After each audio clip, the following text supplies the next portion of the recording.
And good morning to everyone who's joining us here from UKM Oval this morning for the first game of the ACC Under-19 Premier Cup. For those of you who are joining us now, we have actually already lost our first wicket. Nepal losing their first wicket for 0 runs and the batsman walking back to the pavilion. Iran surprising everybody and getting an early wicket over here.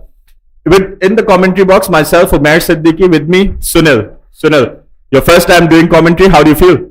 Oh, great. It feels fabulous, and what a fantastic day for cricket here. Perfect conditions, great weather, seems like a lot of juice in the pitch, and must say, good toss to win by Iran, and they've justified their call by picking up an early wicket.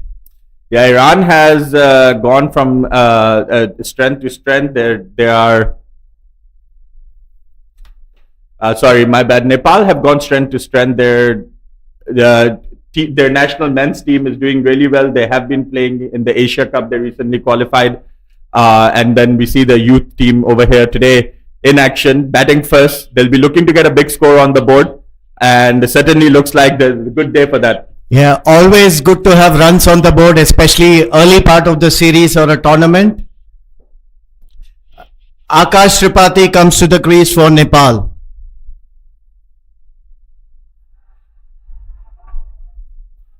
I think it did shock us a little bit early on that Iran was able to pick up an early wicket. Iran, obviously, a team that is new to the circuit. A lot of these boys don't get as much cricket as the Nepalese boys do around the year. So they will be certainly very happy to get that wicket early on and set the tone for this game. Absolutely, they seem elated, and there's a lot of buzz and energy on the field from the players. Rightly so, first game in the tournament, they're all charged up.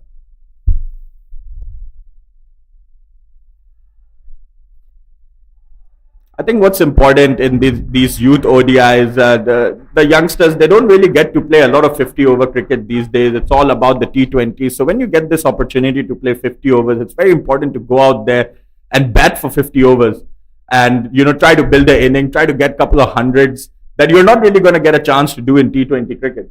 Absolutely. I think that's the purpose here by ACC. Full marks to them.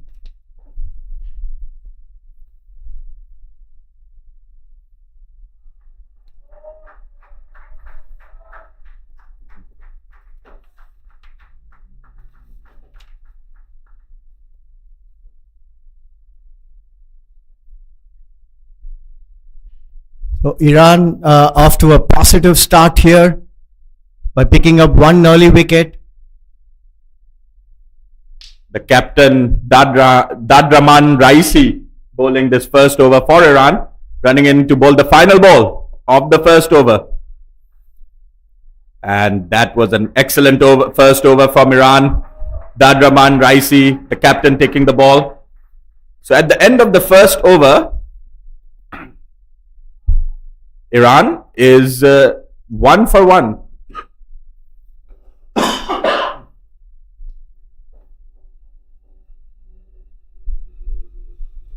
Guys, we can't see the scoreboard.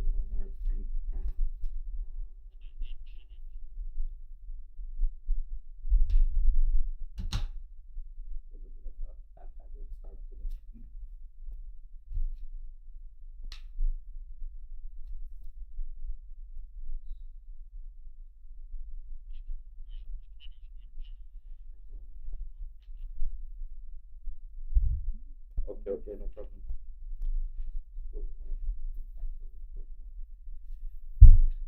So over here, from the other end, Zaid Raisi will be taking the ball for Iran for the second over.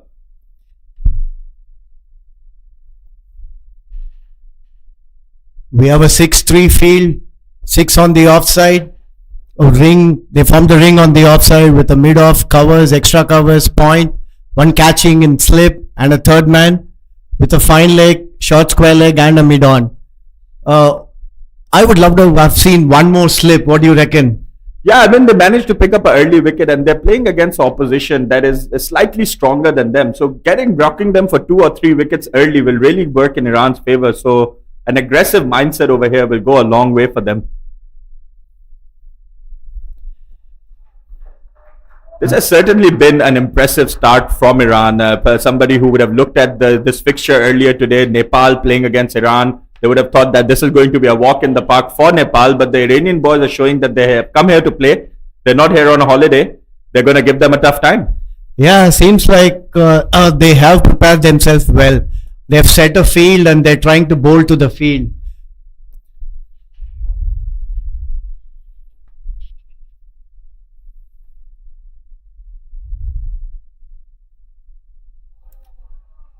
Zaid Raisi, the youngster over here, with a very nice, repeatable bowling action over here, and keeping it tight. One good thing over here for Iran is that they're not giving away early extras as oftentimes we see in youth ODIs. When you're playing against a stronger opposition, we've seen a lot of extras early on, but Iran keeping it tight, and that's going to go a long way for them to stay competitive in this game.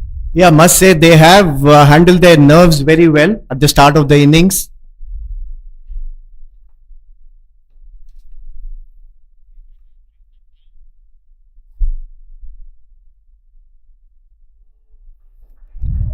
Once again, bowling that channel outside the off stump. The batter not interested in taking him on early on. They've lost the early wicket, Nepal have.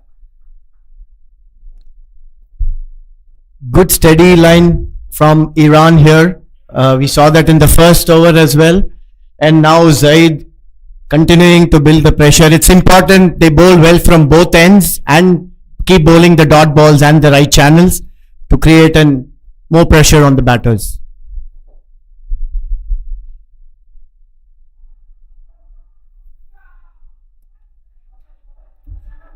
Quick single taken there by Nepal early on just to ease the nerves. There were quite a few dot balls that were building up. Yeah, for batters, they say early on the best place is the non-strikers end. So you find a way to rotate strike. It always helps. Yeah, well said. Definitely the nerves there as well when you've lost an early batter. And if you lose another wicket over here, that could put a little bit of pressure on your middle order. So certainly the right options. Yeah, these two have a responsibility of building a partnership for Nepal.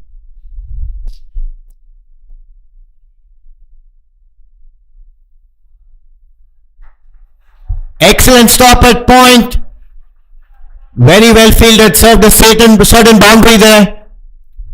Yeah, Sunil, you're right. These Iranian boys are really charged up over here today. Excellent fielding in the point region. That ball was hit hard. If that ball beat that fielder, that was going for a boundary. So, very well fielded. Inside the inner circle early on. That fielder slightly backward of point.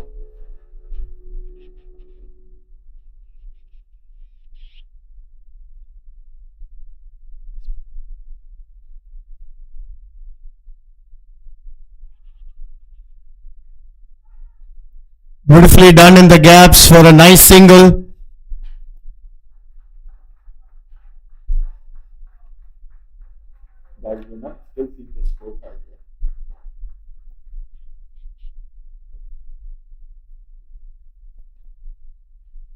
So that 2 overs have gone by. We are facing slight technical issues over here as we are not able to show you the scorecard on the screen. Our team is working on that and I'm sure we'll be back with that very, very soon. But Sunil, talk to me about this ACC Under-19 Premier Cup. What a great initiative by ACC to give these youngsters a chance to play in such a big tournament. 16 teams are here in Malaysia and there's a big prize up for grab. The 3 teams, the winner, the runner-up and the 3rd place team is going to go to Pakistan to play the Asia Cup. Yeah, huge opportunity. And as we all know, youth cricket is the stepping stone, especially under-19 is the stepping stone for some of them to go on, showcase their potential here and stake a claim in the senior men's team. I'm sure that's the ultimate aim for all the players from these 16 teams who are competing here to make a mark and then eventually, stake a claim in their seniors teams. Yeah. Absolutely. Cricket is one of those sports where under-19 is a very, very important place. And a lot of other sports, maybe university or school level is where they come from. But in cricket, under-19 cricket is where we see most of the talent that comes from and goes on to represent their national teams. More so for the associate and affiliate nations, a lot of the players who play the under-19 level go on to represent their national teams. So this is a big stage for these youngsters to show their skills. And a good performance over here is definitely going to earn a call up to the national side. Yeah, full marks to ACC. I remember they did earlier this year, even the under 16. So great initiative for tapping youth potential. LBW appeal, but I guess it's going down the leg side clearly. But the Iranian boys are charged up over here. They're appealing for everything. And I remember, Sunil, I was doing commentary on the Tri-Nation series between Malaysia, Papua New Guinea, and Hong Kong a couple of weeks ago over here. And Hong Kong had this really impressive youngster, Shiv Mathur, who was only 16 years of age. And he made his debut, T20 international debut for Hong Kong during that series. Also came through the, as you mentioned, the under 16 and under 19 cricket. So as we have a look at this delivery over here, there's a bit of a mix-up. Oh, lucky escape. I guess the batter slipped halfway through the pitch. Luckily could recover and reached the crease on time. Yeah, it's slippery out there. UKM Oval in the morning because there was a little bit of overnight rain, not too much. And because also there was a lot of dew when I was coming in this morning. I saw there was a lot of dew on my car. That's how I judged that there must have been some dew overnight. So that will definitely make the conditions a little bit slippery earlier on. But the sun is out, it's shining, and it's as the day goes along, this pitch is going to get really good for batting over here at UKM Oval, one of the better batting grounds in Malaysia. Beautifully driven, but straight back to the bowler. So I was talking about Shiv Mathur, who came into the national side and straight away impressed. He got a 40 odd in one of the games and he had a contribution with the bat in each of the innings, directly coming into the national side from these youth setups. So these youngsters should be taking this tournament very, very seriously because a good performance over here is going to see them straight into their national side. Yeah, you have the ICC World Cup qualifiers T20 next month. Nuts nicely to third man. Just a single there. Well picked up in the outfield. So as we were discussing, yes, the ICC T20 World Cup qualifiers are scheduled next month in Nepal. So I'm sure some noteworthy performances here would probably be getting a look in for their senior teams. So I think this is ideally placed in terms of fixtures and schedule for the youth to showcase their potential.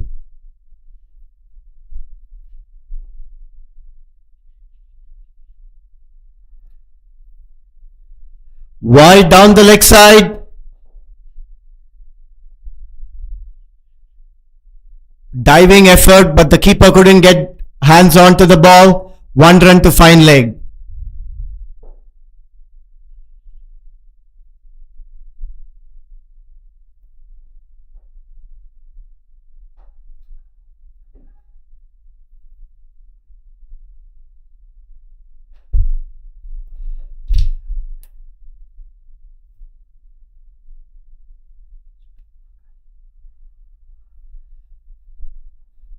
Another well placed single. Nepal doing it nicely, rotating the strike, consolidating and trying to build a partnership after that early loss.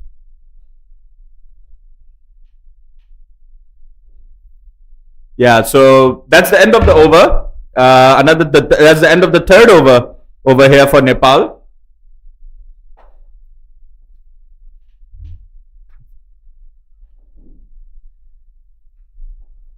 And at the moment for Nepal out there, we have Deepak Bohara and Akash Tripathi who are building this partnership over here for the second wicket. Akash Tripathi is going to take the strike over here.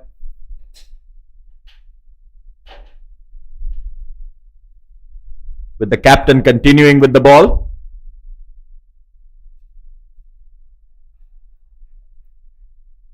Pardon me, Zad Raisi, he's the vice captain of this team. I must say I'm very impressed with both the new ball bowlers from Iran. They've been pretty steady and online with regards to their field and constantly building the pressure on the Nepali batters. Yeah, that's right. And I've also been impressed with the way they're running in and bowling with a very nice, repeatable bowling action we see over here from Zahid Raisi.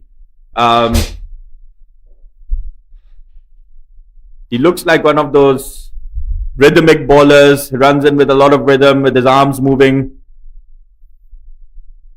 great technique, and that's what you look out for in this youth ODIs. When the players who are playing with good technique, that's what's going to set them up to become national cricketers for their team, respectively. Yeah, well said. Especially a pacer needs to have a clean action or as perfect action as possible because of the injury scares that they are bound to have in due course of their career due to the wear and tear. We have a look at Zaid Raisi's action over here, very nicely running in. And this is the part that I like. He shifts his load really, really well. Another brilliant effort on the field. Iran is all charged up, just a single. And when you have that kind of bowling action where you're smoothly shifting load and your hip rotation is happening, you're not going to get a lot of injuries as a pacer. So the really good bowling action over here from Zaid Raisi. He's been very impressive, and he's been very impressive with the ball. He hasn't been taken away for boundaries. He's been hard to play, and the fielders are giving him good support as well inside the inner circle, as you mentioned. There have been a few good stops.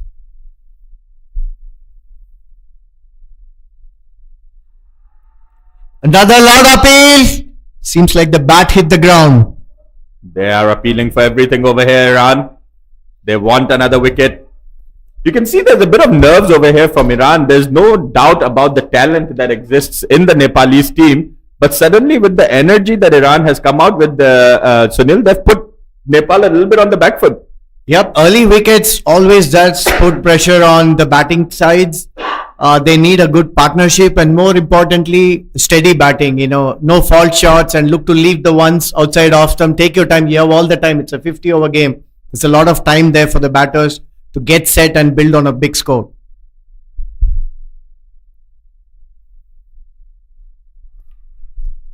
Nicely played away over there, but only straight into the hands of the mid-off fielder, so no runs. Yeah, Sunil, that's very right. In ODI cricket, we saw in the men's World Cup that is going on at the moment, the Pakistan versus Sri Lanka game, Pakistan was chasing a total of 345 and they lost 2 early wickets. But Mohammad Rizwan and Abdullah Shafiq, the way that they batted, they didn't take any risks. Achieving 6 to 7 runs and over in cricket these days is really not that difficult as we have a look at this delivery over here. Played and a miss, that skidded through. So as we were talking about, that's the end of the over. So 4 overs now gone. Guys, what's happening with the scorecard, guys? Can you tell us the score?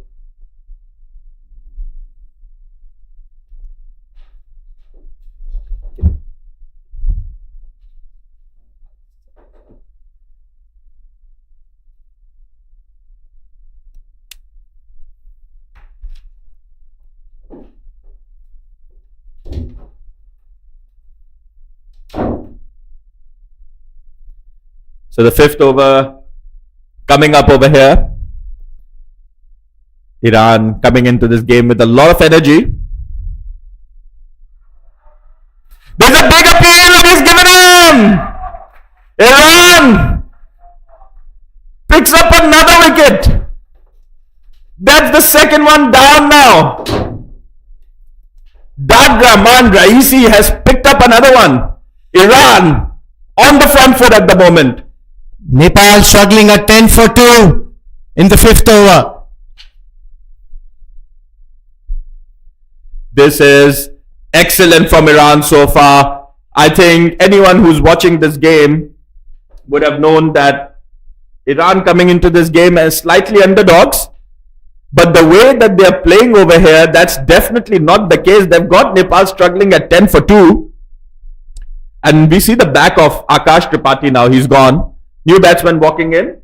Dave Kanal is the new batter for Nepal. I'm sure they would want to stitch a long partnership to get them out of the woods. How about this start from Iran, Sunil? As I mentioned, that everyone would have known that they're slight underdogs coming into this game as Nepal is now becoming a cricketing powerhouse all of a sudden. But they've got Iran completely on the back foot at 10 for 2 after 4.1.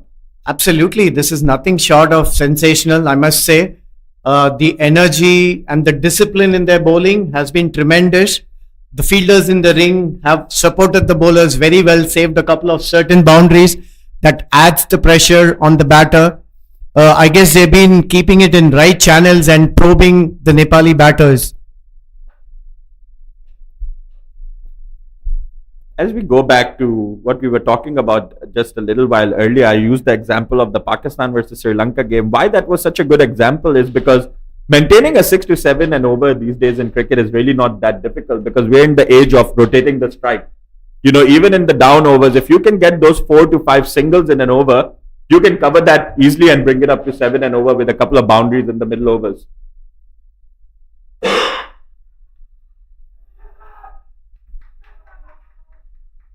It's an overthrow chance. Single taken. A good effort from short mid wicket as the batter came halfway around the pitch, but the throw could have been better, and Dave Kanal is off the mark. You can see a lot of nerves over here from Nepalese batters. They're just keen to get off the strike and keen to get off the mark. Yeah, I think the key is to keep the scorecard ticking and keep rotating the strike. And yeah, Umer, with regards to what we were discussing earlier, at the highest level, it's become more of a batter's game today. The batters are dominating. You see scores of 300 and 350 pluses being chased down very comfortably these days. I think it's also because of the rules these days. In the second power play between 10 to 40th over, you only four players outside the circle. That wasn't the case. Beautifully clipped on the on between mid-on and mid-wicket. Certain to and very well saved again by Iran. They've been tremendous on the field. Yeah, what I can see from these Iranian guys is that they're really, really fit. They're sprinting for them. They're diving around. So really good effort from Iran. They've been fantastic. I'm sure they'd have saved a good 10 runs already on the field today. Yeah, no doubt. Couple of boundaries saved in the backward point region by their fielders. So Raisi over here continuing. And once again, he's bowling with a bit of pace over here as well. So that's the end. Pardon me, I think there's one more ball to go in this over. I think it's all about the rhythm for pacers, right? So you can't bowl, you can't be a tearaway fast bowler or quick bowler. You can't bowl quick right from the first over, from the go. It's basically like a steam engine building steam, and you can see the rhythm. He's running in seamlessly, and you can see him all charged up and enthusiastic.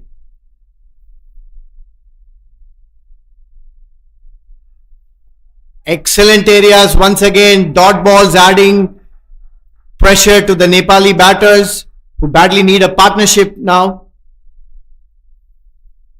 Yeah, there's a lot of time for them to do that. This is just the 5th over. And we were talking about how cricket has changed. I saw Rohit Sharma smacked a wonderful 100 yesterday, and that's his 7th 100 in World Cup cricket. He's just taken over Sachin Tendulkar at 6. But I was having this discussion with someone that Sachin Tendulkar scored those hundreds in an era when after the 15 over, the field used to be completely open. So it's arguably an easier game for batters these days. Nothing to take away from Rohit Sharma, obviously, for his fantastic innings yesterday. He just took the game away from Afghanistan. On the charge, Nepal, straight down the ground, one bounce for 4. Brilliant pick, that much needed shot to release. It's a release shot, and he'll give a lot of confidence to the batter. It's Dave Kanal, who's the new batter who's joined Deepak Bohra.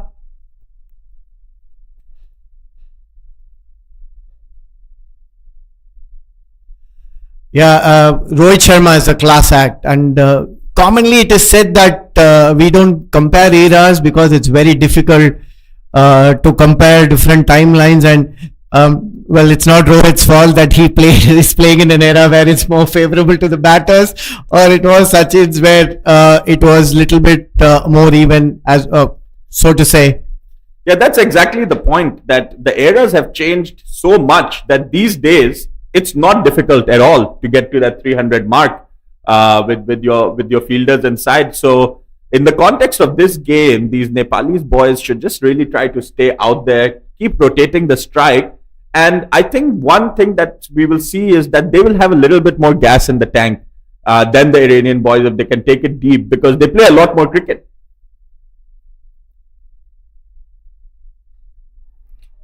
Oh, that's a missed chance. Was it? That looked like a chance over there.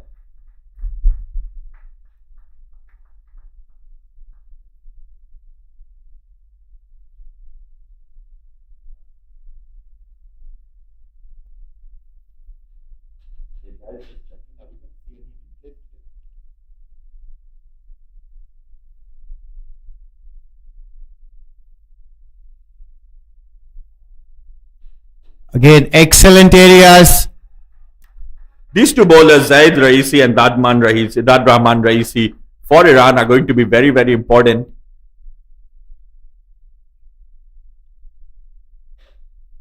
They're going to be very important for Iran today, because it looks like that they are the two premier bowlers that Iran have. They have very nice bowling action. They're beginning to pick up the pace once they've got the bit of rhythm as well. And they've certainly troubled the Nepali batsmen so far. As you can see, Nepal is already 2 down. Yeah, no doubt about that. Excellent shot, another diving effort. The Iranians have been fabulous today. The fielding has been top notch from Iran. So far, they're saving runs within the circle. And that can be frustrating for the batters. You know, when you're playing good strokes and you're not getting value for your stroke, that becomes really frustrating as a batsman out there. Absolutely. It keeps you on strike and it gives you additional pressure, because what you thought could be a 4 or a 2 is being saved, and you're back on strike. There's additional pressure on you as a batter.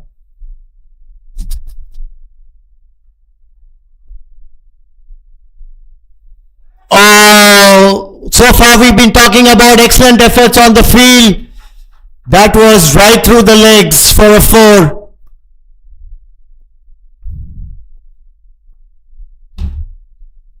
We can see that they have taken the long on-fielder deep, because we saw that great shot last over from this batter, and that's the reason for taking the long on-fielder. But to no avail, as the ball just slips through his hand and goes for a boundary. So they have a 7-2 field. In fact, now there's no fine leg. That's interesting.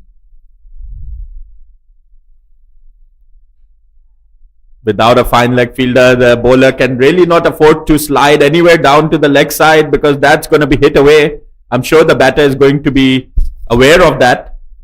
But so far, these two bowlers have maintained a very, very good line.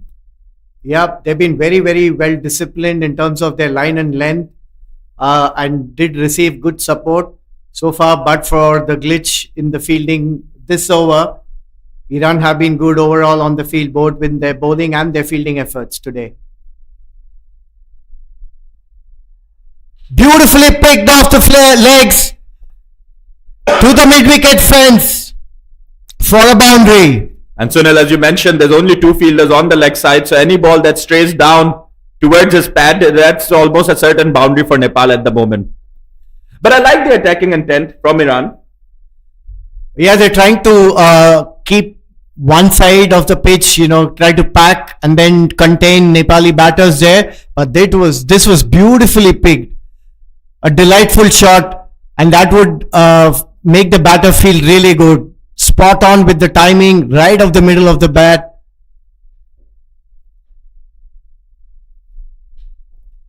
The end of the 6th over.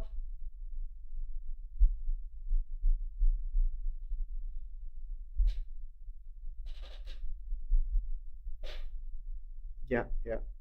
What about the scorecard?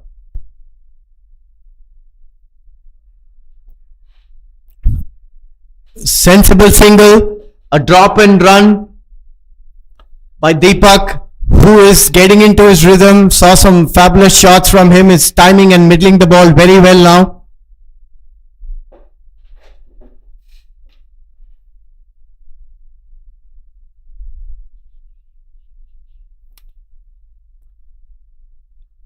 The Iranian team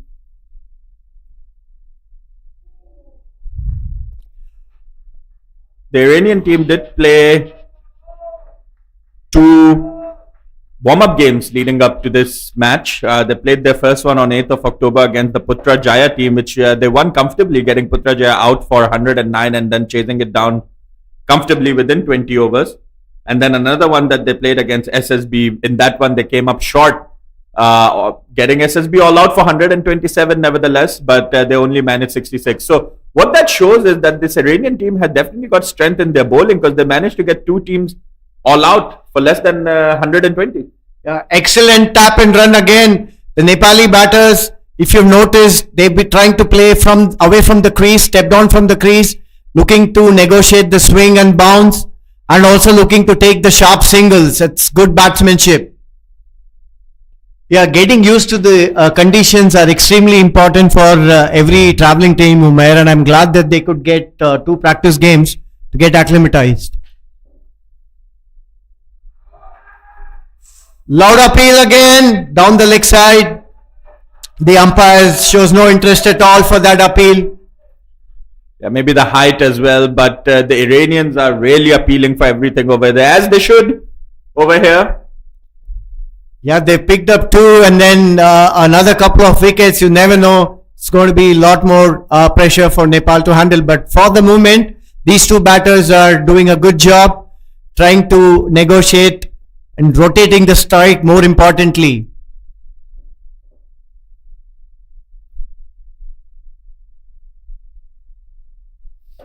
Nuts down to third man for a single. Sharp rocket throws over here from the third man fielder. So Iranian team has really impressed me today. They have been excellent in the field. Their opening bowlers have bowled really, really good line and length and a bit of pace as well. And a team like Nepal, which in the associate world is considered a really good team these days, they play a lot of cricket, is certainly on the back foot against the Iranian team over here today. We talked about the 2 warm-up games that Iran played, getting their opponents out for less than 120 on both occasions. So they're really a bowling side, Iran. Walk down and a smack. Is that a maximum? Yes, it is. First 6 of the innings. Beautifully done by Dekanal. Walking down and picking it over the country boundary for a huge 6. So as we were heaping praise onto the Iranian bowling side, the batter just walks down the track and smashes it over the cow corner for a big 6. I think they're taking the attack back to the bowlers. Opposition now, the Nepali batters. I think they've had a fair sense of the pitch and conditions now, and they're looking to open up.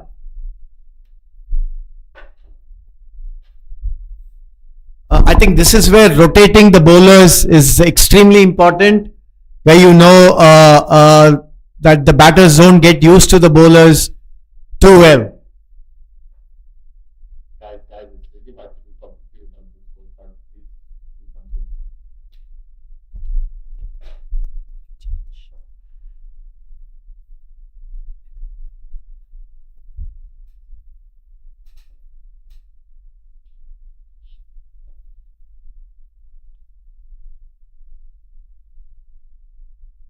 கொஞ்சம் late ஆகுமா? எவ்வளோ late ஆகும்?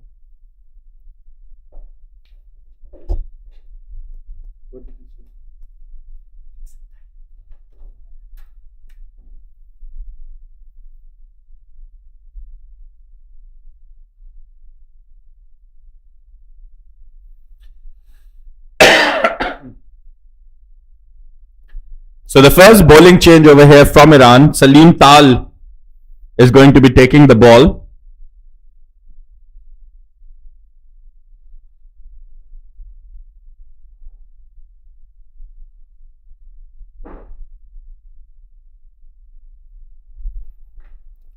And starting off with a wide over here, Salim Tal, the new bowler.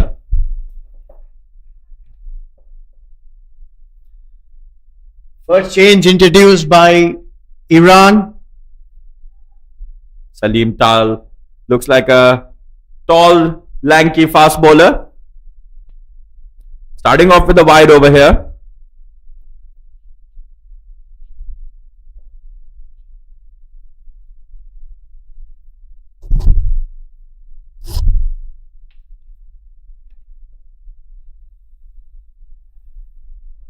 Place to the left of point. Should be a comfortable 2 here.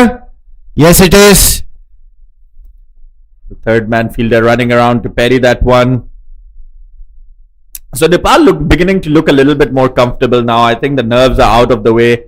They lost the 2 early wickets, but now they're able to tuck it around for a couple of runs and also hitting boundaries on a regular interval. They brought their score up to 36 for 2. As we discussed, I think this pitch will ease out. Earlier, there was a little bit of moisture and there was something for the bowlers, and to give credit to the Iranian new ball bowlers, they hit the right areas, picked up 2 initial wickets, thereby applying some pressure, but now looks like the batters are getting their eye in. That one had smash back beautifully between covers and mid-off, races away to the boundary. Deepak Bohra seems to be timing it so well and finding the gaps with considerable ease. And you can see that this UKM outfield can be punishing to the fielding side. It's a very quick outfield over here, and once you beat the inner circle, the ball's going to run away to the boundary. Yeah, it's a fantastic outfield, beautifully done, very even and grassy. Full marks to the groundsmen for coming up with and maintaining such a wonderful cricket facility. UKM has always been good to the batters, been out of some of the other grounds in Malaysia. Brilliant shot and even better fielding. Saved a certain boundary again. The fielding effort from Iran continues over here, diving to his left in the cover region and saving another boundary, I would say, because that ball, if that beats the infield, that's going for a 4. Yeah, Deepak got that absolutely the middle of his bat. Almost placed it to the boundary.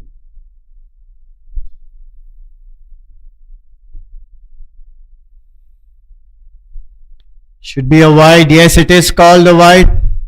Salim Tal struggling a bit in his first over to find rhythm.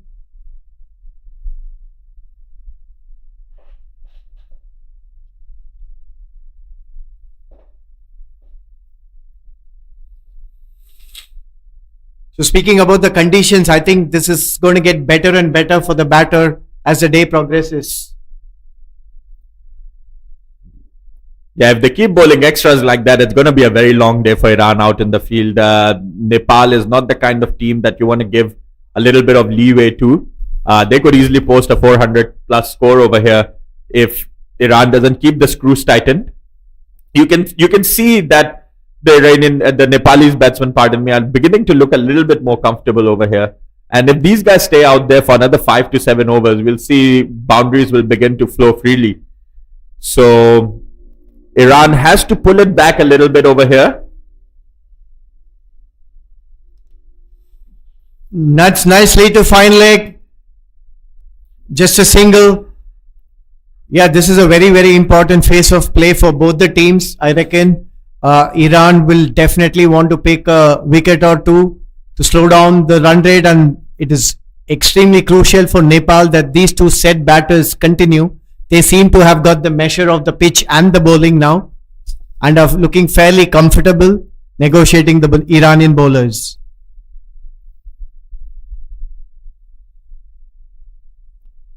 And that's another wide signal by the umpire. So Salim is really struggling over here to find his length and line.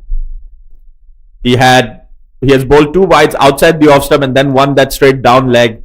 So struggling with his line over here early on, Salim. And especially when the batters start to hit you around for boundaries as well, that sets doubts into the mind of the bowler. You begin to miss your line a little bit, and that's what's also happening to Salim over here early on. Yeah, it's his first over and they're already under tremendous pressure. Player miss! I mean, credit to these Iranian boys. They've still not lost the fire. You can see they're still very charged up. And if they keep that up in the field, I think the chances are going to come their way. It's whether they're able to take those chances or not. That's what it's going to come down to. But they are excellent in the field. They're charged up.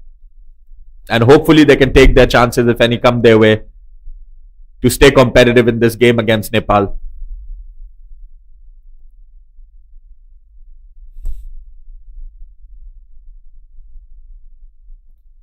We've been talking a lot about Nepal over here, so Iran over here. So I'll talk about Nepal. They're coming into this tournament definitely as one of the favorites to win the whole thing. Before that, that's end of a very long over from Salim Tal. It'll be interesting to see if he's getting another over to get his rhythm back. Yes, Nepal have been a powerhouse in the region. If you see the recently concluded Asia Cup, what a display. They've been fantastic. I think they have a strong grassroots program, good infrastructure, and the talent is coming up. And I must say, cricket probably is on par with soccer there as the premier sport, or I don't know if it's even overtaken soccer. I was going to say that one of the main reasons is the amount of interest that Nepalese people have in cricket. You see packed stadiums over there for the matches, and that's definitely one of the reasons why the sport has come up in that country. Yeah, associate nations, the local population involvement is extremely crucial. The captain continues. Flick gently towards square leg. They're taking on the fielder. Comfortable too in the end. Dadraman Raisi, the captain, continuing for his fifth over, I believe. And he's been impressive today. He's maintained a very good line and length. He hasn't given away any extras, really. He picked up that early wicket as well. And I think he's leading from the front, his side. And I think it's going to be very important how he bowls today. And what the result is going to end up being. Full toss, smash in the gap, but I think the long on fielder will cover it up for a comfortable two. Dave Kanal has been brilliant in putting the ball in the gaps. From the time he has come into the crease, he's looked solid. He's taken his time initially to settle down and now looking to open up and picking the gaps consistently. Yeah, he looks like someone who can cause Iran a lot of troubles. They'll be looking to get his wicket early. We haven't really seen any trial of the batters so far. They've maintained the consistent line and length, the Iranian teams. We haven't seen anything short.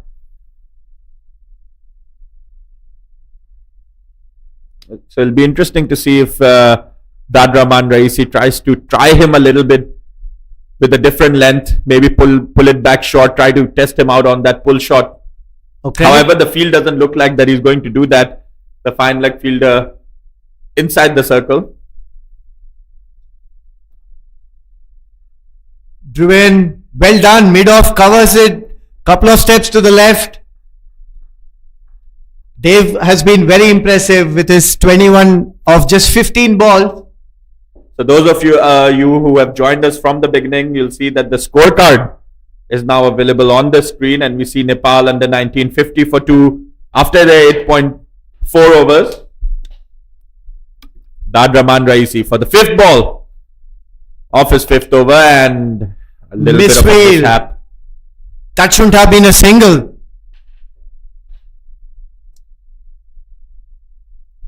I think once the batters start taking you on a little bit, like how Dave Kanal and Deepak Bohra are doing at the moment, that begins to bring the confidence in the field down. It's very important for these youngsters to not keep their heads down, and it's a long game. 50 comes up for Nepal.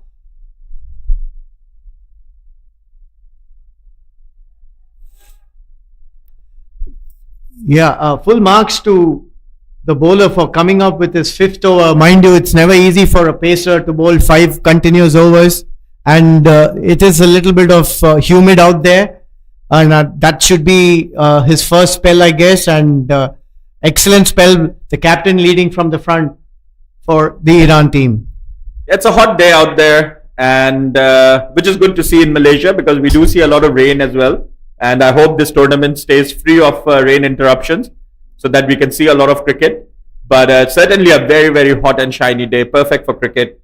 Can definitely be a little bit difficult for bowlers. Yeah, it's commonly said in UK cricket circuit that you don't just look at the pitch, you have to look down as well as up when you're taking a call or playing a cricket match in UK. I guess this part of the world as well. Yeah, no doubt. Lots of rains around in Malaysia, but we have seen the last few days the rain has stayed away during the mornings and the evenings. Hope that fashion continues for the next 12 days. That one played away in the air. That's going to bounce just before the boundary. 2 bounces over the rope for 4. Salim Tal being given his second over and doesn't start well in his second either, unfortunately. Yeah, I mean, it's a 50 over game, Sunil. Usually the bowlers are given a spell of at least 2 to 3 overs Salim did struggle, as you mentioned, in his first over. He's given another opportunity, but he's the bowler that Nepal thinks that they can take on. You can see the batters have that intent to go after him. Wide delivery. Yeah, these two batters have been very good in terms of handling the good ones and trying to put away the bad ones. I guess in an essence, batting is all about watching out for the good balls and putting the bad balls away.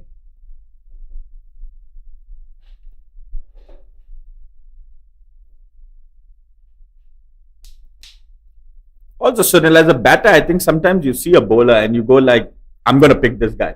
I'm going to take this guy for boundaries. And it seems like to me that both Dave Kanal and Deepak Bora have sort of decided that, okay, this Salim guy is missing his line. Let's pick him up. And that's what they've been doing. And that has a double effect on Salim as well, who's now beginning to miss his line and length a little bit because he knows the batters are looking to go after him. Appeal down the leg. Bat on ball could have been runs because the fine leg and the square leg, which is slightly in front, are both within the 30 yards. I think that's a wrong line from Salim Tal. Lucky to get away with that. Yeah, I think batsmanship is all about intent, Umar. You need to be positive in your approach. They say tentativeness is the biggest enemy for a batter. You have to be sure-footed. Beautifully driven, very, very elegant. This Dave Kanal, tall and has a good long stride to smother the bounce and swing, and more often than not gets the ball in the middle of the bat. Now these are things that we look in a batter, right? Someone who has time to play the ball and someone who consistently middles the ball, whether it's a defensive shot or otherwise.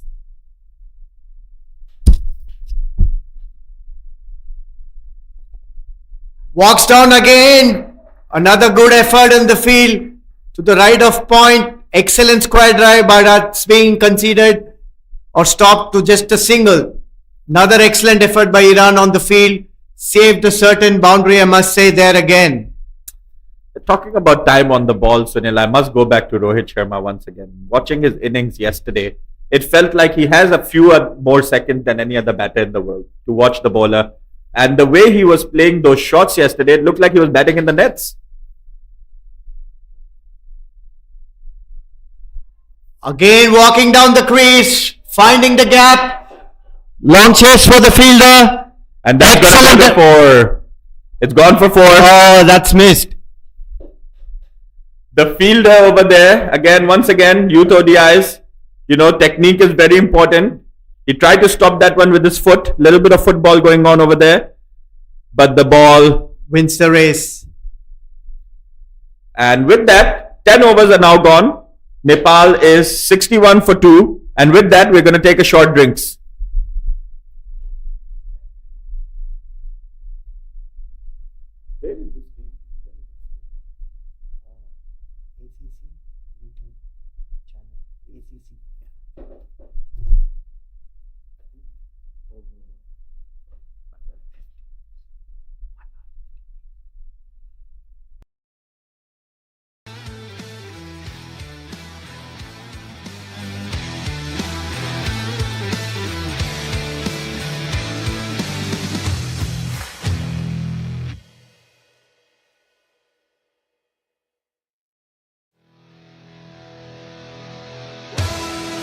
Trying to lead from the front.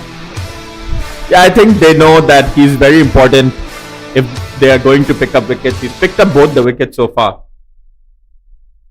So continuing for his 6th over, Raisi. Beautifully driven, elegant shot, dissecting covers and mid-off for a boundary. And that's what we like to see, Sunil. A nice cover drive over there. Very well balanced, the batter. And just putting that away for 4. Dave's been very, very impressive with his stroke play today. Very good positive intent right from the start and putting the ball in the gaps effortlessly.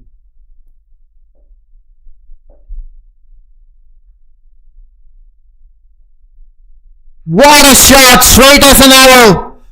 picked up with effortless elegance. You have a long off and long on, and still they could only be spectators.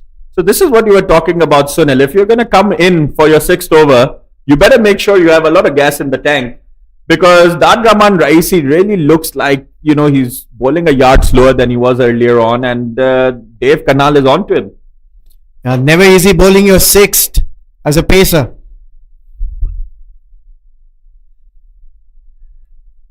Punched again. Very well fielded there, restricting it to just a single. Dave Kanal over here looks like an exciting talent. He's got a lot of power behind those cover drives. Very good balance he plays those shots with.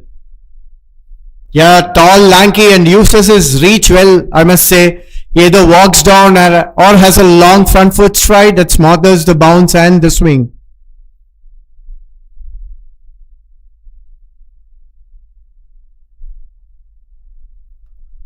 Overthrows another run.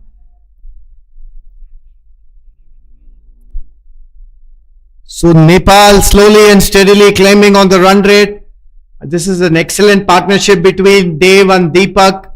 They're looking absolutely comfortable here with the field opened up. They are looking to put the ball in the gaps and consistently rotate the strike and keep the scoreboard ticking.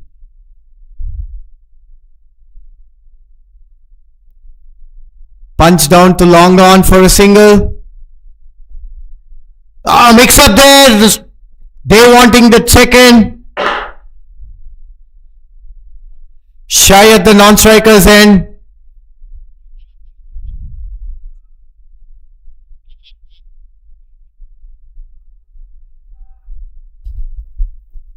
So a nice partnership developing over here between Deepak Bohra and Dave Kanal.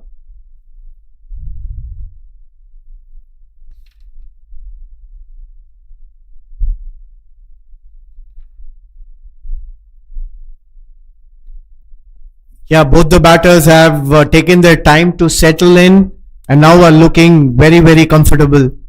So that's the end of 11 overs. Nepal now 73 for 2. And it was a bit of a haphazard start from Nepal. Sunil, they lost the 2 early wickets. Not something that we expected. Iran came off the blocks very, very strong. But after that, they continued with their paces. First of all, it looked like Raisi over there was a little bit out of gas into his 6th over, and it was taken apart by Dave Kanal. Yeah, it was a promising start for Nepal. For Iran. They won the toss, put Nepal in, and justified by picking 2 quick wickets. But I'm sure they will need more wickets. Yeah, interestingly, both the warm-up games that Iran played, they bowled first in both those games. And they managed to get their opponents out for 127 on one occasion and 109. So they would have taken confidence from that, and that's probably another reason why they would have gone to bowl first. Yeah, rightly so. I think it was a good call. There was a bit of juice on the pitch early in the morning. And we see over here the first bowling change. Derek Shande Hanzale is going to take the ball. I think I'm not going to say that name fully once again, Sunil. We're going to stick to Hanzale. Yeah, we better. Left arm medium pace, straight away uses his angle, takes the thick outside edge off the third man for a single. It's always a delight to watch a left armer bowl in cricket. I believe cricket is designed for right-handers, and left-handers have a distinct advantage in the game. Yeah, you're right, Sunil. And for bowlers, before Wasim Akram's era, we didn't really used to see any left armers. Wasim Akram pretty much invented left arm pace bowling, as we see the second ball of this over coming up. Excellent shot again, Dave, using his height, getting on to the pitch of the ball. Because if you look before the Wasim Akram era, before the 1980s, if you go back to 60s, 70s, 80s, none of the teams really had any really good left arm pace bowlers. Oh, Wasim Akram was a class act. The advantage of being a left armer is the angle. They bowl over the stumps, which is called left arm over, and the batters are always in doubt. Yeah, a lot of the times the left arm over bowlers are able to bring that delivery back into the right-handers. Excellent running between the wickets by Dev and Deepak, nudging it in the gap between long on and mid-wicket and pushing the fielder and taking a comfortable two. We see the modern greats of left-hand bowling that are playing in the current Men's World Cup. We'll come back to that in a second.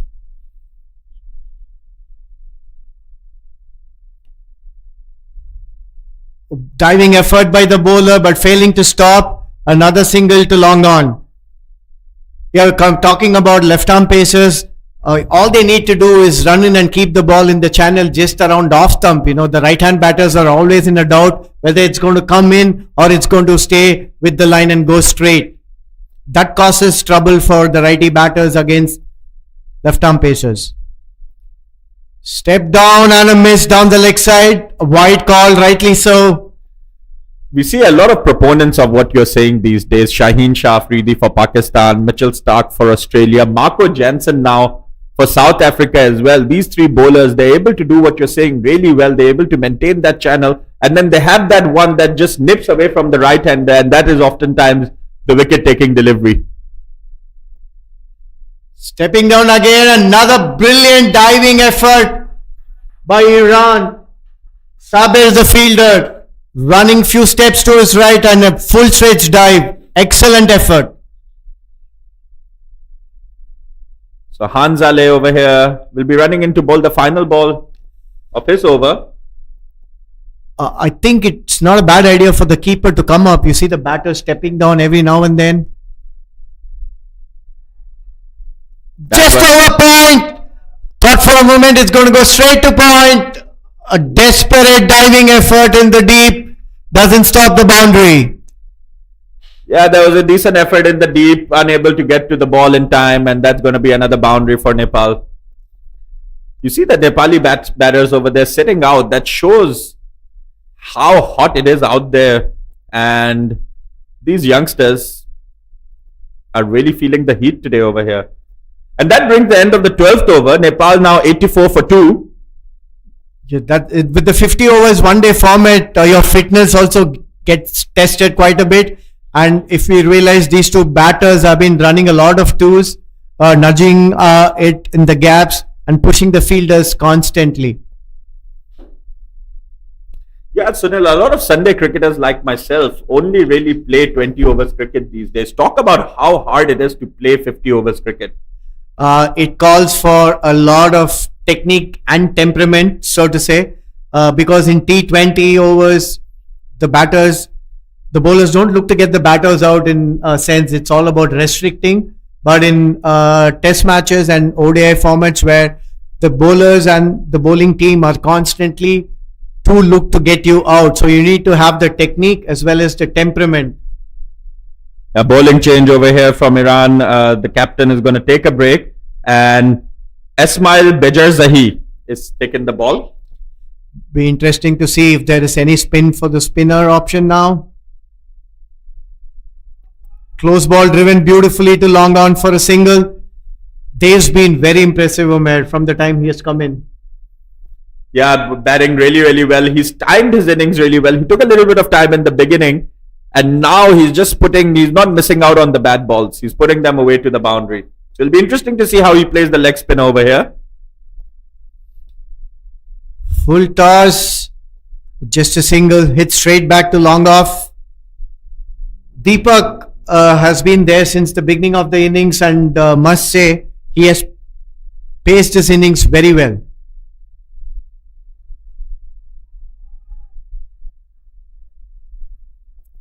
This partnership could really become a big trouble, a big headache for Iran.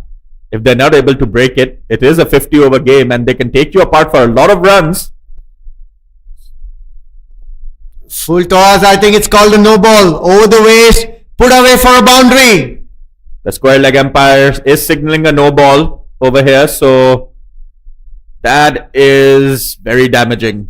A no ball and a 4 and a free hit. Oh, not an ideal start for Ismail or Iran. The spin option hasn't worked so far. And as we mentioned, Dave not missing out on the bad balls, making no mistake over there and promptly putting that away to the cover boundary for a 4. The momentum has shifted towards Nepal. I think they are having the right intent, the batters, in constantly looking for scoring options. Free hit. That's Smackdown, is it a maximum? Yes, it is. So making full use of the free hit over here, Dave Canal, not missing out. And that is not a good ball to ball when you're bowling on a free hit. Sunil, a full toss over here, just gifting him a 6. Yeah, that's a massive strike from Dave. Looks in total control. And that no ball plus free hit, the run of play, bringing 11 runs for Nepal. So things going really well over here for the Nepalese team. Iran, after their fantastic start, not able to capitalize. They're fading away a little bit. Length is the crucial part for a spinner. It's the consistency in length, especially for a wrist spinner where the control is difficult. You have to keep hitting the right length, and that is where Ismail has been struggling in his first over, not getting the lengths right. Much better one that, but comfortably nudge for a single. At the end of the over, yes it is. So now 13 gone, Nepal 99 for 2. You saw there, Sunil, the Ismail over there switched the last ball to an off spinner. He was probably not able to get a lot of control on his leg spinners. And when the batters are batting like that, you can see how much doubt they can cause into the mind of the bowler that he switched it up to an off spinner just to get through that over. Yeah, I would say the name of the game is confidence, Umair. Whether you're a batter or a bowler, it's all about confidence. Yeah, I'm a big proponent that of not switching it. You know, you have to stick true to your game. You have to stick to what you are. Another bowling change for Iran. A left arm spin option being introduced. Salman Sheikhi over here is going to take the ball for Iran. Slow left armer. Yes, Salman Sheikh, jersey number 10. It'll be interesting if the left arm spinner can curb down the scoring rate of Nepal with 2 set right hand batters at the crease.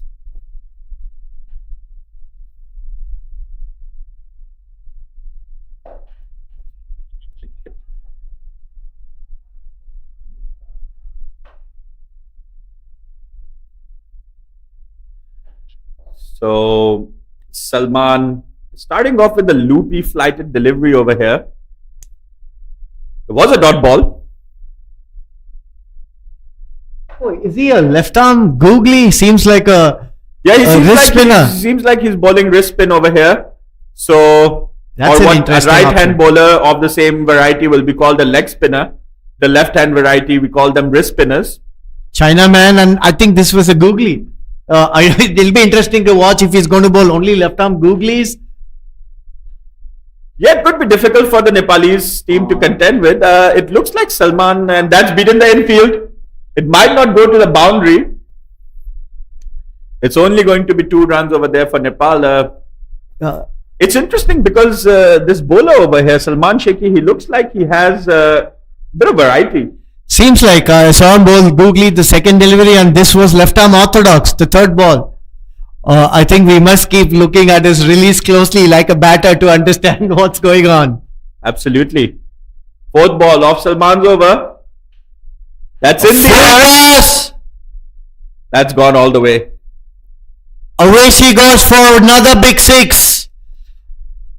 Dave is making it all look so easy. So Salman over here really has the variety, but it seems like the pace is also not there, and he's bowling those really flighted deliveries which are almost full tosses. That unfortunately is not going to work over here for Iran because these 2 batters are well set. If you're going to bowl full tosses at them, they're going to hit that away for a 6 every single time. They're putting the bad balls, every bad ball's away so far. So the margin of error is very less for the bowler. That's a better length to hit. And it does seem like that his orthodox delivery has a little bit more control, Sunil, and maybe that's an option that he needs to stick with because he's bowling really nice orthodox deliveries, but the wrist spin seems to be a little bit off the mark.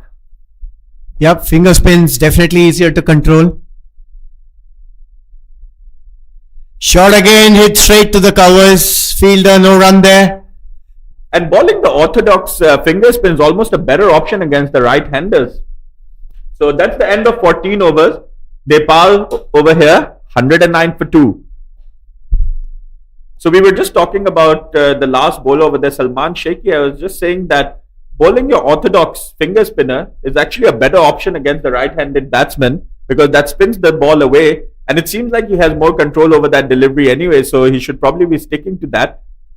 As Nepal are running away over here, and there's definitely need for a wicket as well as pulling the score back a little bit. Yeah, Iran definitely needs some quiet overs, and that would only happen if you're hitting good lengths with both ends spin. It's important that they bowl consistent lengths, get the batters to play on the front foot defensive. Short ball smacked straight to short mid wicket, no run. But much better over here from the leg spinner. In his first over, he really struggled with the control and he bowled a few loopy full tosses which were hit away. This time, a little bit more on the mark.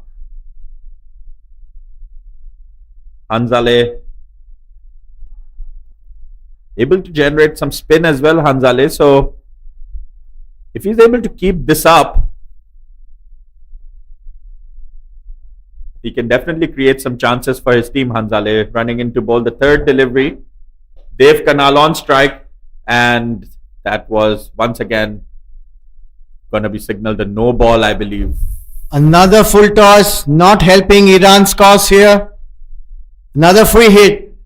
And just as we were beginning to heap some praise onto him, he bowls another loopy full toss, which is a no ball, and now Dev Kanal will just be smacking his lips for this one. That's a delivery he can't get out of. Free hit. And aptly put away. Beautifully picked from the length. Hit over the country for a 6. Clears the boundary comfortably. How impressive is Dev Kanal looking over here? Sunil, he's already reached 60 of 39 deliveries only. And the way that the Iranians are bowling at him, he's looking well set to reach his ton. Yeah, Deepak on that occasion, picking the free hit and making the full utilization of the free hit. Yeah, pardon me, Deepak on that occasion. But both these batters, both Deepak and Dev Kanal, batting with some conviction now. Once again, the loopy one. This time, a little bit better. Not a full toss. Managed to get it into the right area. Well, consistent length from the spinners are extremely important for Iran at this stage of the game. They're giving too many freebies to the Nepali batters. That's a lot better over there from Ismail. That's the line and length he needs to be bowling as a leg spinner. That line and length is going to be very difficult to put away for the Nepali batsman or for any batsman. And as you saw over there, just put away down the ground for a single. So Ismail has to focus on bowling similar deliveries. Last ball of the 15th. Pulled to deep mid wicket for a single by Deepak. So end of 15 overs now. Nepal 120 for 2. You can see the conditions out here are very, very hot and the batters are really beginning to feel the heat. I think the only thing that's going to keep Nepal from getting a big 400 plus total is the conditions over here. Because we can see these are young, lads are young. They are looking a little bit burnt out by the heat. So this heat out here is the only thing that's standing between Nepal and a big score at the moment, especially with the way some of the middle bowlers are bowling for Iran at the moment. They're giving away too much, too early, too easily too. Yeah, too easily. I mean, there have been a lot of full pitches, ranked short deliveries, making it easy for the batters. They need to come up with better lengths now.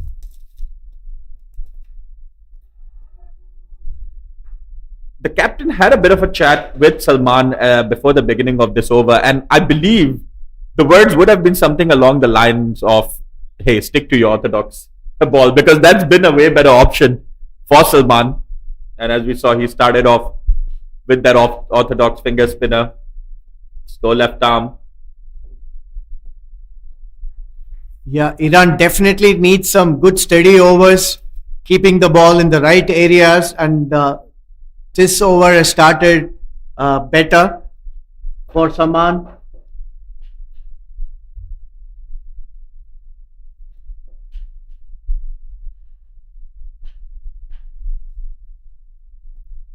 Driven beautifully to long off on another comfortable single. Deepak moves on to 46. This is a much better over from Saman over here. Not giving away too much so far.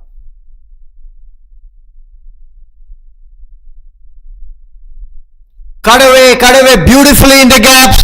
Chase for the fielder, and the ball wins the race. Another elegant boundary for Dev, picking up the short ball quickly and cutting it between point and third man for a 4. It's been very severe on anything short and anything pitched up. Yeah, picking up that gap beautifully. The outfield doing the rest for him. But that was a very well timed shot. What I like in his batsmanship is his balance. Dave seems to be very balanced both on the front foot and the back foot at the crease. Yeah, we saw in some of his cover drives earlier as well. Beautiful balance from Dave. Again, the length woes continue for Iran. I think as spinners, it's important you feel the release of the ball. If you're going to be pitching it short, you got to release the ball from one frame behind. And if you're getting full tosses, you got to release one frame in front to adjust the length.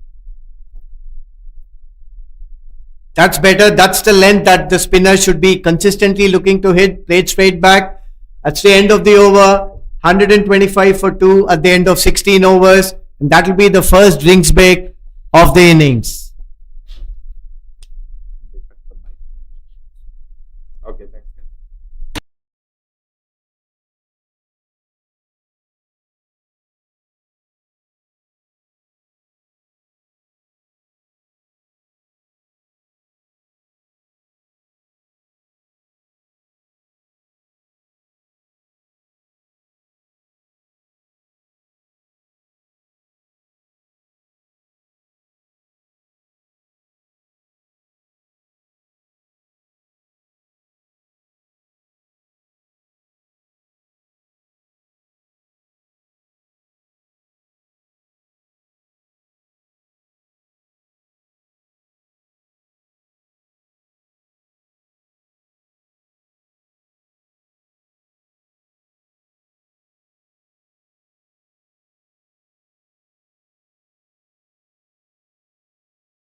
So we're back here after the drinks break at the UKM Oval.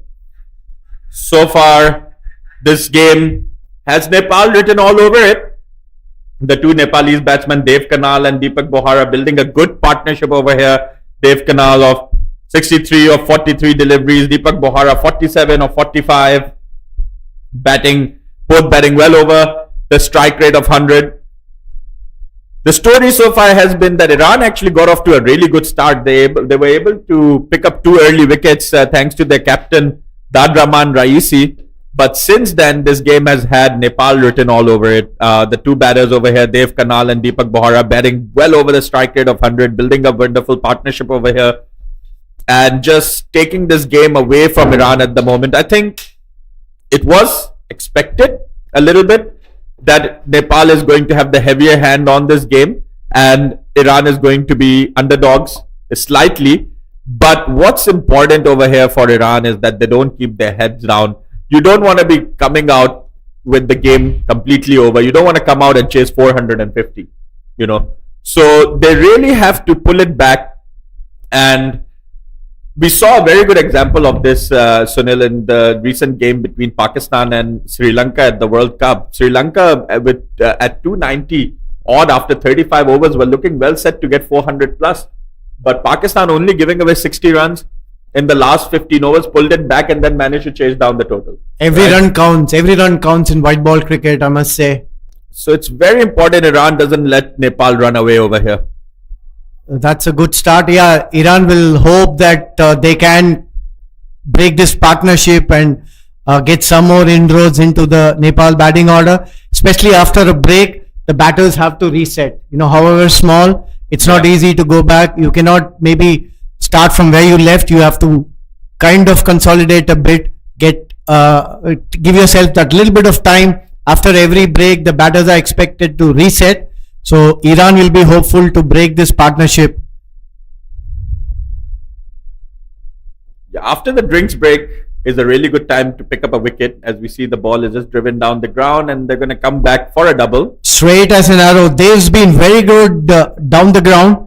It's presenting a good full face of the bat and using his height to good effect for the spinners in terms of coming to the pitch of the ball and driving beautifully, elegantly in front of the wicket.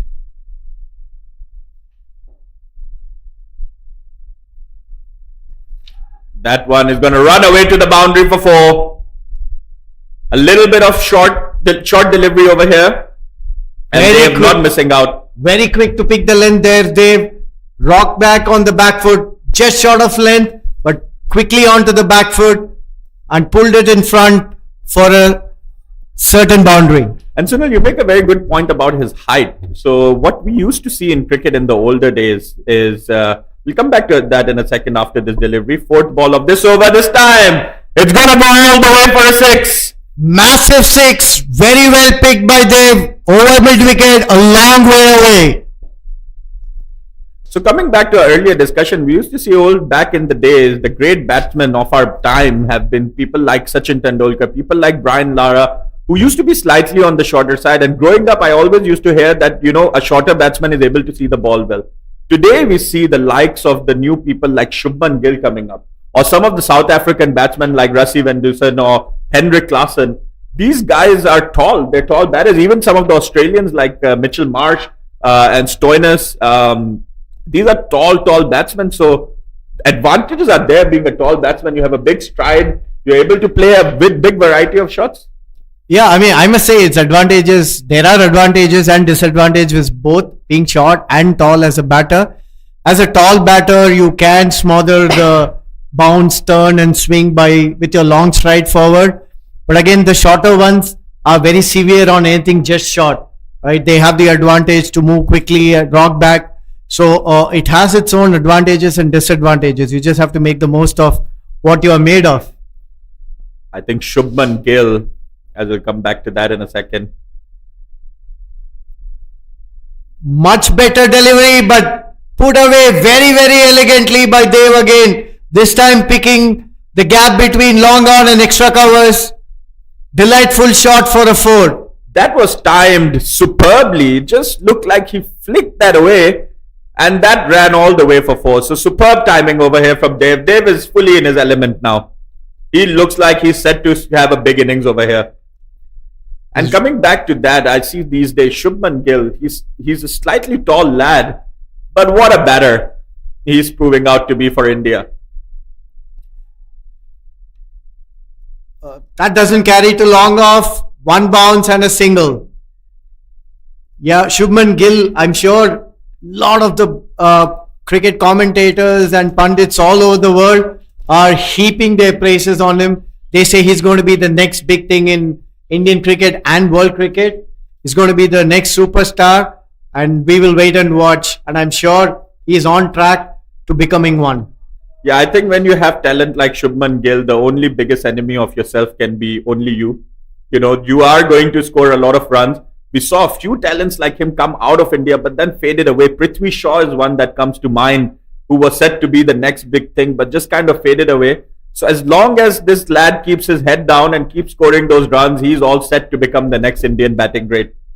Yeah, it's just not about the game, meaning the skill alone. It's the ecosystem that you have. You know, how grounded you are, how humble you are, how well-rounded you are. That's extremely important for being successful. Is that a chance? Oh, seems like a miss. The keeper missed it. I think that's a chance gone begging, Sunil. He was outside his crease. His back foot was in the air. I think if that was a clean collect, that was a stumping chance gone begging. Interesting to see the replay. Well, Iran cannot afford to have any lapses on the field. With these two batters playing so well, they need some spectacular effort to break the partnership. You know, what we call a magic moment on the field, a brilliant catch or a run out. Yeah, and like the advice to Shubman Gill is very apt in the context of this tournament, because we have young lads playing out here. Very important to stay disciplined and focus on your cricket, focus on scoring runs rather than what's going on the outside. Specifically in the context of the bigger nations like India and Pakistan, Sri Lanka, there's definitely a lot of media buzz and hype around you, and a lot of guys can get taken away by that. And we have seen some really good careers come to an end because of that. So I really hope Shubman Gill, and wish him all the best. He's also unable, and as we see, that's going to be another elegant drive. Dave has been fabulous on the front foot, piercing the field between extra covers and longer for another boundary.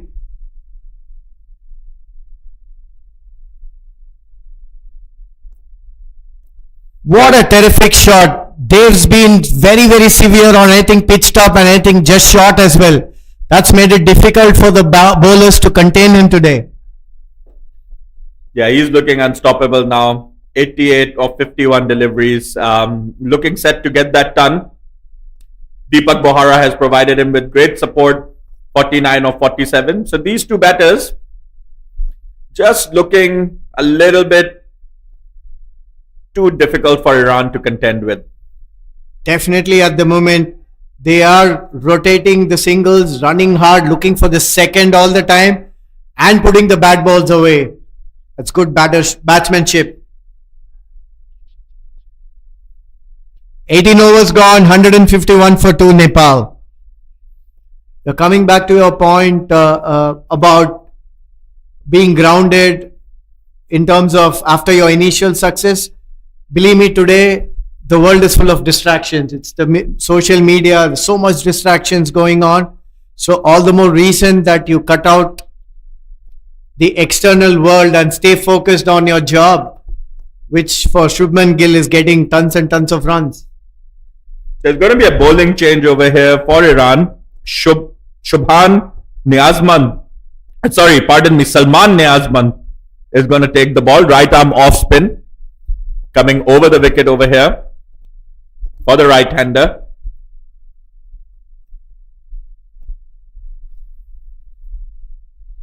Niazman starts off with a full one and aptly put away for 6. Over here with Deepak Bohara is not going to miss out on those full tosses with the kind of form he's in. Top pick from Deepak. He joins the race with Dave First up, beautifully picked, heaved over mid wicket for a long 6. Yeah, Deepak has sort of been on the non-striker end, looking at Dave just macking these bowlers all around, and he's like, look, I'm going to join the party now. And when you give him that kind of a delivery, he's going to put that away every single time. These two are too well settled to miss out on those full tosses. Not easy for a bowler coming in and conceding your first ball for a 6. He's got to end this over well. So this game just slowly slipping away from Iran. Nepal. Strong command on this game at the moment, Nepal. Down the ground. That's going to be a chase from the fielder. And, Sunil, football is a popular sport in Iran. And the Iranian football team consistently plays in the FIFA World Cup as well. So, a bit of nice footwork. I'm sure these lads play a lot of football. So, a bit of nice footwork over there. The fielder did showcase his football skills out there, but saved 2 runs more importantly. Down the ground. Nudged away. Excellently done by the short mid-wicket fielder for a single. So, the Nepali batters are dominating slowly and steadily. Football, obviously, very popular in both these countries. Nepalese people are also crazy about their football. Down the track this time, hit straight pass, back past the bowler, but that's going to be only a single this time round. So both these batters are using their feet nicely for the spinners. Anything tossed up, they're quickly pouncing on, and anything just short, they're off to the back foot in the jiffy. That's good battership.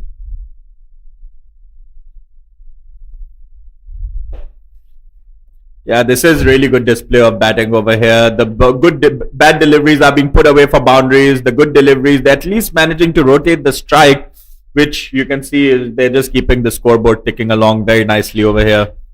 161 for 2 after 18.5. Nepal in a comfortable and commanding position. Full toss and right through the legs. That is not what you would want to see as an Iran player. Poor effort by the point fielder. And that's the end of 19 overs. Nepal now 165 for 2. At this rate, Sunil, I think Nepal is set to score well above 450 over here. Because they got off to a slow start, in fact. And they're at 165 for 2 right now. Towards the ending overs, I think they're going to pick up the pace even more. And if Iran is not able to doctor a wicket over here somehow, I think that Nepal is just going to run away with this game. This is a tournament. It's a ACC Under-19 Premier Cup, and we are in the group stages, which means that the net run rate is going to make a huge difference. This game alone, Nepal can set themselves up to qualify for the next round very easily. Yeah, Nepal are strong contenders in this tournament. But Iran spinners need to get better with their lengths, bowl consistent areas, and they need quiet periods of time. Short ball, just short of the wicket fielder there. 1 bounce. Just to look at the setup of this tournament, this is a Group A fixture between Nepal and Iran. The other 2 teams in this group are Saudi Arabia and Bahrain. And we'll come back to that in a second after this delivery. Punch down the ground to long off for a single. Dave's looking very, very elegant. So the other 2 teams in this group are Saudi Arabia and Bahrain, and they're also kicking off their campaign today at the Biomass Oval in Klang as well. And then in Johor, we have Singapore versus Maldives happening today, which is from Group C. The Group B consists of UAE, Oman, Qatar, and China.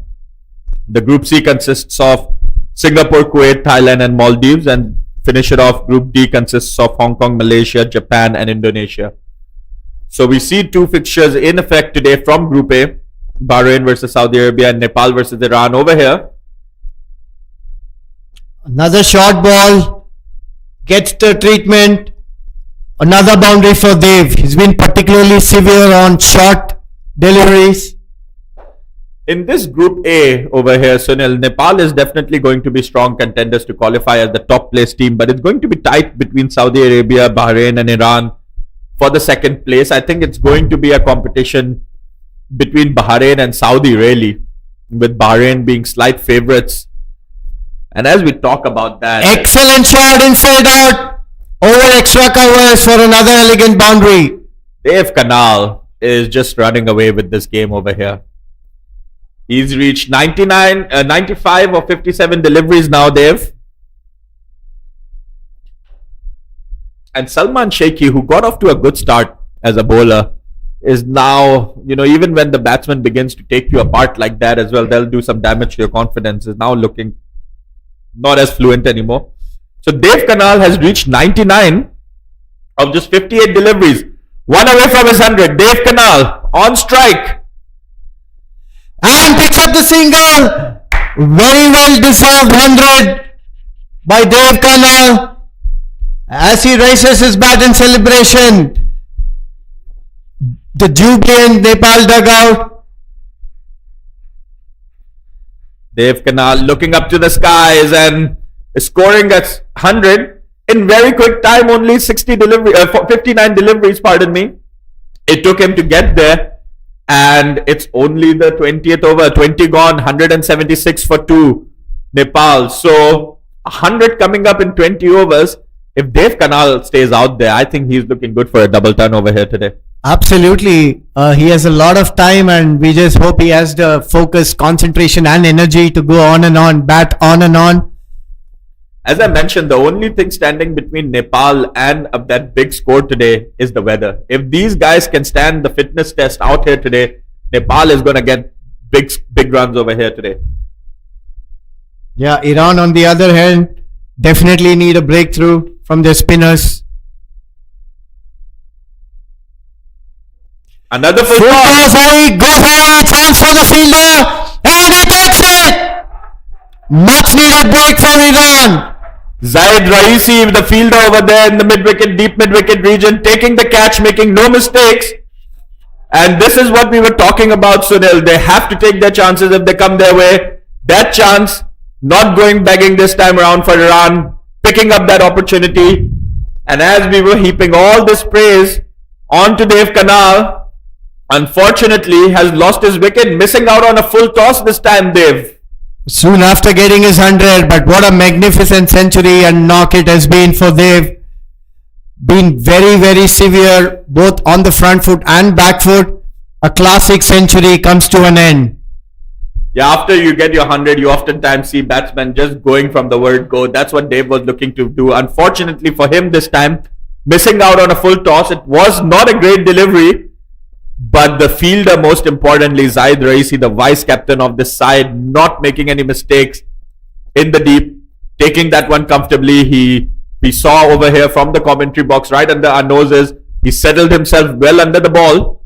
He was very, very comfortable under the ball throughout and taking that catch very comfortably in the end. Yeah, still head is extremely important when taking high catches. I thought he did really well to reach the ball and keep a still head and take it comfortably. So Niazmand has picked up the third wicket for Iran. Niazmand has been good. He went away for a few runs in this first over. Much needed breakthrough for Iran.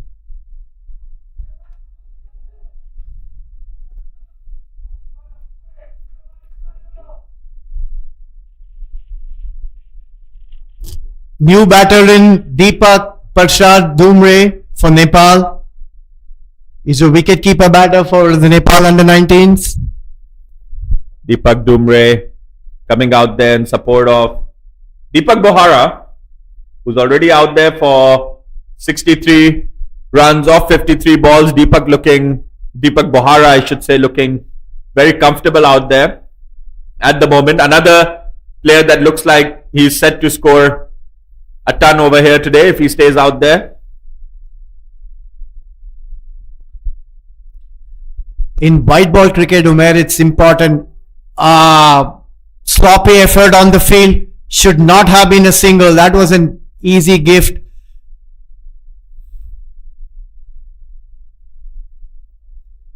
So in white ball cricket, it's extremely important to have a set batter all the time at the crease, because every time there's a new batter, the momentum is going to dip, because any new batter needs to take his time to get his eye in.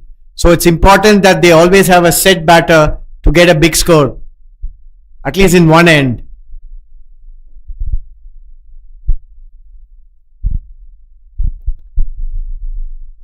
I mean, despite the fact that Nepal plays a lot more cricket than Iran, I must still say that I am impressed with this Iranian team.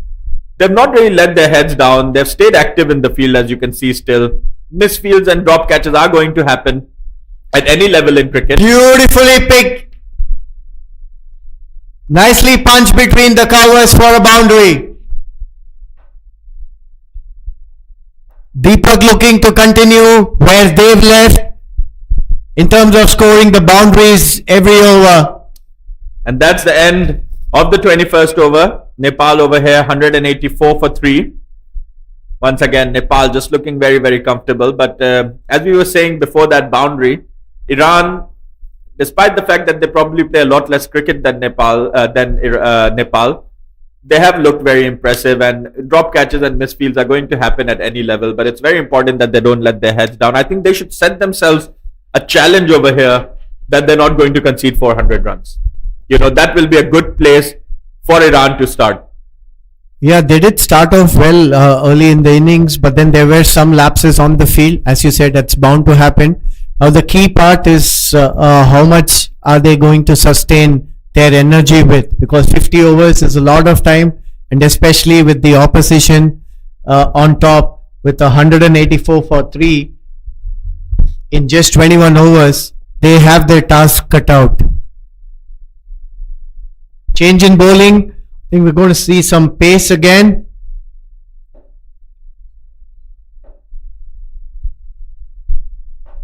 Zahid Raisi, the vice captain, is going to take the ball once again. He opened the ball earlier today, and he took that catch that dismissed Dev Kanal in the end. So he was really impressive early on. He's got a very, very good fluent bowling action. And he definitely troubled the batters. Was not able to pick up a wicket in his first spell. Let's see if he can change that over here in his second spell. Yeah, good to have a change in pace in the bowling. Let's hope this works for Iran. Starts off with the wide. If you see a strong offside field again with 6-3 and 5 fielders in the ring. Shot third man, 2 points, cover, point, and an extra cover. Yeah, we saw on that delivery, he's able to shape the ball away from the right-hander, which is probably the reason why they've set such a field for him. A very, very packed field on the offside. Square of the wicket especially.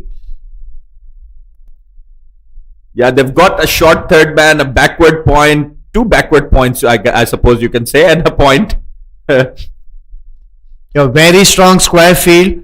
And I think the strategy seems to be pretty straight and simple. Just keep pegging outside the off stump. Yeah, rather aggressive field over here, which is good to see from Iran.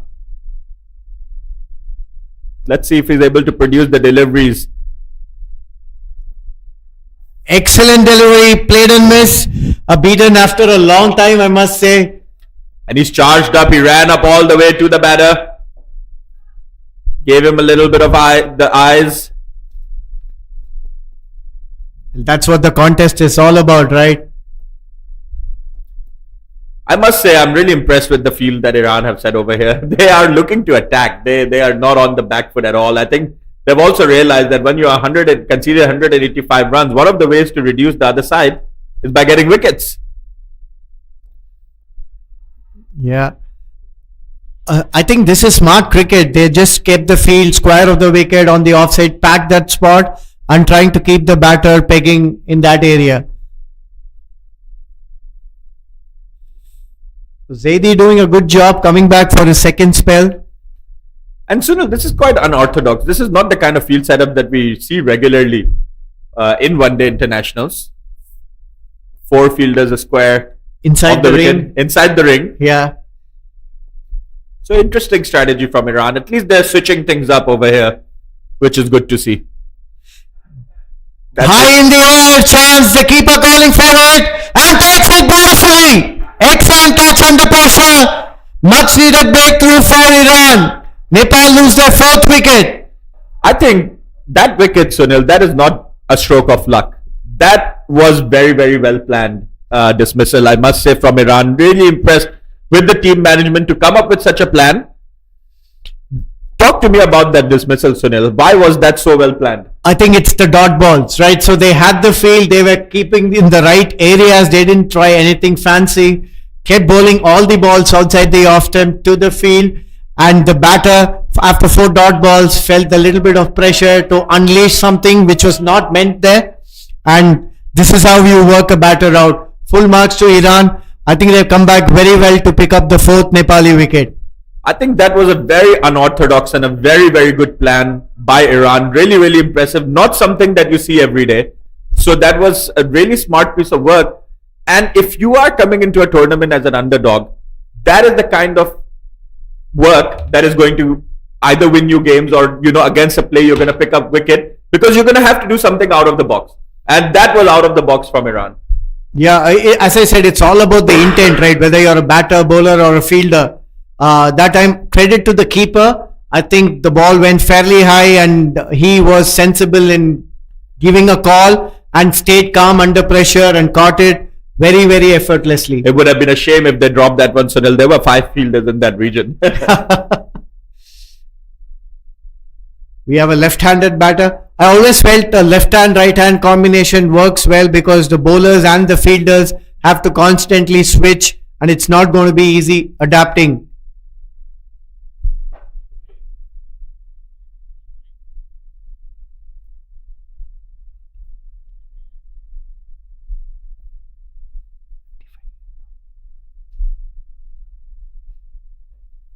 Zahid Raisi continuing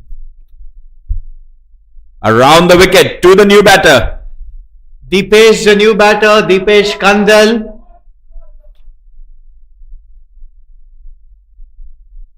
Zaid Reish has been very, very impressive from the time he started this second spell from this over.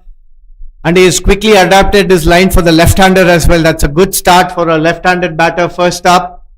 I would like to see a slip out here, Umair. They're just hitting the right areas to build extra bit of pressure on the Nepali batters. They've gone for the same plan. That one just a little bit too far outside off stump. That's going to be a wide. Same plan over here. The 4 fielders on the offside square of the wicket. Yeah. The 3rd man, that backward point, and then a point, and this time a cover. So they've moved one of the backward point fielders a little bit more to the point region. And also going for a silly mid-off sort of region this time around. Another wide.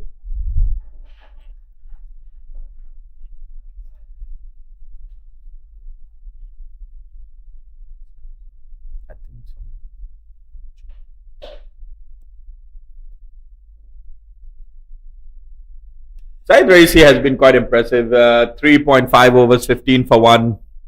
Not giving away too much. He's bowled really well. Picked up a wicket this over. Last ball of this over.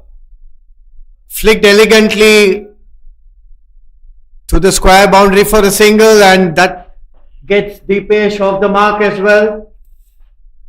This is important in terms of the Iranian field set. Should not be giving easy singles considering both the batters are new. So you look to bowl to the same batter and build the pressure like what they did to Deepak earlier this over. Yeah, Zahid Raisi naturally swings the ball away from the right-hander. So I wonder if that plan that they used to get the previous batsman out works against the left-hander, because as we saw, that delivery is swinging in to the left-hander and there's a lot of space on the left side for the left-hander to put it away. So another change in bowling. I think that's smart cricket from Iran considering the medium pacers have done the bulk of the damage. We have a medium pace option again. Yeah, this is really good from Nepal. They've gone back to their captain, Dadman Raisi.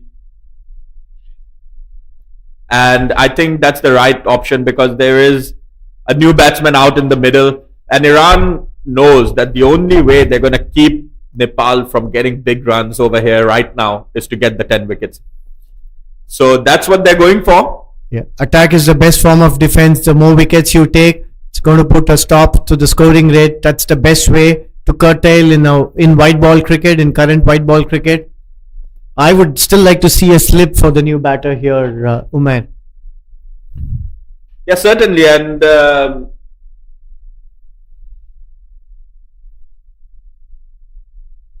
Salim Tal, pardon me, has taken the ball over here, not Dadman Raisi. Salim struggled a little bit early on. We saw he was a little bit off the mark, bowled a few extras, but he's coming back for his second spell over here.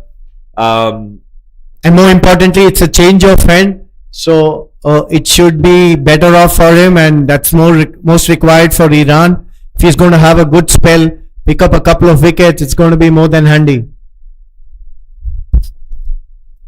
Yeah, two new batsmen out there. I think if Iran can somehow pick up another wicket over here, I think this game would be back in the balance. As you mentioned correctly, a slip would be a good option over here.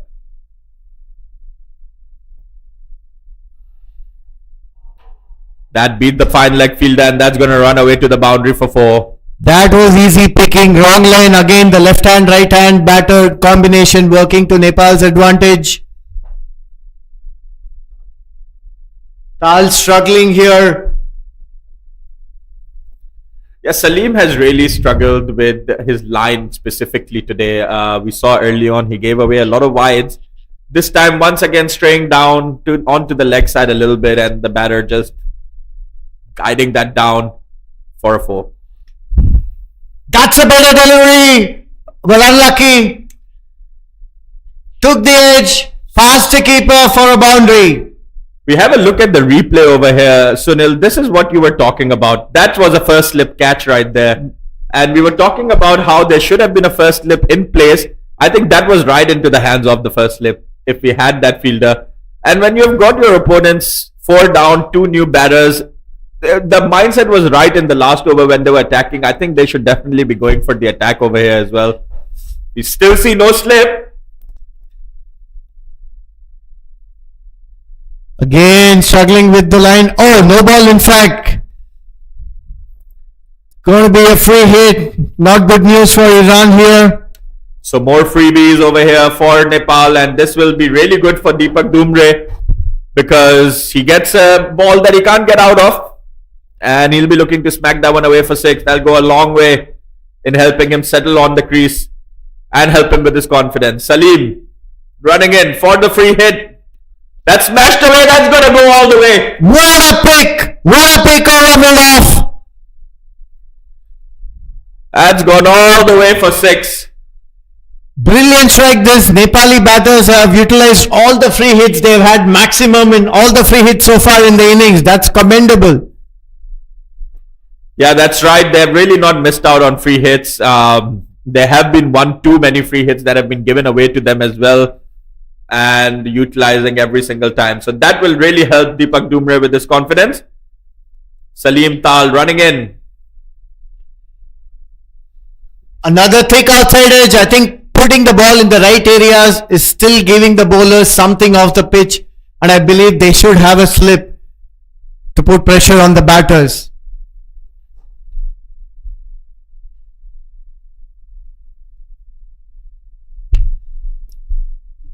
This is a crucial passage of play for both the teams. Iran looking for the 5th wicket and Nepal looking to build a partnership after 2 of their set batters getting out. Dev and Deepak put on a quick fire and a mammoth partnership. You've got to feel they missed out a huge opportunity in that over with that edge outside off. Yeah, it's all about being that intuitive. You have to be one step ahead of the game. They say there are no ifs and buts in cricket. There were 2 new batsmen out there, and was certainly a very good opportunity to attack them a little bit. But I suppose Salim has been struggling a little bit with his line and length, so maybe the captain thought that it's not going to be a best option, but that's how it works in cricket, you know. Yep. So opportunity gone begging over there, because I think that was a very important opportunity, because if they had Nepal down 5 down over here, that would have given them a huge opportunity to restrict them under 300. Yeah. So Zaid Raisi is going to continue over here against the right-hander. Zaid has been really good against the right-hander. He's able to get that shape away from the right-handed batsman. They've sent the third man back this time round. So third man will be deep. A more conventional 5-4 field now.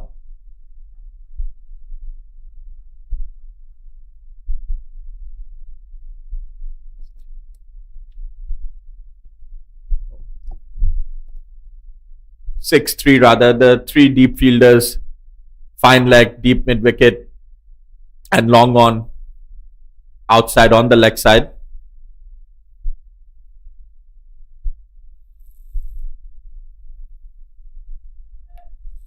Third man's been pushed back for this over, so it'll be a single only. The Nepali batters are doing it nicely, especially with the left-handed, right-handed combination. They are rotating the strike and making it difficult for the Iranian bowlers.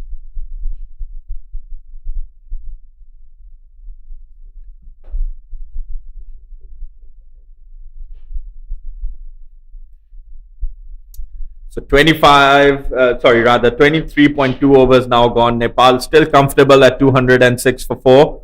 I think Iran can still switch this up if they're able to pick up a couple of wickets over here. Zaid Raisi around the wicket to the left-hander. Goes over the covers. Has it got enough to go to the boundary? Yes, it does. Over the infield, another easy boundary coming for Nepal. That was just too far outside off stump, and Nepal not missing out on that one. Giving Dipesh a chance to free his arm and get a boundary over covers.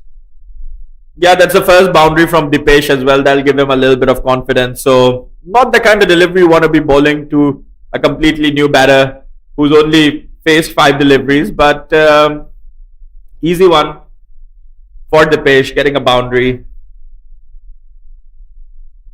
So Zaid Raisi, who's otherwise been pretty economical so far, coming back over the wicket. This time it's in the air. That was a well-directed short pitch. I think Dipesh was not expecting it. Came on to him quickly and did not get it in the right spot of the bat, but did not have enough to carry to the mid-wicket fielder. Just a single in the end. But that was a well-deserved delivery, well-directed delivery. Yeah, this is something we haven't really seen from the Iranian bowlers today, testing the batters with the short delivery. So finally in the 24th over we see, but there was really no fielder in place for that kind of ball. So landing in no man's land that time.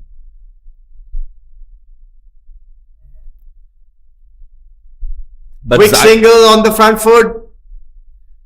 Zaid Raisi otherwise has been very, very impressive so far. He's bowled 5 overs, given away 23 runs for 1 wicket. So he's been the pick of the Iranian bowlers so far for sure, Zaid Raisi. He took that excellent catch in the deep as well. And with that, 24 overs are now gone.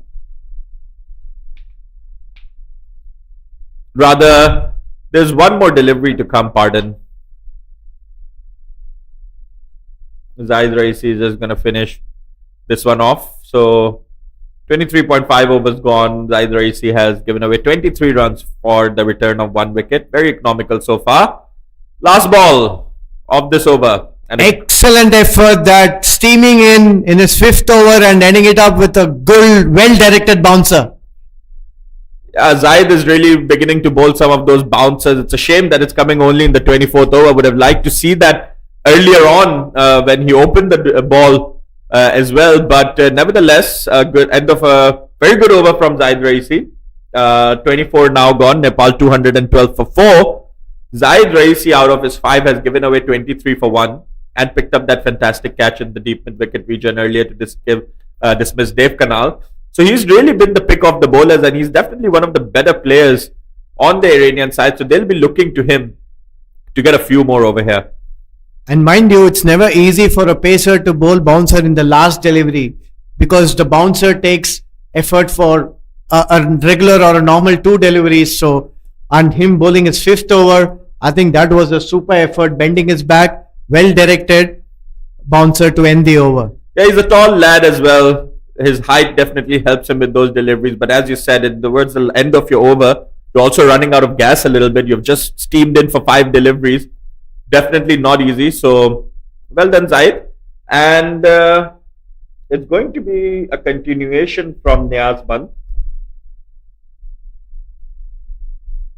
Salman Niazman is going to continue with his off spin over here.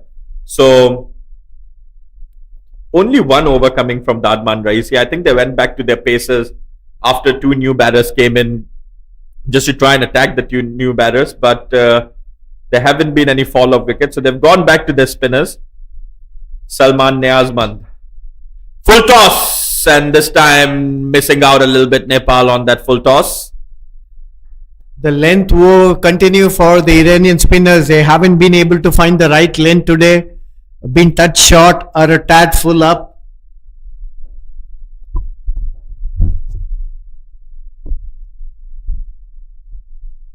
Hit hard but straight to the point, fielder. No run again, 2 dot balls.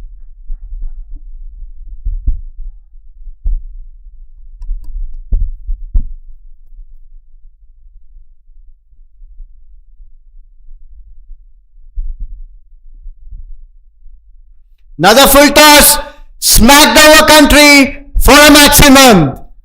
Poor bowling from Iran gets the punishment that it deserved. This time, no mistake from Deepak Dumre. Once again, a full toss. He bowled the full toss once, missed out, but he's not going to miss out twice. So, the troubles continue in the field over here from Nepal. And this is the thing about 50 over cricket. The middling overs are very, very important. You cannot take your foot off the pedal.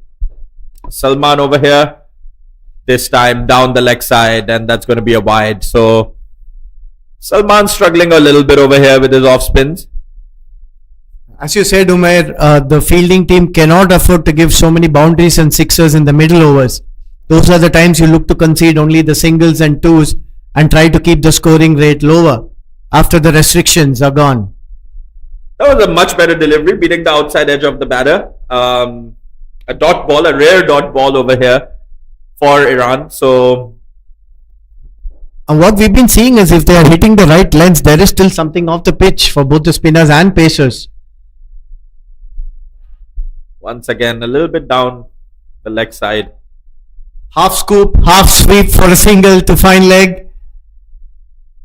The line has to be better. The previous ball, he beat the batter outside off stump, and the next ball was down the leg side. So the Iran bowlers needs to have a little bit more consistent areas, be hitting the right areas to trouble the Nepali batters.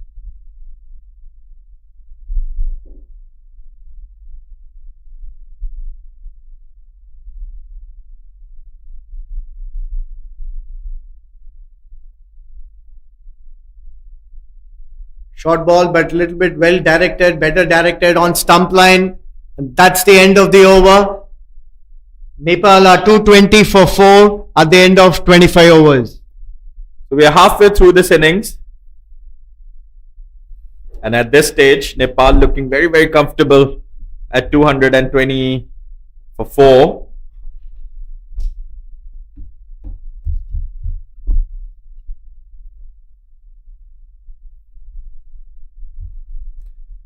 Zaid Raisi is going to continue over here, the pacer. He's been impressive. And if he can pick up 1 or 2 wickets over here, that will go a long way for Iran to try and restrict Nepal under 300 over here. Yeah, much needed breakthrough for the Iran team. I think there's a small partnership building up here, which they need to break.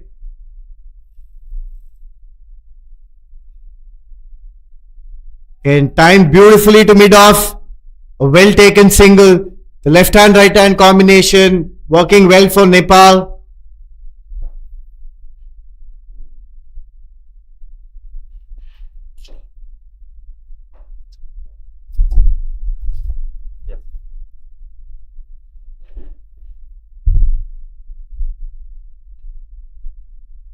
Deepesh on strike. 6 of 8 balls.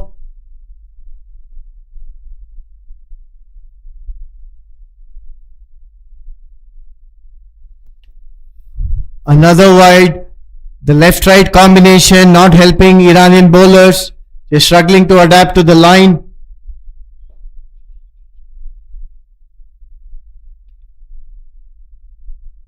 But Zaid Raisi in his 6th over has been giving his heart out, steaming in delivery after delivery, looking to hit the right areas to get a breakthrough.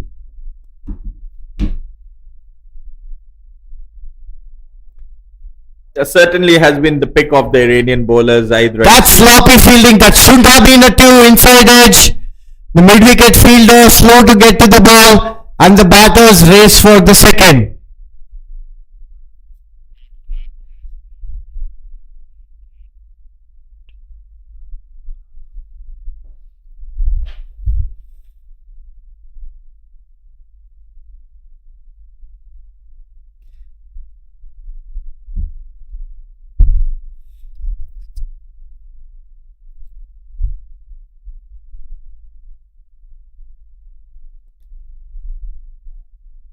Excellent shot between mid-on and mid-wicket. Well covered as well by the mid-on fielder. Keeps it down to a single. Dipesh looking good now, timing it well and middling most of the deliveries.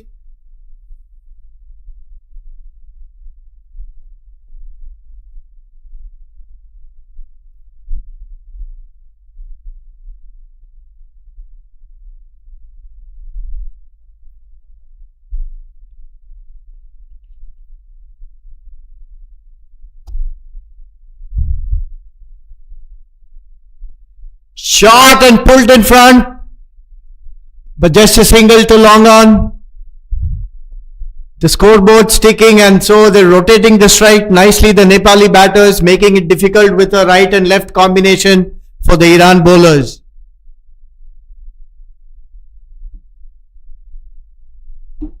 Deepak Prasad on 31 and Dipesh on strike with 9 of 10 balls.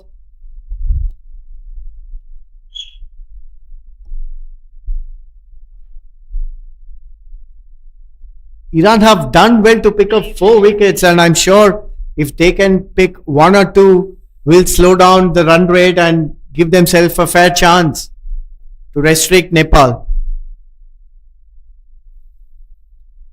Excellent delivery that.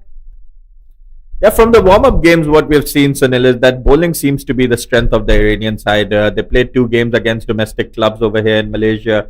50 overs games and managing to get the Putrajaya side out for 127 and SSB only for 109, winning on one of the occasions. Unfortunately, on the other occasion, not able to chase 127 as well. So seems like bowling is definitely their strength.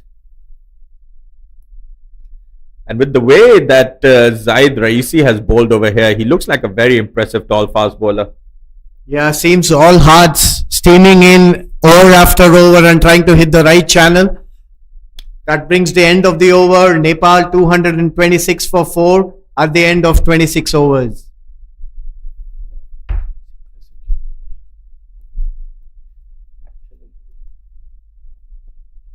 Yeah, Zaid Raisi over there with a very, very fluent action as we talked about in the beginning. And that's definitely going to help any fast bowler. Bowling action for a fast bowler is very, very important. If you have good biomechanics in your bowling action, you're going to stay injury free. You're going to have a long career. If you don't, you're going to pick up a lot of injuries. And unfortunately, we have seen a lot of great fast bowlers not able to realize their potential because of injuries. So, well, it's the toughest skill on a cricket field. Being a fast bowler is the most challenging job on a cricket field, according to me. Swept in front, trying to take on the fielder for a second, and they make it comfortably.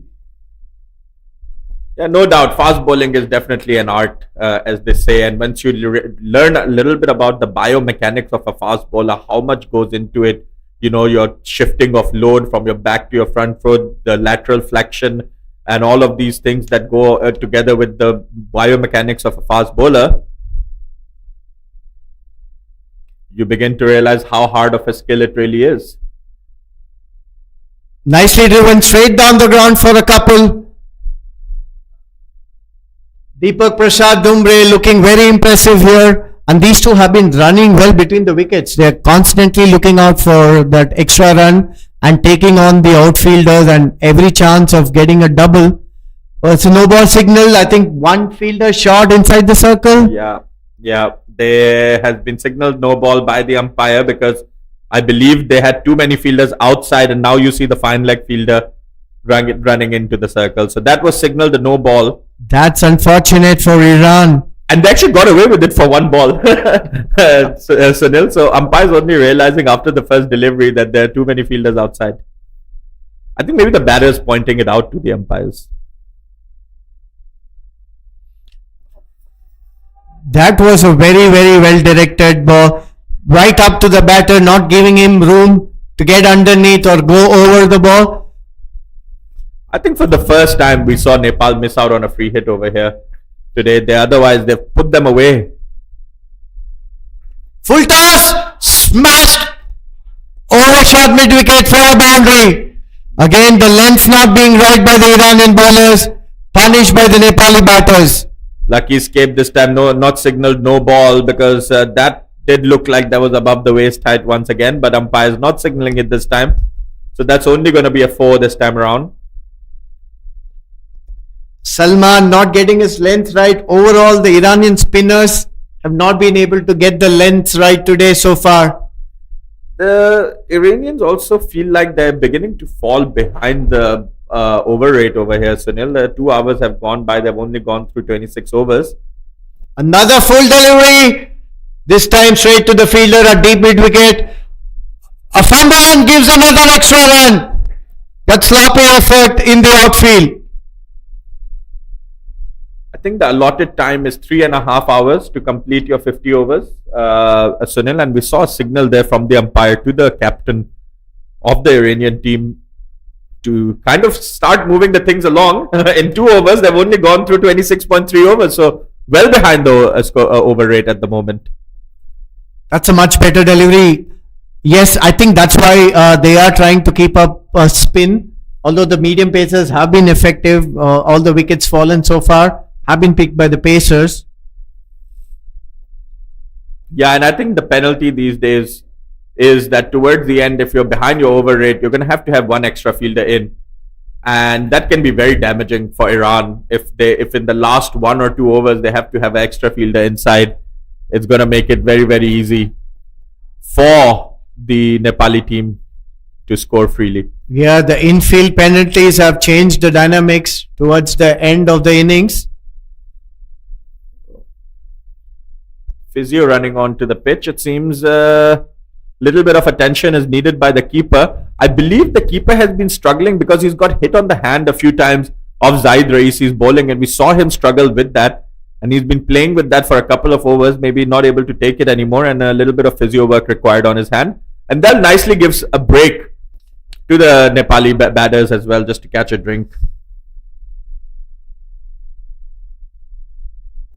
Yeah, it's always good when you're running so much. These batters have been running a lot of twos, and that break will be much needed. Otherwise, the umpires are very strict these days in terms of extra water being asked by both the sides, and even comfort breaks. Earlier, the bowlers would bowl a spell and come in and take a breather for 2 or 3 overs, but gone are those days. I think the umpires, rightly so, are very strict in terms of giving leverage for breaks for the fielding side. And when you're batting, as a batter, you cannot keep asking for water every now and then. It seems more regulated and constantly having to keep tab of the time. Yeah, just to tell our viewers, you have 3.5 hours to bowl your 50 overs. And at the moment, we are past 2 hours and 8 minutes and only 27 overs have been bowled. Ideally, they should have bowled over 30 overs. So with 1.5 hour to go, 1.5 hour typically will get you 20 overs. So they could end up being 2 to 3 overs behind. And that would mean that for the last 2 or 3 overs, they're going to have one extra fielder inside the circle, unless they're able to pick up their bowling rate really quickly over here. I've seen the umpire signal to the captain to hurry it up a couple of times already. So they're definitely behind the over rate at the moment. So change in bowling over here for Iran. Farhan Bahak is the new bowler. Farhan taking the ball for the first time in this innings. Another medium pace option, so they have to keep tab of the time and move extremely quick in between the overs, especially since they are continuing to bowl pace at least from one end.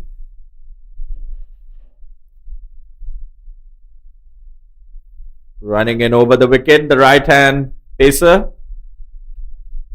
Just tucked away inside the inner circle for a single. Excellent running between the wickets by the Nepali batters. Soft hands and set off right away after playing the shot. Good understanding between these two batters.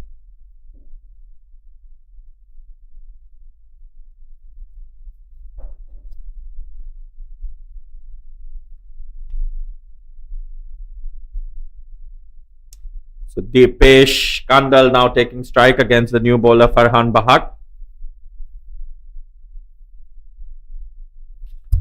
Another no ball. Full toss over the waist.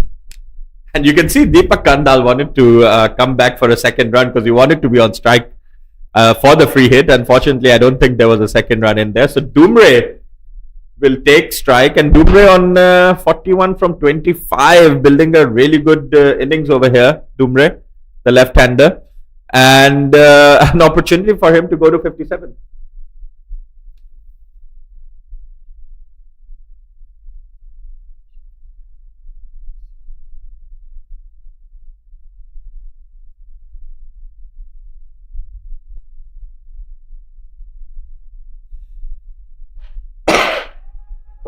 Excellent save there by the fielder, restricting it to just a single. Should have been a 4. Iran gets away from that free hit delivery by conceding just 1 run.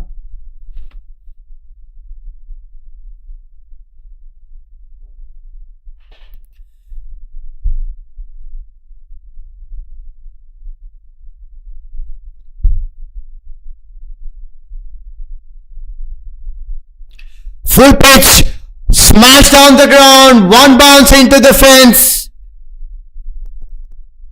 This is top batting by the Nepali batters, taking the attack to the opposition.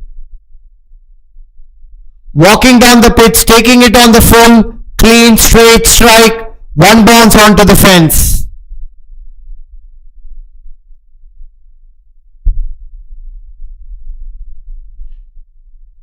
And Deepak Dumre moves on to 46 of just 27 balls.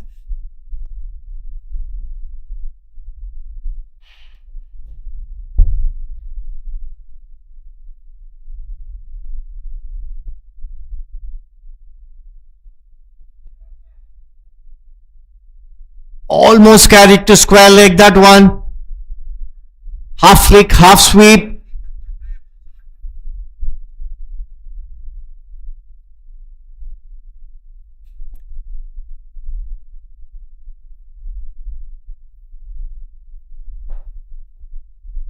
Iran need a wicket here badly. Smart little partnership building up for Nepal.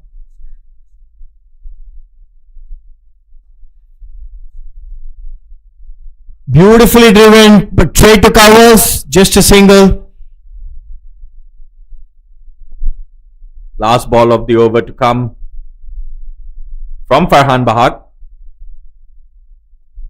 Been an expensive start for Farhan.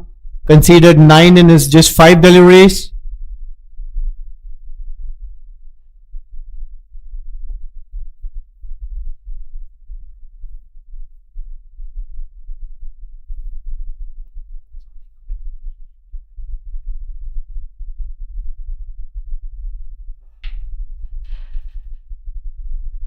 Misfield there, costing another boundary. It's poor fielding from Iran. Disappointing end to Farhan's first over.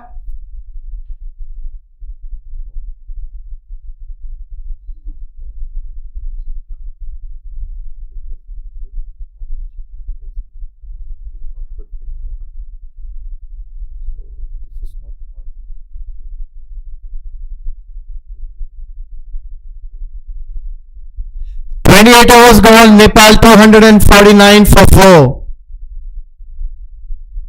Sorry, it's 28 overs.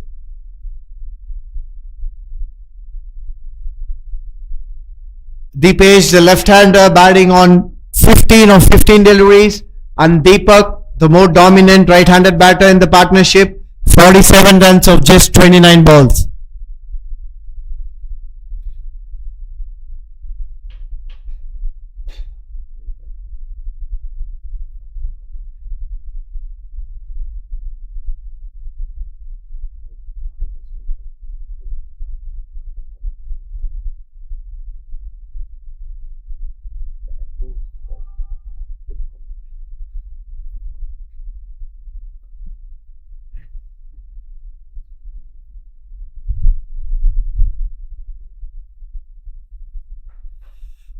Another full toss pulled away to deep mid wicket.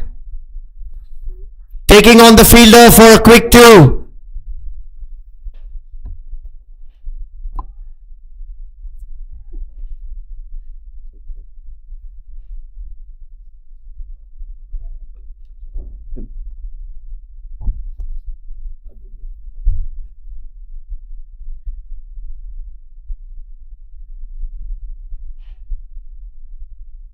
Salman Niazmand is continuing over here for Iran, and he's been a little bit expensive, given away quite a few runs, few extras, a lot of free hits, and Deepak Dumre able to contend with him very easily over here. Deepak and Deepesh building a very nice partnership over here, and with that double, Deepak Dumre has brought up his 50. So a 50 for Deepak Dumre, only of 32 deliveries, really well batted. When he came in, Nepal had just lost the important wicket of Dev Kanal and Deepak Bora, I believe it was. And those two batters were looking very, very dangerous. And at the loss of that wicket came in Deepak Dumre. So he needed to rebuild the Nepalese inning, and that's exactly what he's done. Yeah, excellent half century by Deepak. Run hard between the wickets, putting the ball in the gaps consistently.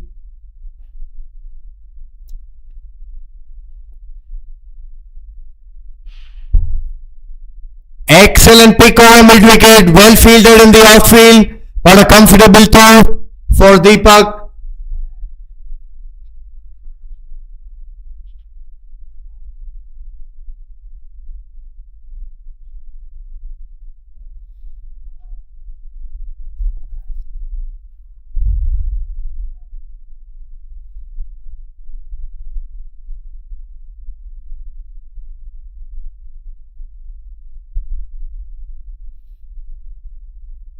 Cut straight to the fielder. No run on that occasion.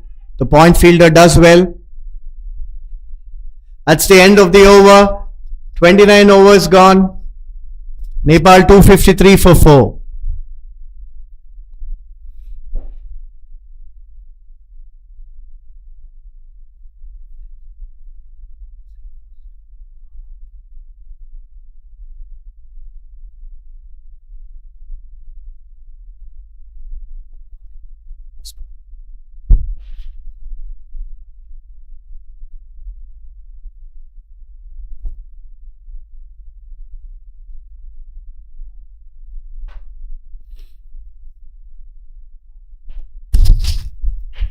Change in bowling, the captain bring himself on. Rahman Raisi. Rahman Raisi was really impressive earlier on, and he did pick up the 2 early wickets as well. Another very nice repeatable bowling action. Rahman Raisi, he's going to take the ball over here, and he'll be looking to get this breakthrough over here, because Deepak Dumre and Deepesh Kandal are beginning to look a little bit dangerous. Nepal once again obviously well set to get a total way beyond 400 even over here. The only way which Nepal can be prevented from getting 400 over here is if Iran is somehow able to pick up 10 wickets. And that doesn't look like the case at the moment.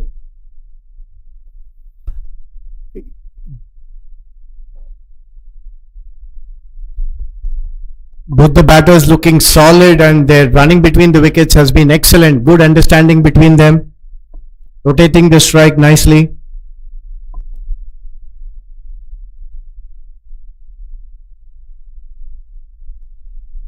And that's been cut away.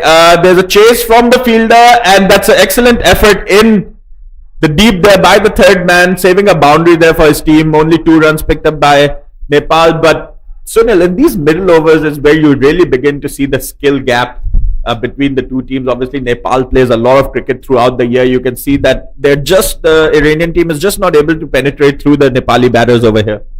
Well, the batters have been solid. They've been putting the bat balls away and running very hard, picking the gaps consistently.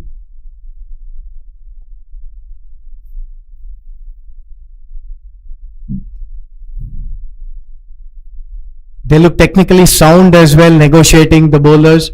This is a crucial passage for Iran, with the captain bringing himself on. They will be searching for the wicket, 5th wicket, to put the brakes on the Nepali scoring rate, which otherwise has been very, very good today. Yeah, at one point, Nepal was looking set to get 500 plus. Another full pitch, gets the treatment, pull away beautifully between the covers for another boundary. That is a beautiful cover drive over there from Deepak Dumre. He's beginning to look really, really comfortable out there. Have a look at this shot. We have a look at the replay. That was a full toss and just nicely guided away. Cover boundary for 4. So Deepak Dumre looks set to get a big score over here. This time another full toss, similar result, and that's going to run away for 4 once again. I'm not too sure what the Iranian fielder was doing over there. Tried to stop that one with his foot. Again, they're trying to display a little bit of their football skills over here, the Iranian team, and very easily contended with Dumre. No. Same delivery gets the same result. Same treatment and the same result there from Dumre. This time on the onside, flick gently for a single. And this is what we have been talking about 50 over cricket. That brings an end of that over here. So 30 overs are now gone. Nepal is 265 for 4. But this is what we were talking about, Sunil. The difference between 50 overs, because Dad Rahman Raisi looked very, very good in the beginning. And now he's beginning to look a little bit more casual. Yes, I think the more the partnership goes on, the fielding team kinds of is giving it away. This partnership has been very steady in the middle order. They've been running hard. They've been placing it in the gaps. That brings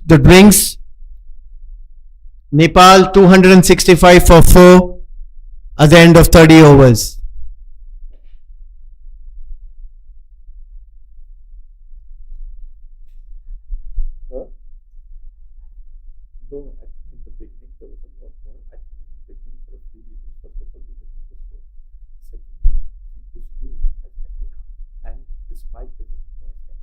So when you hear the commentary, actually, even if I was watching, I would say this bad.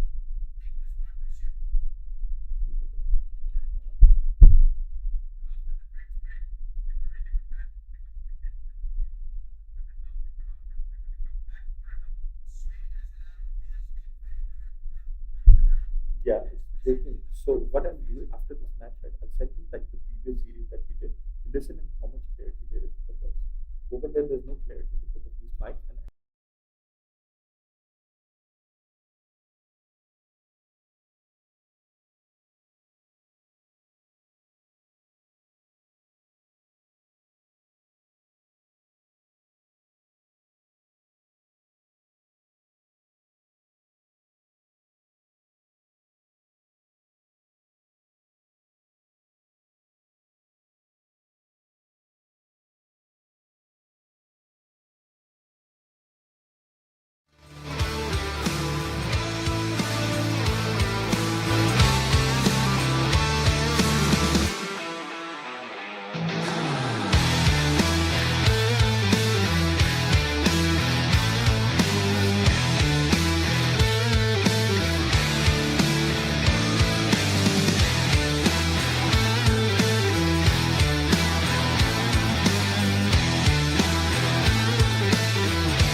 So we're back here at the UKM Oval, and the story over here is that 30 overs are gone and Nepal looking comfortable at 265 for 4.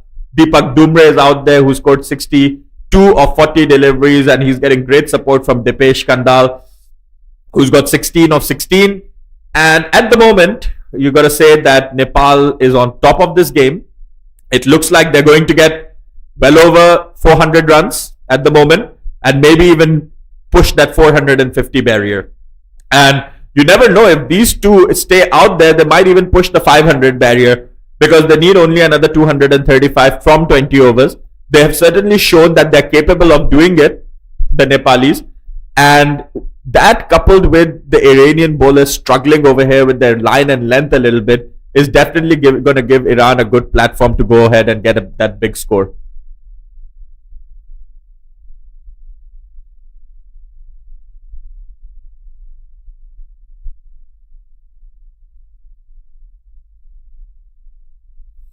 So we're just about ready for the 31st over here.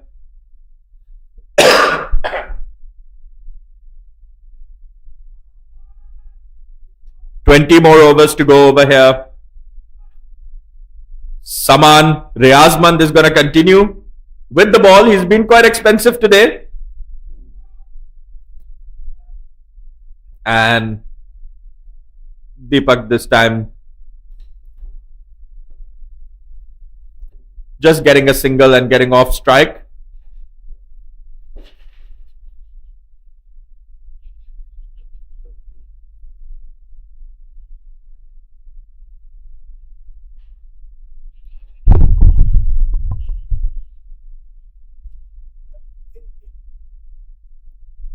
Nepal cruising along nicely. Good partnership in the middle order between Dipesh and Deepak.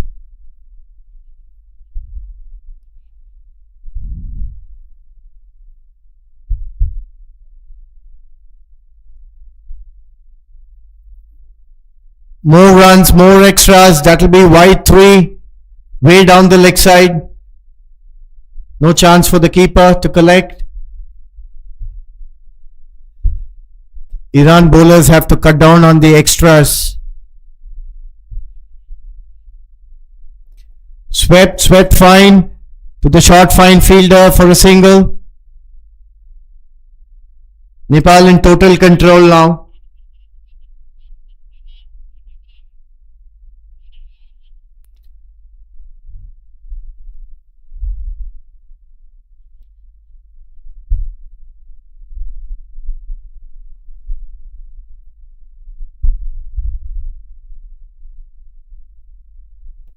Short pitch gets the treatment it deserves. Yeah, that was a poor delivery over there from Salman. Just outside off, short. And with the kind of form he's in right now, Deepak Dumre, he's not going to miss out on those. He is looking in sublime form, and he's looking like he's pushing for that 100 mark run. And if he keeps on batting like this, he's going to get there in no time. And this is excellent batting. This time very, very deliberately playing it down to that third man region. Very, very fine. There's no fielder over there. The third man is a little bit square. Using the pace of the delivery nicely. Delicate touch to the vacant third man area for a couple of runs. Yeah, very deliberately played there from Dumre. And he is really showing his full range of shots over here today, Dumre. The wicketkeeper batsman from Nepal, Deepak Dumre on strike, this time down the track. Steps down, straight into the throat of Langan. He's gone. I guess you could call that the commentator's curse over there, Sunil. We were heaping praise onto him, and just like that, he's handed it out. And I must say, that was a good effort in the field by Dad Rahman Raisi. He did not look too comfortable under that ball, but just managing to hold on to that one in the end.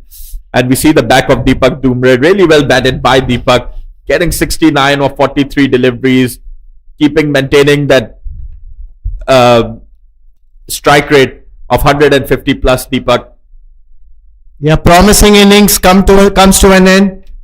Could have been converted into a century, but he did it part in the middle order by stitching a good partnership along with Dipesh. But a well-deserved and much-needed wicket for the Iranians to creep back into the game.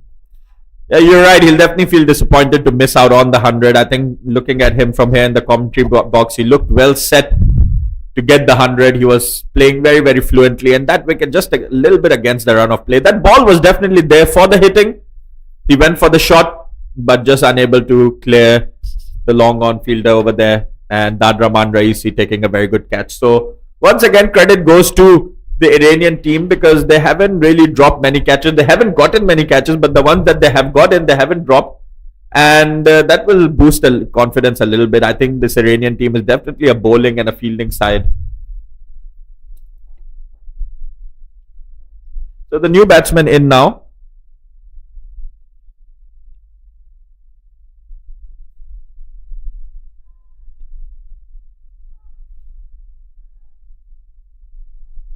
That brings the end of a successful over for Iran. Nepal 276 for 5 at the end of 31 overs. Yeah, Salman Niazmand over there picking up his second wicket. He's been expensive, Salman. He's given away 54 runs in his 6 overs, but he's picked up 2 wickets.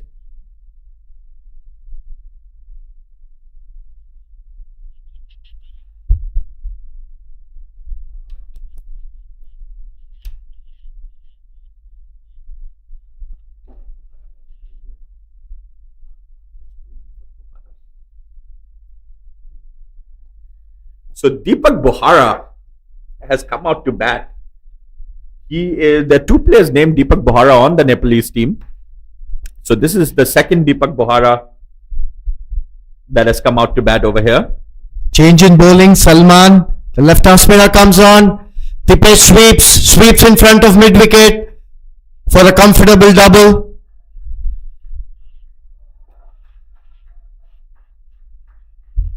Dipesh looks in total control, pulling the ball beautifully in the gaps, picking the toes comfortably, and also getting the odd boundaries.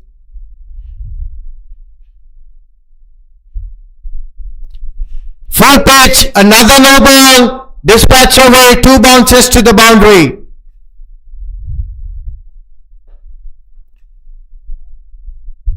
It's poor bowling once again. Giving a full toss over the waist and also conceding a free hit now. Yeah, Saman Shaky, we have talked about this. He struggled with the wrist spin. He should really stick to the conventional orthodox slow left armers, where he has a lot more control over those deliveries. We've seen this is not the first time he's bowled a waist high no ball, trying to bowl that wrist spin, and now a free hit for Deepak Kandal, and this time picks it over deep mid wicket for a massive 6. I think what's been really impressive from Nepal today is that they have really not missed out on those free hits. You have seen those free hits being put away aptly to the boundary, and Saman Sheikh is going to have to switch things up a little bit over here because his wrist spin, he doesn't seem like he has full control over those. He's bowled it full few times over the waist height that has led it to be a no ball. Nudged in front of Squire for another comfortable single. Yeah, the Nepali batters have been making full use of the free hit deliveries, and what was impressive has been the fact that they didn't go for any wild swing or slogs. It's all been proper cricketing shots, and they picked the line and length and dispatched them over the field more often than not.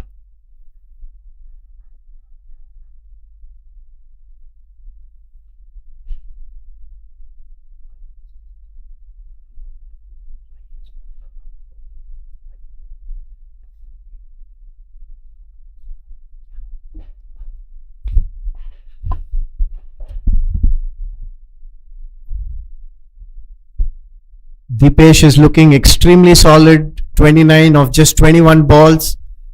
Being a left-handed batter is always an advantage, with the left-hand right-hand combination working very well for Nepal. Goes aerial straight into deep mid-wicket hands, and that's gone. Dipesh finding the deep mid-wicket fielder. It was Dadman Raisi once again. Have a look at this. The ball was there for the hitting.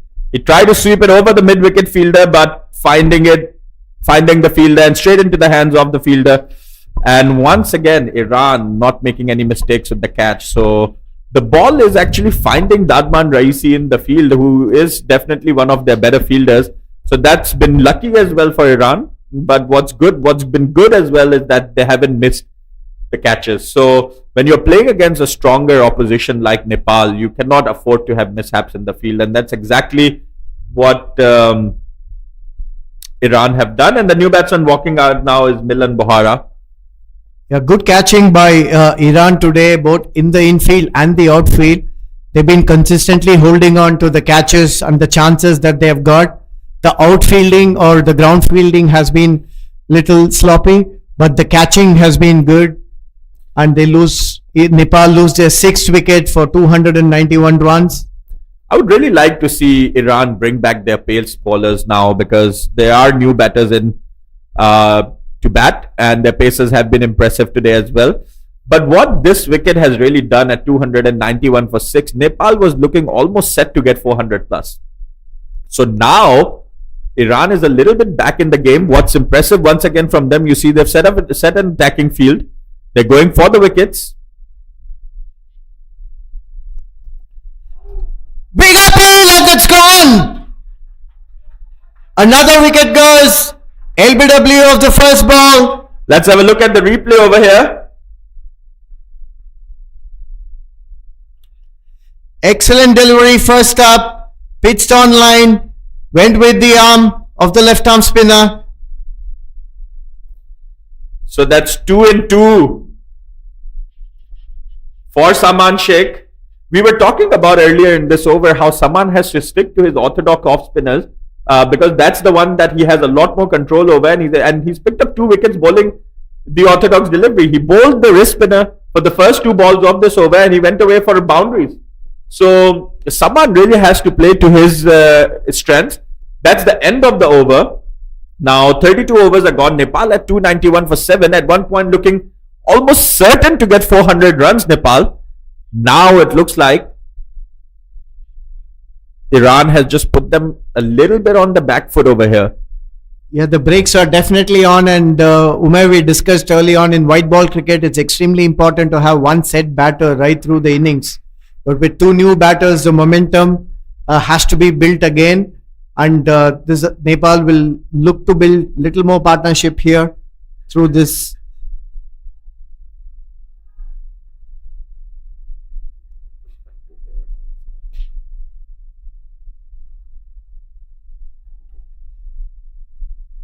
So both the spinners have picked up 2 wickets each for Iran.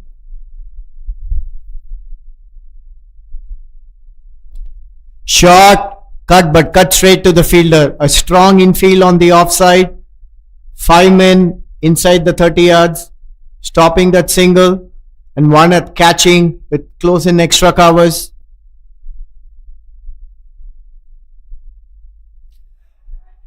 Lofted in the air, straight to long off.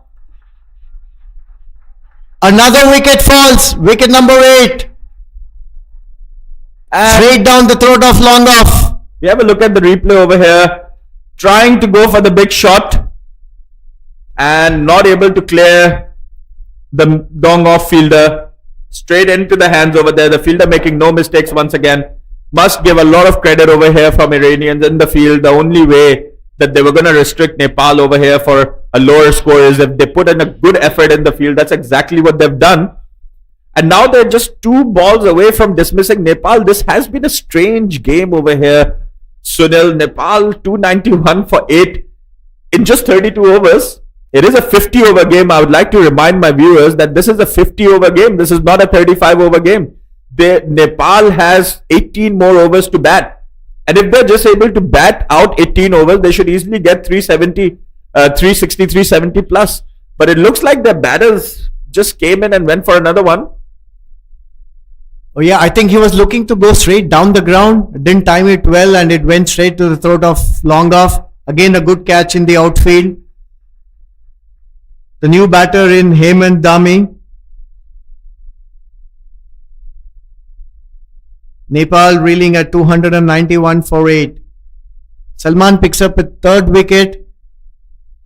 The spinners applying the brakes for the Nepal batters.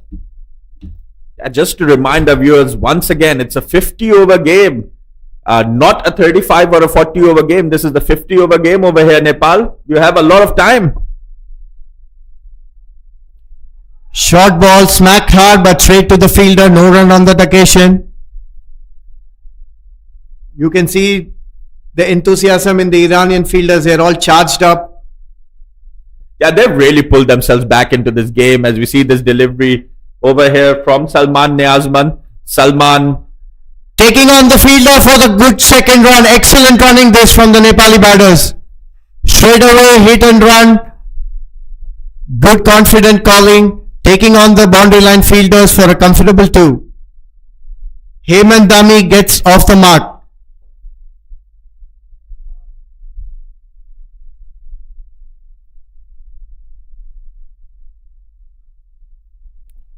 Short ball punched down to long on for a comfortable single. That'll be the end of the over. 33 overs gone. Nepal 294 for 8.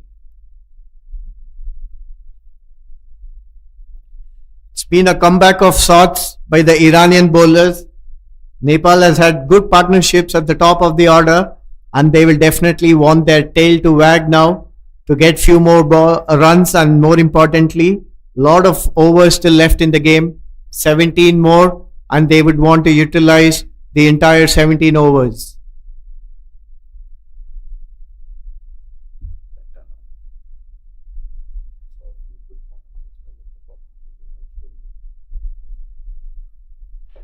So this is going to be a hat-trick delivery from Saman Sheikhi because he got wickets of the last 2 balls of his last over, and they know that because I can see that from the field set. But the batter over here paying no regard to his hat-trick delivery over the infield, over the cover boundary, 1 bounce for 4. That was a rank shot and wide ball asking to be hit and rightly put away for a boundary. Not a good option to go for when you're bowling your hat-trick delivery. That was short outside off and the batsman obliged. So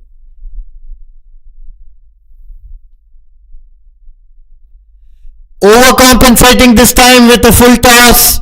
I think it's gone all the way. Maximum again. Another 6 to the Nepal innings. And with that, Nepal have brought up their 300. And real quick time, the 300. Nepal 304 for 8 in just 33.2 overs. So they have the score. They have a lot of overs in hand. They have 17 more overs to come after this. So if Nepalese batters are just able to stay out there, this only the last 2 wickets, they can still get that 400 runs. And Sunil, how important is it for their confidence that they go on to get that 400? It'll be huge. It'll be huge, especially at the start of the tournament. Play on a mess. I think it'll be buys. Yes, it is.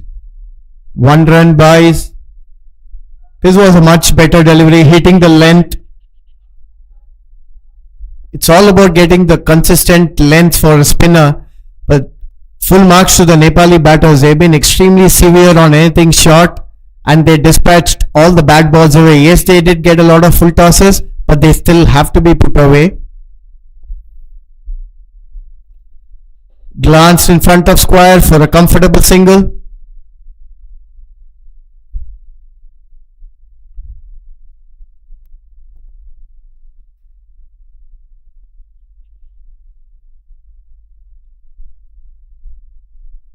So Hemant and Subhash, 2 new batters at the crease. Still looking comfortable. Another full toss. This time along the ground. Finds the gap between deep mid wicket and long on for another boundary. We have a look at this replay over here. Full toss delivery. That's really not going to cut it. He didn't even... he wasn't able to hit that properly, but still managing to read the boundary. And Saman Sheikhi over here is not bowling to his field, Sunil. If you have a look at the field, once again, they've gone for that approach that they've had today, the short third man, the backward point, the point fielder and the cover fielder. So a packed offside field. but he keeps bowling full tosses and the batter is easily able to hit it away towards the leg side. Yeah, they say you can't set fields for bad deliveries. 9 fielders are not going to be enough. Someone bowling his 6th over should be little more consistent with the length as a spinner. That brings the end of the over. 34 overs gone. Nepal 311 for 8. Yeah, Nepal have got a good score over here on the board already, and I feel, Sunil, that this score is going to be sufficient for Nepal to come out on top in this game, but that doesn't mean that they should stop over here. First of all, these young lads have to learn to bat out 50 overs. I think what's been impressive is that they've taken the Iranian attack apart, but what's been a little bit lacking from Nepal today is that they are struggling to bat out their 50 overs. It's just the 34th over. There's 16 more overs to go. And if they face stronger oppositions in this tournament, they're going to struggle from this point onwards. One thing they would like to ponder over is hitting too many balls in the air. I think they have the ability to hit along the ground and pick up their boundaries rather than create that extra chance or risk of a catch. A lot of positives over here from Iran as well. I think despite conceding so many runs, they have been excellent in the field. They started off very well, picking up 2 quick wickets and then a fantastic partnership for Nepal. Another full toss, gets the tick outside edge, just a single to short third man. There have been far too many full tosses and short balls in this innings, and I'm sure going forward, especially from the spinners, the Iranian spinners will want to get their lengths better. Salman Niazmand over here, the off spinner, he's picked up 3 wickets so far. Gave away a few runs early on, but he's beginning to pull it back. Now the excellent running this, putting pressure on the fielder. The square leg fielder was in the 30 yards, but they still took him on just few yards to the left and they set really fast for that single. Hemant and Subhash seem to have good understanding in the running between the wickets.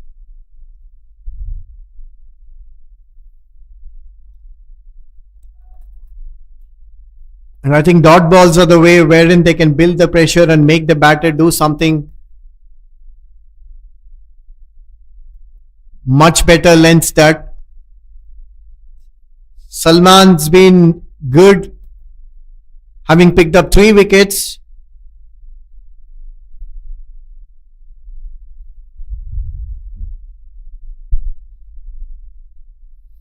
Another short delivery, punch down through the sweeper, and they come back for the second. Excellent running again by the Nepali batters. They've been good right through the day today, picking the gaps and consistently putting pressure on the fielders and taking those additional 2s. That brings the end of the over. 35 overs gone. Nepal 316 for 8.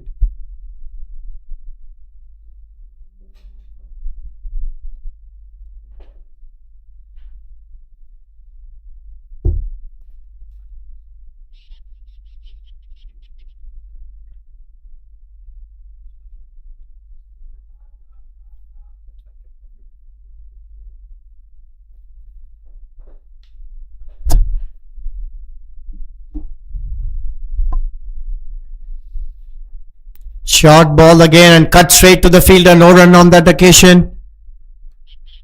I think the message to these 2 batters over here will be to get to 400. So, and they don't really have to go for big shots over here in order to get to 400.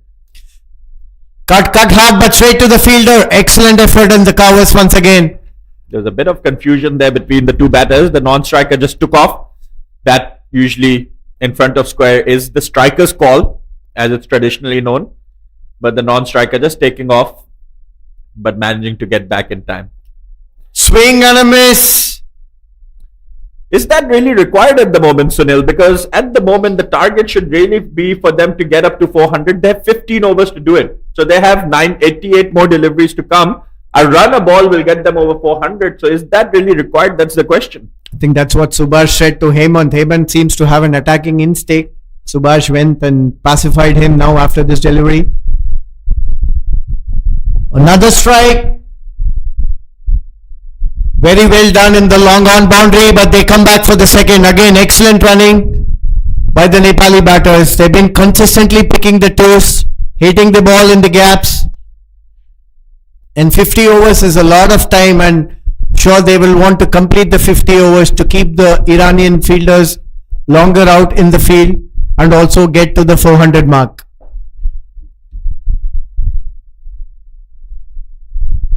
Driven straight to long off for a single. Yeah, it's very important to cross that 400 barrier. First of all, it gives you this confidence that yes, my team is able to get 400. Secondly, it's very important in the scheme of net run rates in this tournament to get to that mark. So they should really be looking to bat out 50 overs over here in Nepal. Very well bowled, straight to extra covers, no run there. Yes, you're right. Absolutely, especially in this competition where it's just one team that goes on to the next stage. There's no quarterfinals, mind you. There's directly semi-finals. So out of the 4 groups, one team from each of the group qualify for the semi-finals. And net run rate could be extremely important under these situations. And I'm sure Nepal are wary of it. And they will want to have as high a net run rate out of this game as possible. And the way the net run rate works as well, Sunil, is that if you don't bat out your 50 overs batting first, you're not going to get, because your score is going to get divided by the number of overs you batted out. So it's very important batting first, you bat out 50 overs in order to improve your net run rate. So with that, there's a change in bowling for Iran. Pace being brought back into the attack. Dadraman Raisi, the captain, who opened the ball and picked up 2 early wickets for Iran, is back into the attack. This is certainly the right option for Iran. I think we talked about this a little bit earlier, that this is the time to go back to their pace. The 2 pacers, Dadraman Raisi and Zaid Raisi, who've been impressive both with the ball and in the field so far. Certainly the 2 premier players of the Iranian teams. And just to get these last 2 wickets, I think they've made the right choice over here. The captain bringing himself on. Yeah, both Hemant and Subhash seem to be fairly comfortable against the spinners that they've played so far. And they have put up a nice partnership. Nepal seem to be having depth in their batting order with Hemant 23 of just 17 and Subhash Bandari supporting him well and looking solid at the other end.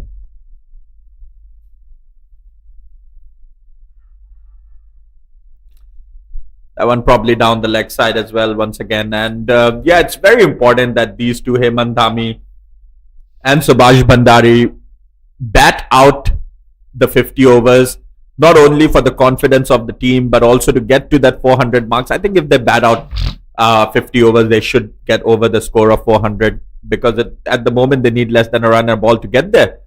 But Iran will certainly be looking to spoil their plans as Dadraman Raisi runs in over here. And again, sensible batting this by Subhash. Excellent running once again from the Nepali batters, putting the pressure and setting off for the second run. They've been very, very impressive with the running between the wickets today, taking a lot of twos. Subhash is complimenting Hemant's effort. Hemant, the more aggressive partner, and Subhash looking solid in rotating the strike. Nudged well to short mid-wicket for a single. I think it's important that the combination of an aggressive batter and the solid batter in both ends works very well for any team, because Hemant is not letting go of any scoring opportunities while Subhash is looking solid and rotating the strike and giving it back to Hemant. Gone! Straight down, excellent return catch. Hemant looking to go over the bowler, not getting the elevation right. Excellent return catch. Good reaction catch that. Once again, not needed.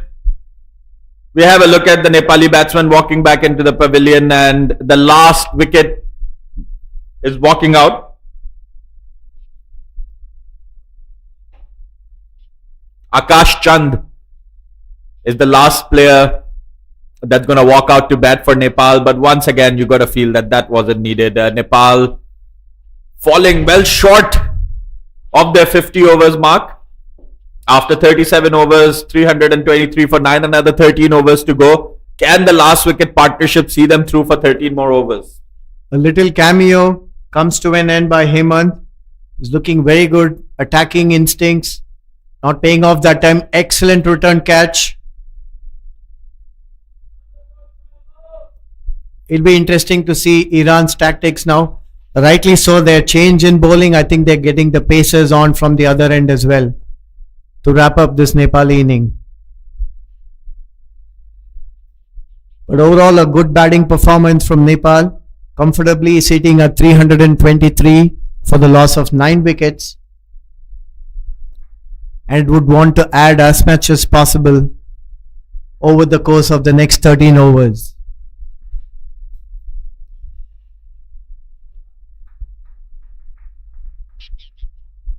Change in bowling. Zaid Raisi is brought back into the attack.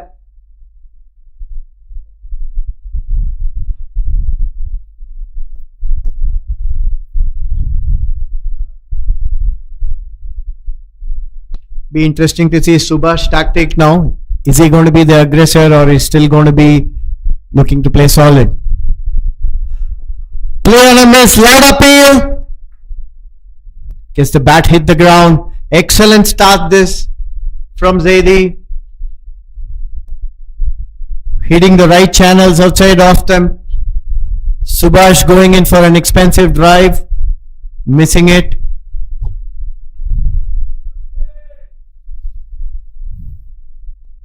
It's a good comeback from the Iranian bowling unit, picking up wickets consistently after a good top order performance by the Nepali batters.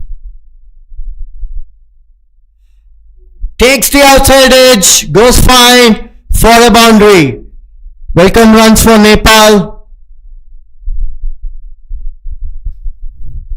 How far was that from the keeper? Oh, not close enough. Not close enough. That raced away to the boundary. I think still there's a lot of bounce and carry in the pitch. That was excellent effort by Zaid Raisi. An unfortunate boundary for them. And a useful 4 for Nepal.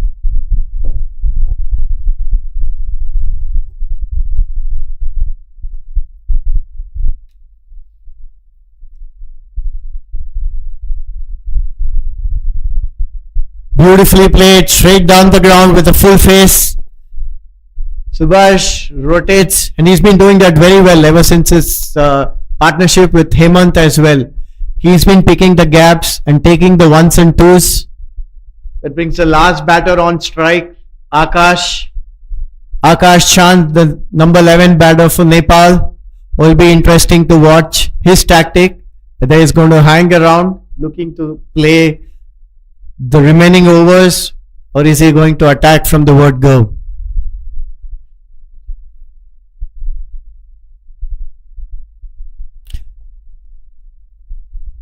Thick outside edge, races away to the boundary. Akash Chand starts off with the boundary. Clear intent there from Akash. Withward offer, short and wide, freeing his arms, racing away to the boundary, beats the third man fielder for a 4. Nepal marching on steadily.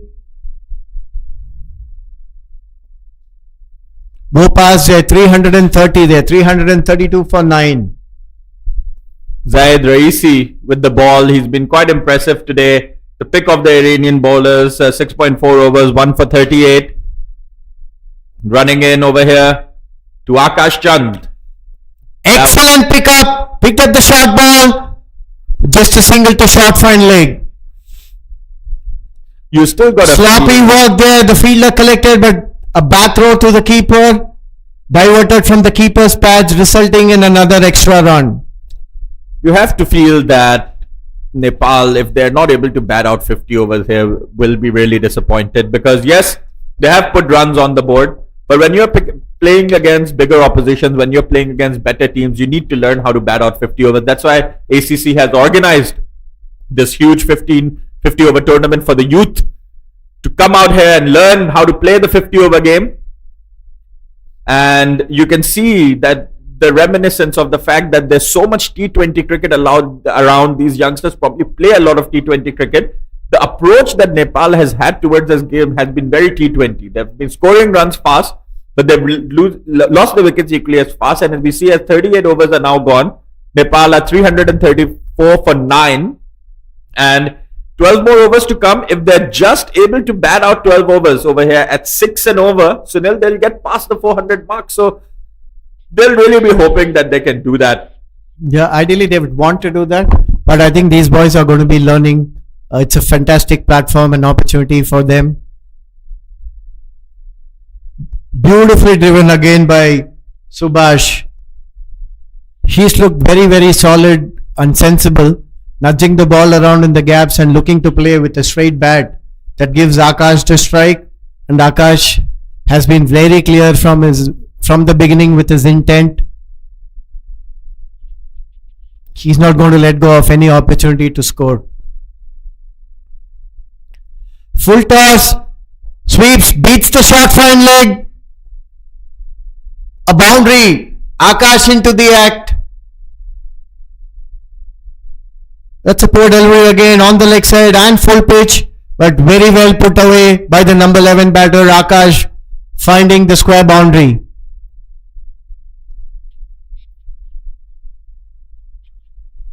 So Nepal racing away to 339 in the 39th over.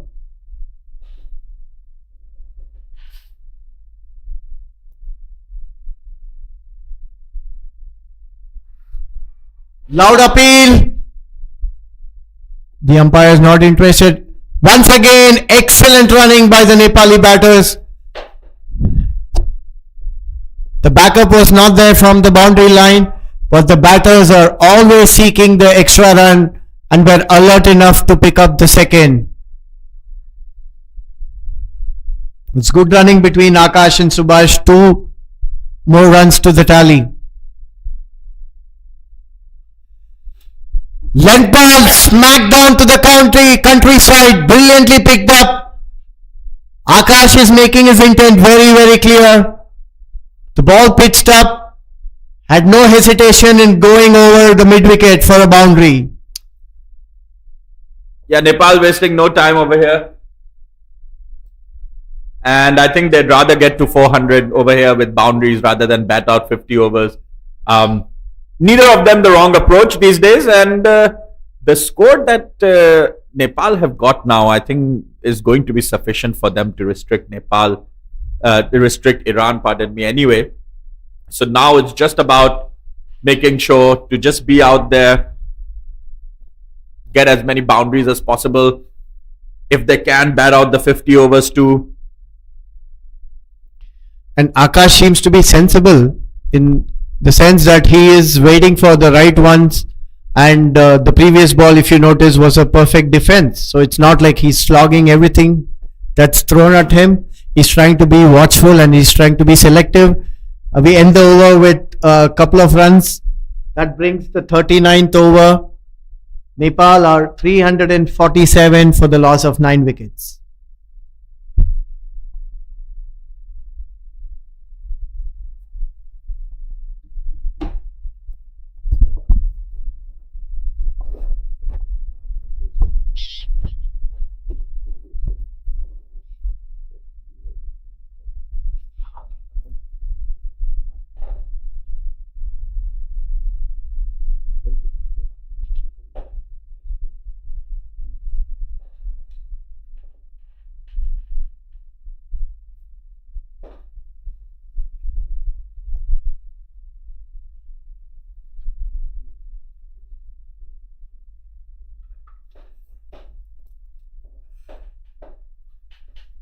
So the start of the 40th over here. Tal has taken the ball again. Take outside edge, races away to the boundary.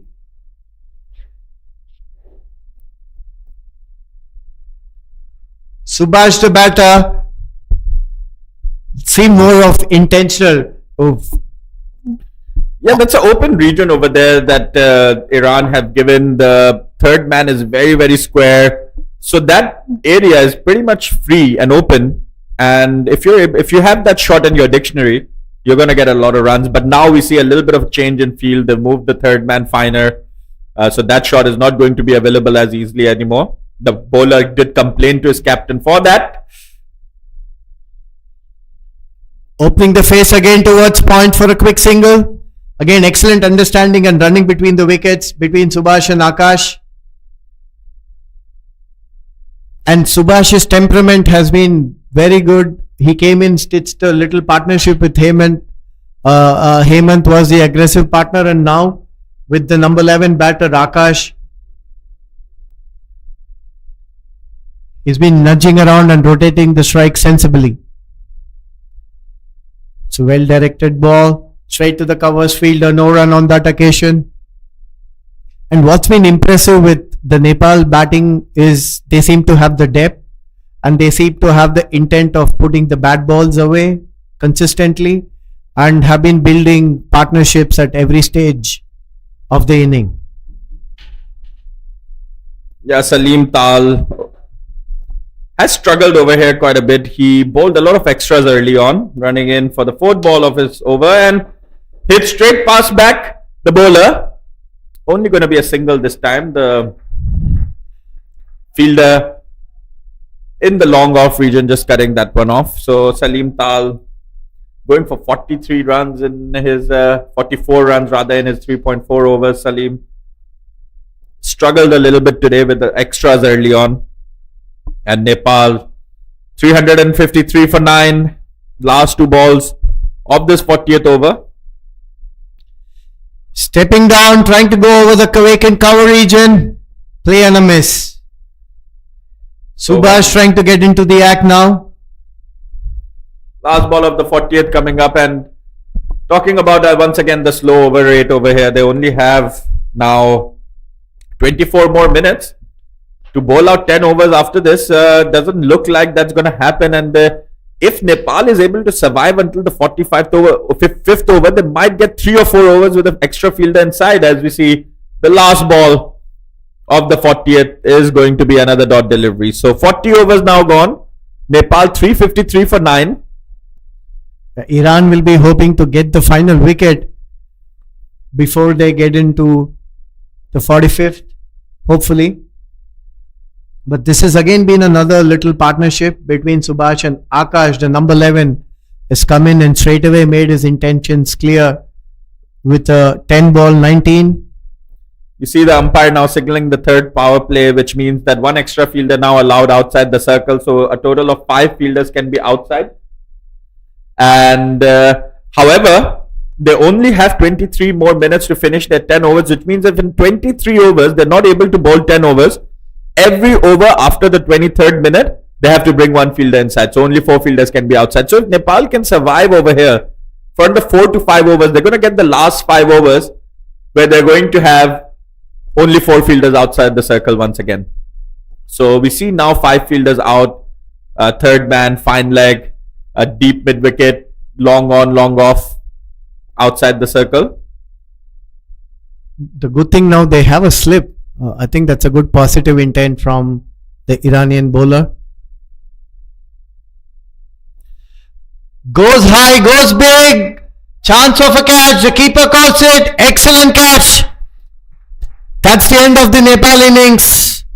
So Nepal dismissed over here in the 40th over. As we have a look at this replay, trying to go for the big shot. There were 2 or 3 fielders converging under it, but the keeper, the man with the gloves, taking it comfortably in the end. So 353, a big total posted by Nepal. They will be a little bit disappointed that they weren't able to bat out their 50 overs, only managing to bat for 40 overs over here. So that's something for Nepal to improve upon in the next game. Iran will be very, very happy that they've actually got Nepal all out, despite the fact they gave away 353 runs. And the positives to take away from this game for Iran is the fact that they were very, very good in the field. Absolutely.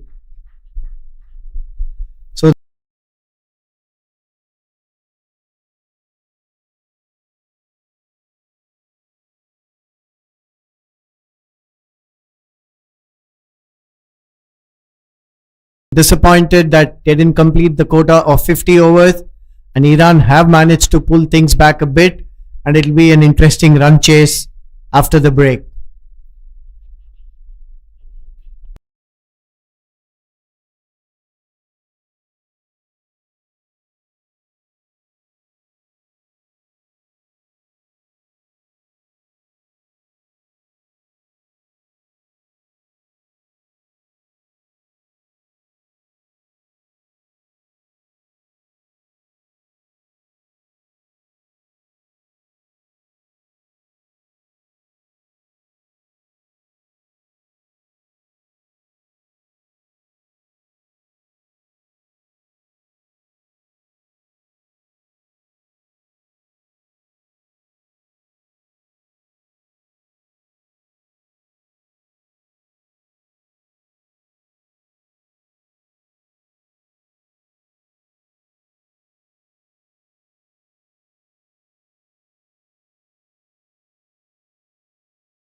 Welcome back for the run chase. Iran have a daunting task. 354 the target in their stipulated 50 overs. Nepal will be looking to attack as they have a lot of runs on the board. And it's going to be an interesting contest between the bat and ball.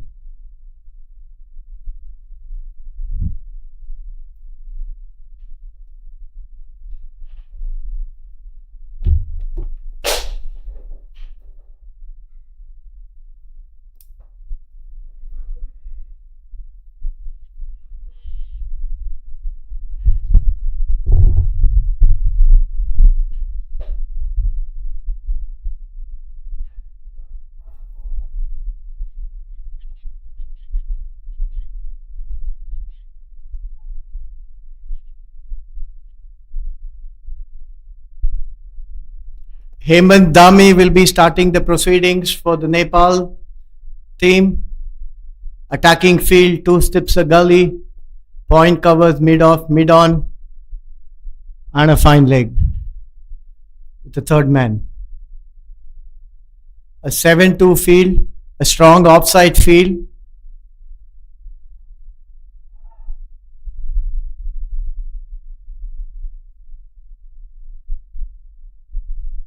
Hemant Dami with the first ball of the Nepal innings.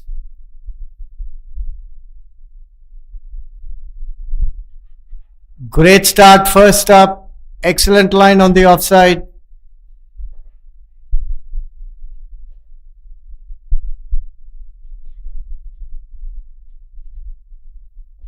Play and a miss.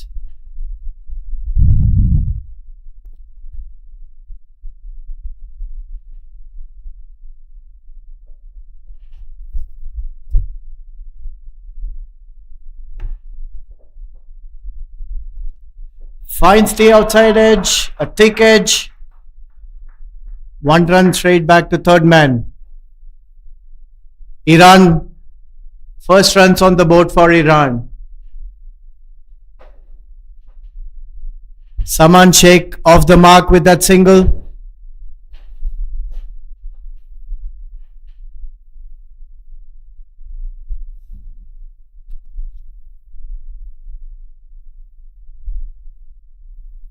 Left-right combination at the top of the order for Iran.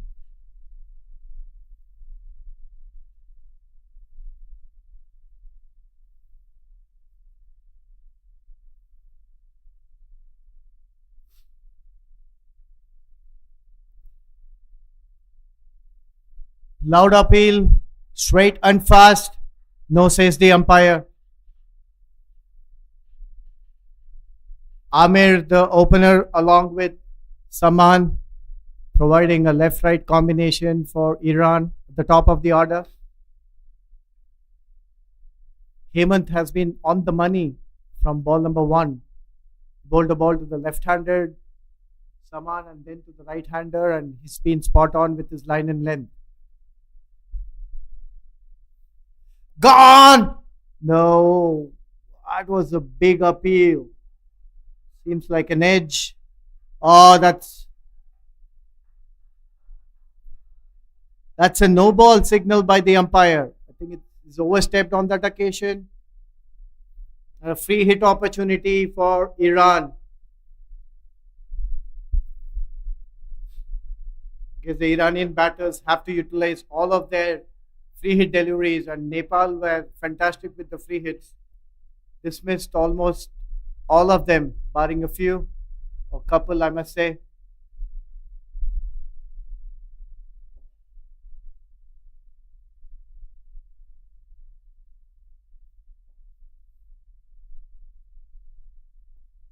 Free hit delivery, a play and a miss. That was too quick. Saman trying to go over the offside, little late on the ball and had to miss it.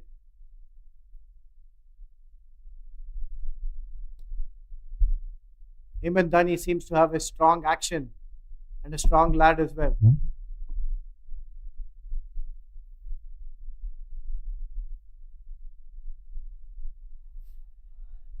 Overpitch, driven straight to point. No run on that occasion. And how about this field from Nepal, Sunil? They're gone with a very, very attacking field. They have two slips and a gully. Yep. Rightly so, because they have so many runs on the board. So I think they can afford to. And good thing is, again, it's all about intent. They're looking to be positive. They're looking to get wickets, as we discussed in white ball. Taking wickets is the best way to go about it. Again, very, very consistent line and length. This is by no means going to be easy for for Iran, pardon me, because they are up against a quality side over here in Nepal, and that's the end of the first over. As we speak about that, Iran 3 for none. Yeah, talking about Nepal, they're a quality side. They managed to post 352 runs in just 40 overs, not managing to bat out the quota of 50 overs. But despite that, getting all the way up to 350. And if they didn't lose wickets, they were all set to get well beyond 400. So this total is going to be very, very difficult for Iran to navigate. Yeah, they're going to have their task cut out. It's not going to be easy. And that's an interesting bowling option. They're coming up with spin at the other end, left arm spinner. I think what's going to be important for Iran is to try and bat as long as possible, try to not ruin their net run rate too much, and then hopefully they can play well against Saudi Arabia and Bahrain. Yep. Milan Bora, the left arm spinner for Nepal, bowling the second over.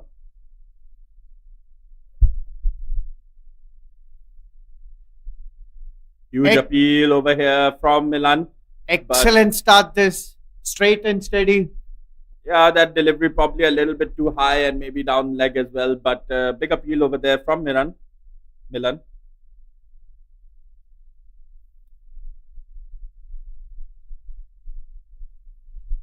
Shot, hit to mid wicket, and they have a protection there, the deep mid wicket, just a single. Yeah, I think as we're just talking, I think it's going to be really important for Iran to try and bat as long as possible. Try to get as much on the board as possible so that their net run rate is not too negatively affected. And if they can do that, then they can try to pick up some wins, maybe against Saudi Arabia and Bahrain. You never know. Anything can happen in the game of cricket. And thick outside edge there. Excellent fielding effort there, cutting the boundary, 2 runs.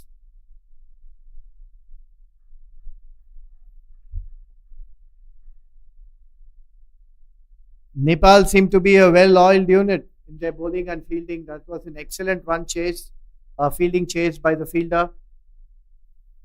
Nepal getting 353 in 40.1 overs, defending 354 over here. 354 is going to be the target that is set for the Iranian team today, and I must say it's a very difficult task for them to navigate this against the quality bowling of Nepal. Good attacking field set. You have 2 slips, a strong offside field for the left-hander, and the bowler has been spot on so far with his line. Very, very accurate, Milan. Driven beautifully. That's a casual fielding approach, resulting in a misfield and a single. I really like the fielding approach over here for Nepal. Very, very attacking. I think against the spinner, it'll be nice to see maybe a silly mid-on, silly mid-off fielder in as well to really, really put that pressure on Iran. I think Hemant is going to continue over here from the other end. 7 for no loss. Iran in 2 overs.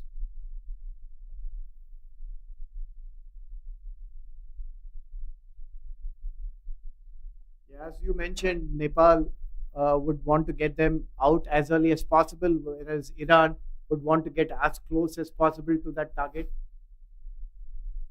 Yeah, the quality in bowling that Nepal has is just a touch above what the Iranian batters might be used to. So they're really going to have to navigate this hard over here, fight it out, and we can see a lot of pace being generated early on by Hemant. And that's, as I mentioned, that kind of pace is not something maybe these Iranian batters are used to. As we mentioned, talked about earlier, Nepal playing a lot more cricket than the Iranian team. But Iran has been very impressive today. I must say, as I said earlier, in the field, they rarely dropped any catches. There was a few misfeeds that's going to happen in any form of cricket. But when it came to catching, they were really impressive. And that's why, Sunil, they managed to dismiss Nepal in 40 overs. We have a look at this delivery. Excellent line and length again. Keeping it nice and tidy. Hemant has been impressive right from his first over. They're coming back to the point. At one stage, we thought that Nepal would run away to over 400. But I thought the Iranian bowlers pegged back well, keep picking wickets in the middle order and the middle overs, resulting Nepal not to get to a 400 target. Nevertheless, it's a very formidable score for Iran to chase now. Play and a miss. And to let us understand the bounce and carry on the pitch, the slip fielders are an indication for the bounce and carry. You see, they are so far behind, which indicates that Hemant is getting a lot of bounce and carry off the pitch. Yeah, we can see over there just a touch in front of the 30-yard circle. So almost at the end of the 30-yard circle, which shows you how much pace Hemant is bowling with. Really express fast bowler from Nepal. Punched beautifully in the gap. It'll be just a single. And you can see the difference in the quality between the two sides. Nepal with really good technique in their fielding. The fielders backing up each other. That was an excellent ground collection and throw. Very easily done. What we call the two-hand intercept or the double-hand intercept in the outfield. Drawing upon the expertise of Sunil over here. A very, very experienced cricket coach in the past as well. So he's a guy whose brain I'm going to be picking over the next 12 days. What a shot and an even better fielding effort. Saved the certain boundary. Excellently driven beside mid-on on a running and diving effort, restricting it to just one run.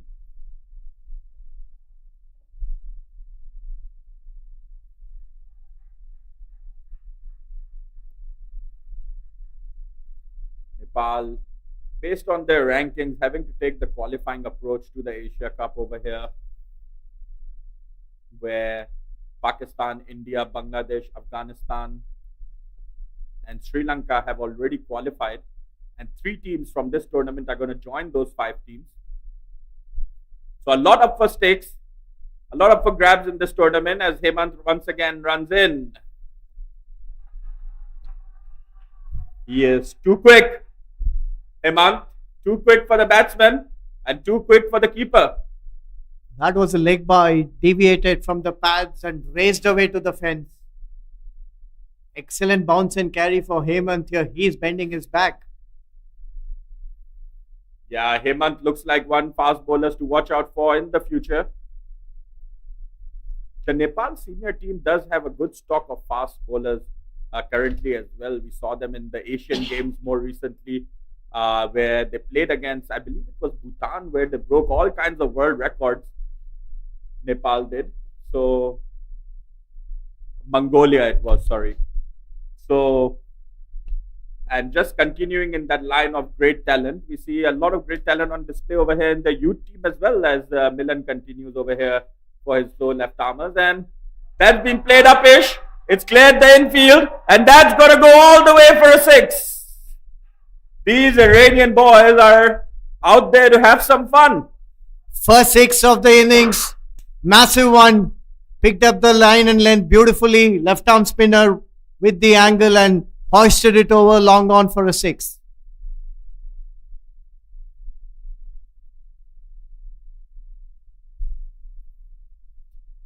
Goes big. Another one this time towards mid wicket. Doesn't have enough. It still crosses the boundary. So Amir Khorsan has decided that if Iran is going to go down over here, they're going to go down fighting. Let's have a look at this replay here.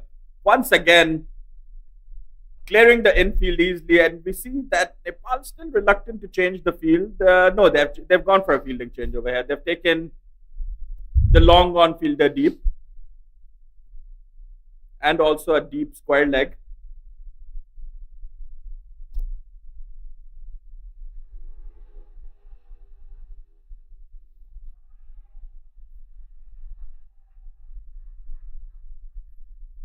So the field opening up now. You have a look at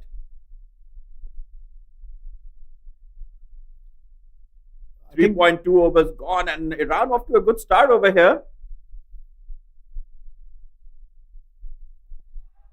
very, very well watched. Amir has been sensible this over, hitting a 6 and 4 and then watching out for the good ones. You know- Sensible batting. Sunil, Iran has constantly reminding us that they are here to play as well. They're a competitive team. Excellently nudged towards deep wicket for a single. Yeah, this will be a huge learning curve for them, this tournament. 3 opportunities, 350 over games, the least that they get to play, is definitely going to hold them in good stead. And 3 games against quality sides. They have Nepal, Bahrain, and Saudi Arabia. Certainly 3 teams that do play year round. Iran obviously playing a little bit of less cricket, but with this constant restructuring of ACC and ICC tournaments, we are beginning to see that these teams are getting a lot more games, which is great initiative both from ACC and ICC. We see Milan now running in for the last ball of his over, 4th over for Nepal. And played away. Dot ball to end the over, 24 for no loss in 4 overs. Yeah, a full credit to ACC. I think the emerging trophy that they did earlier this year was even a fantastic platform for the ones who are knocking into their national teams. It's an opportunity to showcase their skills. Talent needs a platform and opportunities, and ACC has done phenomenally well by bringing more tournaments in their calendar. The ACC emerging along with the Asia Cup, then the Under 16, they had the East Zone and West Zone Cup, and now the Under 19 Premier Cup for 16 countries. It's been phenomenal effort. Hemant running in to bowl the 5th over of the innings.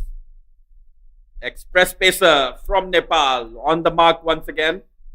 We see Hemant is able to generate a lot of pace, and we see the fielders and the 2 slips standing right back for him. Where he's been very impressive is his control, Umair. His control of line and length has been phenomenal. In the 3rd over that he's sending down now, he's adapted well to the left-right combinations and changed the line very easily.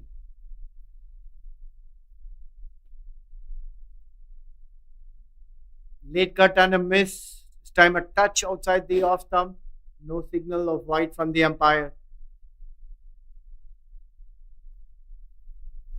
Nepal will be a little bit disappointed today for sure to miss out on batting for 50 overs, because I think if they batted 50 overs today, Sunil, they would have got well past 400.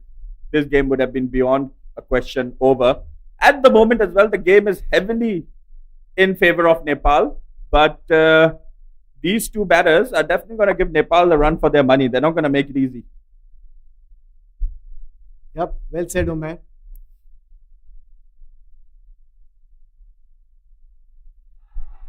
Picks beautifully, picked the length ball. Away she goes over the boundary for a 6. Amir making his intentions very, very clear right from the word go. Ball pitched up by Hemant, has no hesitation in going over, long on for a big 6. Hemant is second of his presenting innings. Hemant is presenting him with a lot of pace over here, and with that kind of pace, if you're going to get the connection, it's going to go all the way like it did. And this game is by no means a dead rubber. We're seeing some great cricket by Iran. Short delivery as a response by Hemant. He was fed up with that, Hemant, and a fast bowler. You know, fast bowlers have short temperaments, and no fast bowler likes being hit away for a 6 like that, and straight away coming back with a short delivery to test Amir Korsan. Typical fast bowler's response, we must say, or is making his intent very clear. He didn't like, or nobody likes going over the pacers.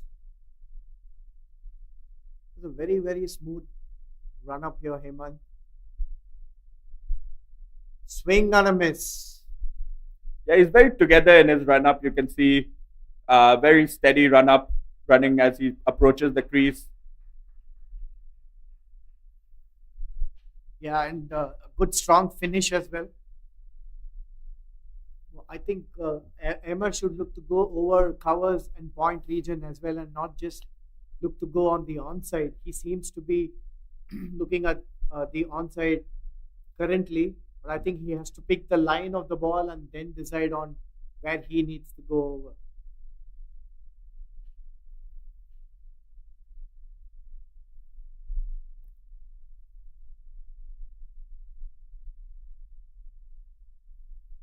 Once again, he's lifted it. And that looks like that's going to go all the way. Amir Korsan is turning it on over here. Another six, another maximum. Pitch right up. And the same result. Amir picking the ball, hoisting it over the bowler's head for another six. Second of the over. Excellent finish. 30 for no loss. 36 for no loss, sorry, at the end of 5 overs. Sunil, you've got to feel that if Amir Korsan can stay out there for as long as possible, Iran has an outside chance in this game. This game is by no means completely over. Yeah, as we say in cricket, it's not over until the last run or the last wicket is taken. Last run is scored and the last wicket taken. I'm sure both the teams here will put up their best in terms of winning the match for their respective sides. But right now, Nepal definitely seem to be the front runners, having a lot of runs on the board. What this attack has done from Iran is that Nepal doesn't have that aggressive field anymore. They have opened the field up because they just can't afford to keep 2 slips in place anymore after the batters are just freely hitting 6s and 4s. And we see still 1 slip.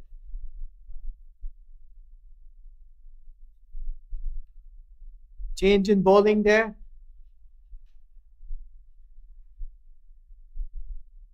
Subhash Bhandari into the attack. Off-spinning option for Nepal starts off well to the left-hander. Yeah, I think that's a good choice by the captain to try the off-spinner against the left-hander over here. That's a matchup that we oftentimes talk about. Is it difficult for the left-hander to contend with the off-spinning delivery, maybe sliding away from him. And with those off-spinners who have that variation of bowling, the arm ball rather, these days, which has become really popular, then definitely can have the left-hander in trouble because the leg before wicket and the bowl comes into play with that dusra or arm ball delivery. So let's see how Subhash is going to contend with over here. So far, a very tight over from him. And if you notice, his trajectory has been very flat. He doesn't give too much air, which means less time for the batter to pick the line and length. And very consistent. The 3 balls that he has bowled has been on the money.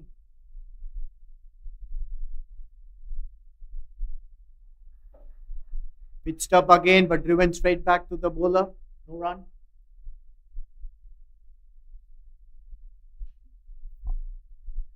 So good over so far from Subhash. And he's got him. So a soft dismissal in the end, clipping the top of the stumps. Subhash getting the wicket of Saman. And the bowling change has worked for Nepal. They draw first blood here. A little bit against the run of play over there. And I think Saman should have really been looking to support Amir Korsan out there, who looked very, very impressive. Unfortunately, Saman not able to hold out. And that's the delivery we were talking about, Sunil. The delivery, the arm ball that is going to come back into the left-hander a little bit quicker, the variation ball. And that's the ball it seemed like that he used. Yeah, I think it's because of the trajectory that if a bowler is bowling flat, the batter has the tendency to not come on to the front foot. That kind of troubled the batter on that occasion, not coming on to the front foot and paying the price for it. 36 for 1. Iran lose their first wicket. That's the end of the over. 6 overs gone.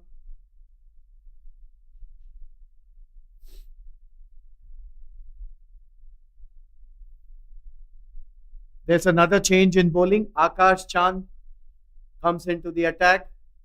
Tall, lanky pacer.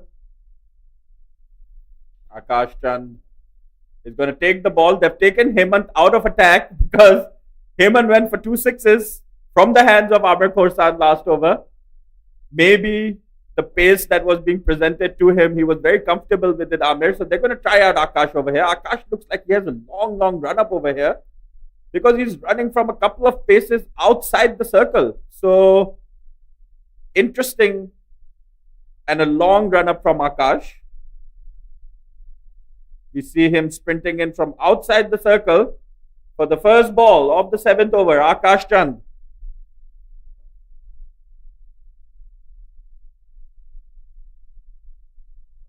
Played on a miss.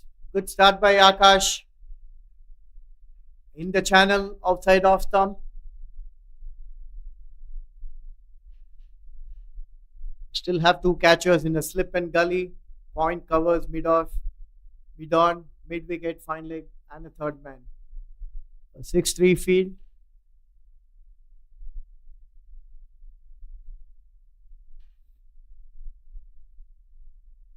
Nepal would want to see the back of Amir, who's been the aggressor for Iran so far in the innings. Salman Niazmand is the new batsman who's joined him out in the middle. LBW appeal, not a strong one, going down, I guess. And high as well, hit over the thighs. Amir Khorsan once again going for seems to be his pickup shot. Just hoisting it, clearing his front leg and hoisting it over, and that time not able to connect. Akash Chand, talk about this run up, Sunil. He's running from a couple of yards even outside the inner circle. So that's a long run up. Extremely wrong run up that.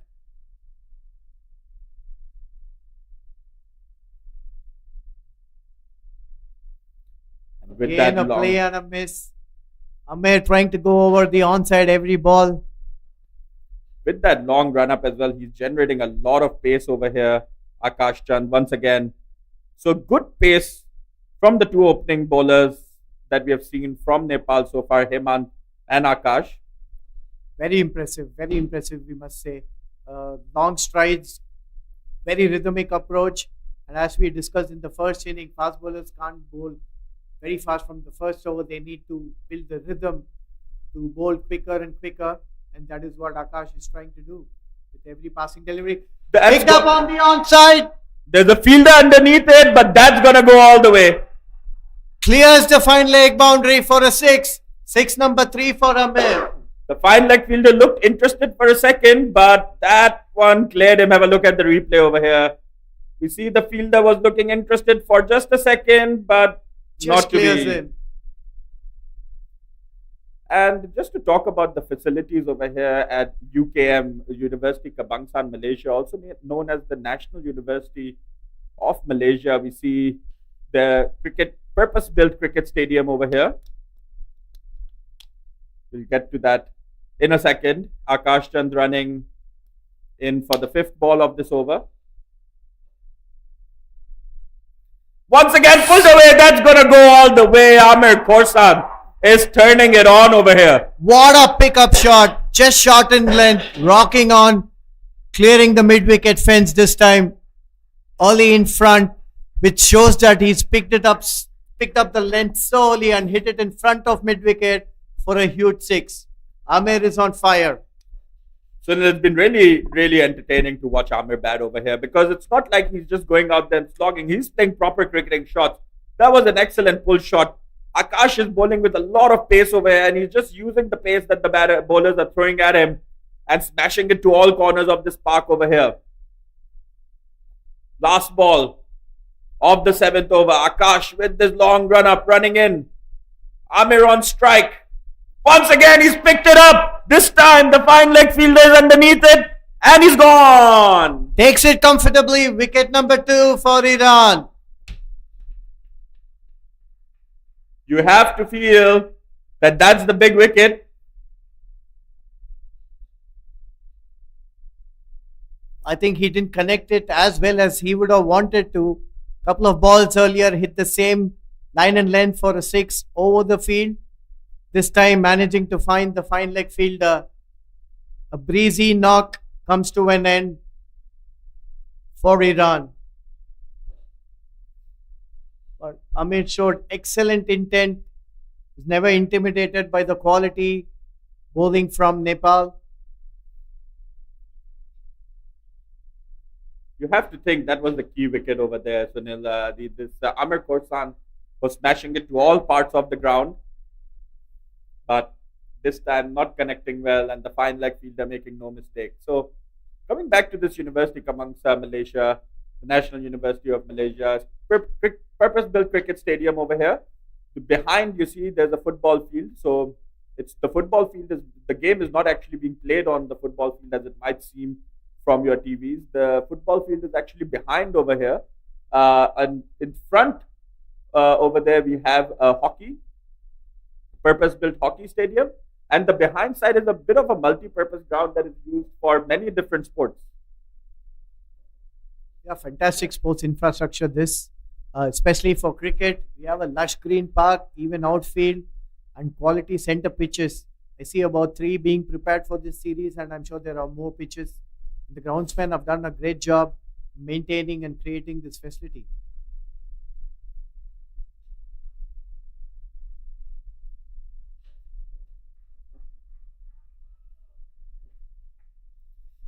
So a fantastic.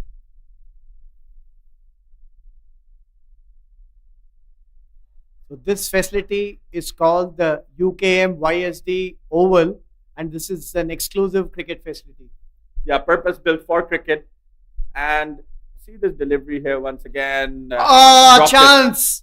Straight in and straight out of the slip fielder. That was racing to the slip fielder with a thick outside edge. Subhash would be disappointed as a bowler. Got the line and length right, beat the batter. Not lucky enough to get a wicket.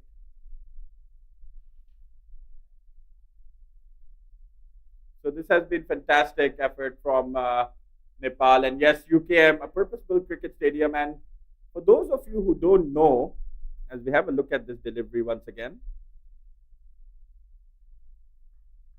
Again, an excellent delivery, probing him just outside the off thumb.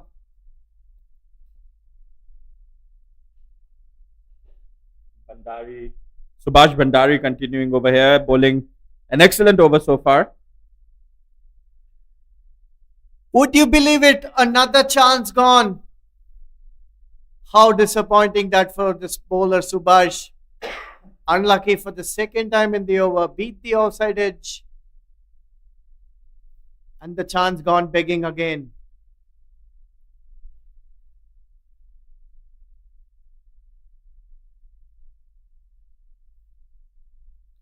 Change in bowling, spin being brought back. Both ends now.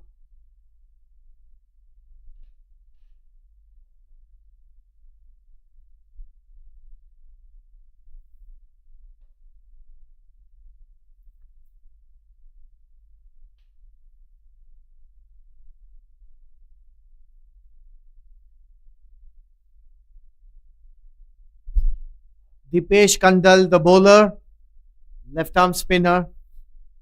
Dipesh also managing to get some runs early on today, building that partnership with Doomre, the keeper. He's going to bowl his slow left armers around the wicket. Iran now 49 for 2, and things now really slowing down after the dismissal of Amir Khorsan.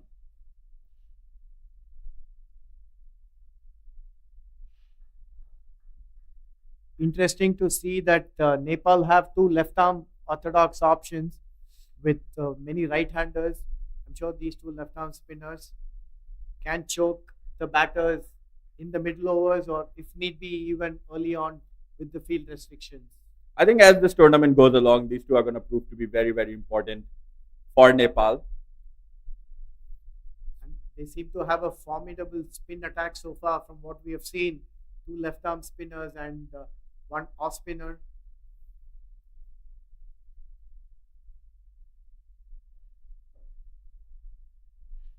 Gone! That's another one there for Nepal. Looking comfortable now for Nepal, getting a bit easier. That's the end of Salman Niazman. Dipesh Kandal picking up one. So The bowling change has worked for Nepal. They have picked up wicket number 3. Dipesh Kandal keeping it very, very tight this over, not giving away any runs. And finally managing to pick up the wicket. So, as expected from Nepal, they're beginning to assert their dominance on this game and beginning to just kind of run away with it. Yeah, Iran in a spot of bother, losing 3 wickets now. What seems against a quality spin attack. That was an excellent wicket over there by Dipesh Kandal. Wonderful bowling. And cleaning him all ends up. So, end of Salman Niazman. No answer there for Dipesh Kundal. Cleaning the batter all ends up. So that brings a new batsman to the crease. And can Dipesh Kundal pick up another one over here? Because he had a good time with the bat today as well. And if he can pick up 4 or 5 wickets, he's going to become a contender for that Player of the Match award as well. So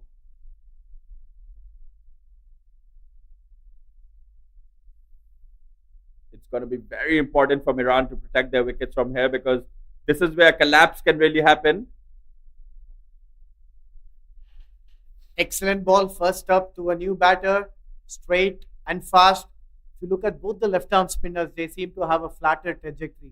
And as we discussed earlier, the flatter trajectory always creates a doubt in the batter's mind. They are reluctant to come on to the front foot. That is what happened on this last ball as well. The batter was stuck onto the crease because of the flatter trajectory. So at the moment, Nepal spinning a web around Iran with their quality spinners.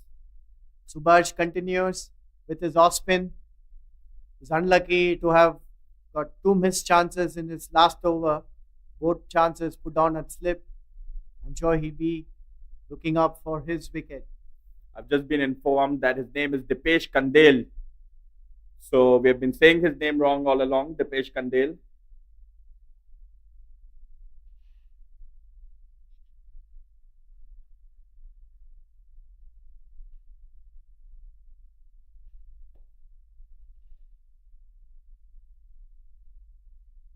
And you're right, the two slow, all the 3 spinners, in fact, from Nepal have done wonderfully well so far. You can see the off spinner continuing over here, Subhash Bhandari also. And we see the 2 slips are back in play. So I really love this cricket from Nepal. They're going for the attack, they're going for the kill. They want to get this game over with as soon as possible. 2 slips in play. And importantly, it's the consistency. You see the line and length has been so accurate. All the 3 balls that Subhash has bowled so far has been on and around the off stump, probing the batter and keeping the 2 slips in play.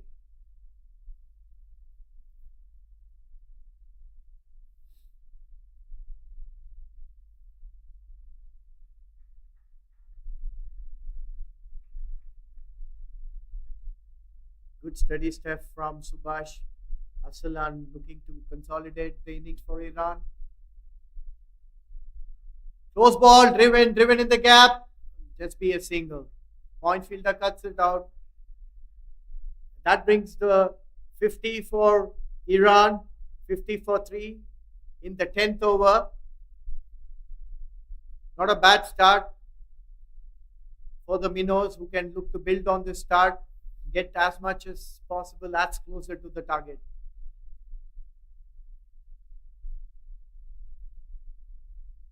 Again, a good steady offside line, takes the outer edge for a single.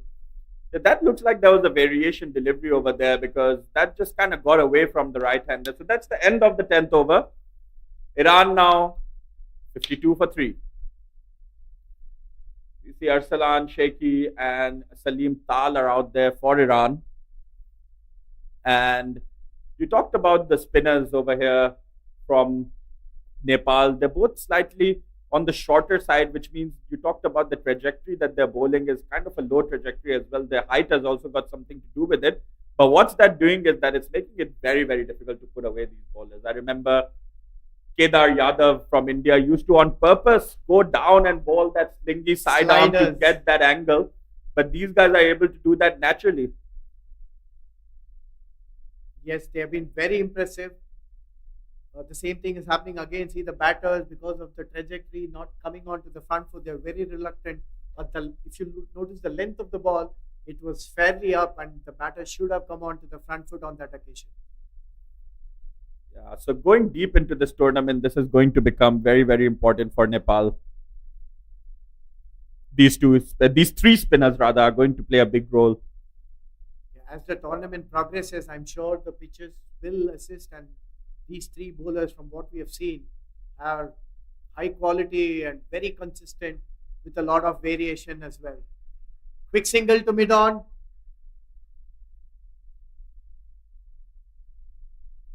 So Nepal over here, if they're able to win Group A, they're going to play the winners of Group D. We'll come back to that in a second.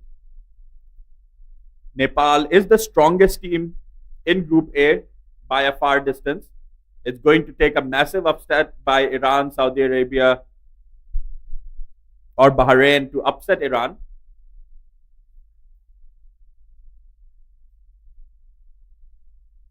So they're going to play against the winners of Group D, and Group D has Hong Kong, Malaysia, Japan, and Indonesia. We'll come back to that in a second. Gone! Played on a miss. Cleans him up again. This is brilliant bowling by Dipesh. Picks up his second wicket. You miss, I hit. Dipesh Kandel once again over here, picking up the second one. Have a look at this one. Angling back. That was the arm ball. Missing the line of that delivery, the batsman.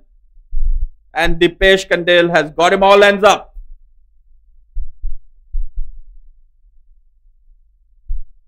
Brilliant way to end the over.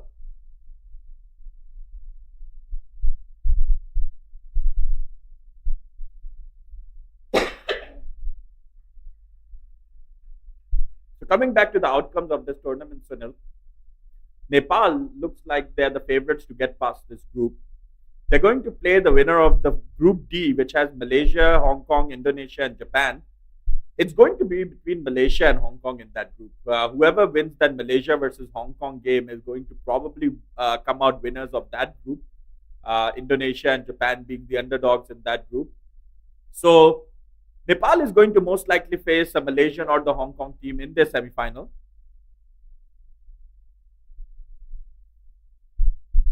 Subhash continues.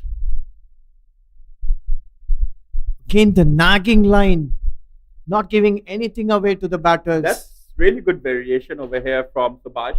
You can see that he's bowling that arm ball that is actually angling away from the right-hander.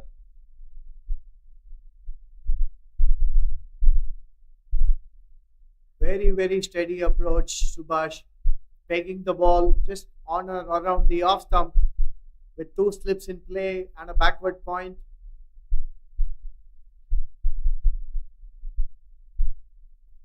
Hey, it's done gone again. Brilliant bowling. Reward for his consistency. No missing this time from the slip fielder.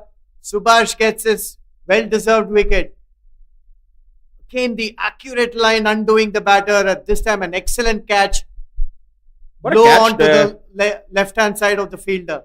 That was a really good catch there by the slip fielder, because those deliveries can really get high on you, and sometimes you don't get in position in time, and those can go flying past the slip fielders we see oftentimes. But this time, making no mistake and helping out his bowler pick up another one. So Subhash Bandari getting a wicket, and the Iran now 5 down, and Nepal is now really beginning to live up to their potential that we know of Nepal, just running through this Iranian batting order. Saber Ibrahimov, the new batter for Iran. 53 for 5 in the 12th over. They are in a spot of bother. Iran, they need a partnership to steady the ship.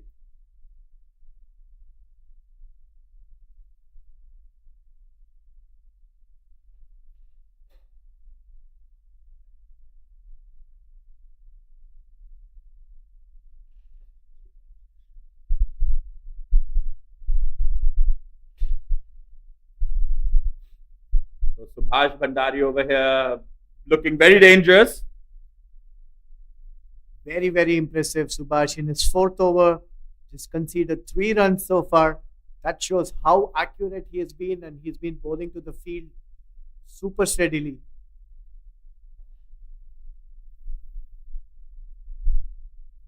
I think if they keep on going at this rate, Nepal is going to get Iran out for a really low score, maybe even in less than 100. So the Iranian batsmen have to now think about that and really try to stay out there for as long as possible. This is a 50-over game. Only 11 overs have been bowled out so far. Yeah, long way to go in the context of this game in terms of time and overs. So occupying the crease is extremely important for this young Iran batting lineup. But Nepal seem to be on top of their game. Subhash Bhandari bowling with an excellent economy rate in his 4 overs. He's picked up 2 wickets, just giving away 3 runs, an economy rate of 0.75. So that's just excellent bowling from Subhash Bhandari. He's been very, very difficult to put away for the Iranian batsmen. This is high quality spin bowling from Nepal from both ends, virtually choking the Iranian batters of any runs. Again, not picking the length. But you can see Kandel has a lot of variations. Sunil, that one again, the arm delivery that just kind of shapes back into the right-hander. He's setting that trap for the batsman. He bowls the couple of flighted orthodox deliveries to lure the batsman onto the front foot, and then straight away goes for that quicker arm ball. Excellent plan over here from Kandel. Look at that delivery. That is excellent bowling. The shape that he's getting on his arm ball. Sunil, you have been a cricket coach in the past. Talk to me about the secrets of bowling a good arm ball. Well, first and foremost, before the variation, I would like to commend the Nepali bowlers, spinners, especially for their control. If you see, the length has been so spot on. They haven't given a full toss or a short pitch. And they're choking the batters, having the right fielders in the right place, and hitting the consistent length. As we discussed earlier, the length is the important factor for a spinner. Whatever kind of a spinner you are, the length is the most critical part. And they have been absolutely brilliant. And to top that off, they seem to have a lot of variation in terms of their speed. They're using the crease well, width of the crease. Very, very impressive spin bowling performance by Nepal so far. So that's 3 overs now bowled by Kandel. He's given away 2 runs and picked up 2 wickets at an economy of the 0.67. So both the spinners for Nepal bowling at economy rate of less than 1. Just been an impressive display of spin bowling here from Nepal, and Iran has had no answers. And you see, it's something you don't see every day. In the 14th over, they have 2 slips in. As much as batting is about partnership, make no mistake, bowling is also all about partnership, right? So one end, if the bowler is bowling well, the other end needs to support, and these two have been complementing each other very, very well. The off spin and the left arm spin options.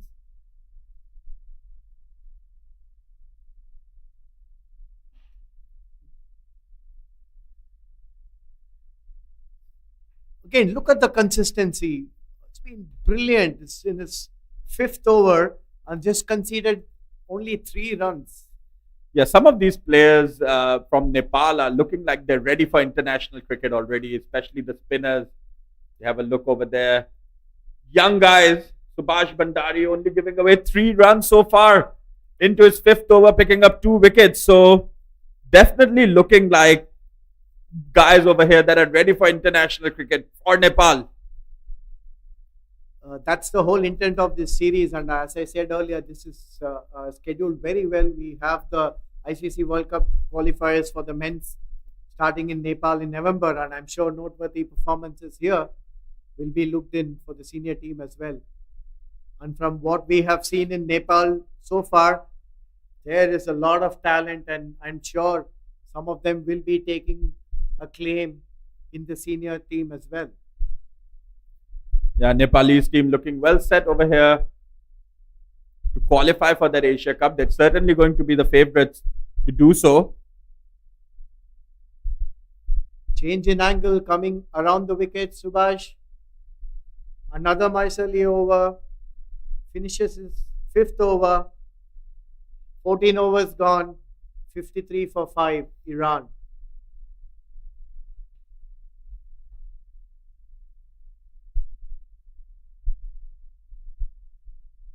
With two new batters, it's not going to be easy for Iran. They need to build the partnership. They need to spend time on the pitch. This seems like a high quality spin attack. What we're seeing, as we say, there's a change in bowling. I think Milan's being brought back. Change of ends for him.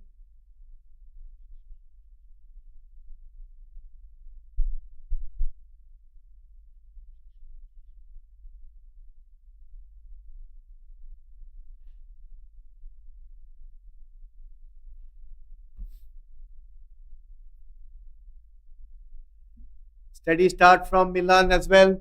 Change of ends. Looking to get through these overs. We do see a bit of cloud cover coming in over here over the UKM ground now, but we are well past the minimum overs required for this match to constitute a full game, and Iran should be well behind the DRS minimum. So, if there is a case of a rain, which we hope stays away, Nepal is going to run away with this game. They're already on track to come out victorious. Nepal playing really, really well. Nepal. Cricket, a very popular sport in Nepal. There's Nepalese people are passionate supporters of their cricket team. I'm sure a lot of people from Nepal have joined us to watch this game today, supporting their team, the under 19, the youth team, the future of Nepal cricket. And I'm sure there's a lot of people that are watching this game in Nepal, cheering their team on, getting on their way to an impressive victory against Iran. And Nepal has been one associate nation where it has always been a full house when their home team, the national team, plays. Whether it's the TU University ground, Tribhuvan University ground, or the Mulpani ground, we have seen packed houses when the home teams play. The fans come in huge numbers to cheer for them. That another over comes to an end. 15 overs gone, and the Nepali spinners are choking the run rate here. Two new batters at the crease for Iran, 53 for 5 at the end of 15 overs. You know, Sunil, earlier this year when the Asia Cup happened, there was a need for an alternative venue, which was eventually selected to be Sri Lanka, where there was a lot of rain. When I was looking at the talk of alternative venue, I was always thinking, why not Nepal? Because aside from Pakistan, Nepal would have been great host. Every time I've seen any cricket being played in Nepal, people have come out in numbers to support, and it looks like any game that is happening in India or Pakistan, or for that matter Sri Lanka, you know, there's no shortage of supporters of this game in Nepal. Yeah, the fans love their cricket, be it soccer or cricket. I think it's a full house in Nepal. Change in bowling. Subhash has been given a break, and Dipesh, the left-arm spinner, is been brought back. Change of hands for Dipesh. I believe it's Milan Bohara that has come back into the. Sorry, not Milan Bohara. There's Kundale that is continuing. Indeed. Kundale has been one guy that has really, really impressed me today. I think he's one to watch out for the future of Nepal cricket. Yeah, both with the bat and ball, he was so steady and playing sensible, rotating the strike when he got his chance to bat. Look at that variation, enticing the batter, giving it a lot of loop, inviting the batter to hit.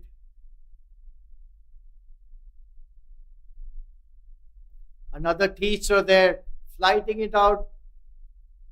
The Iranian batsmen are taking their time, rightly so. This has been some high quality spin bowling from Nepal, giving nothing away. Short ball, cut straight to the point fielder, no run again.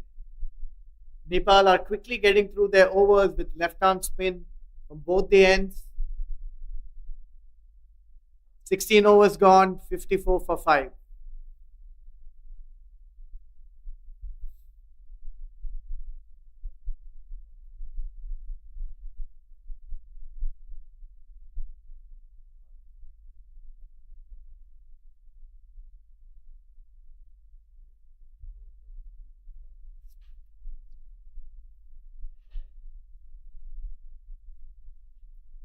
Another change of ends, Subhash being brought back. Good rotation of spinners here.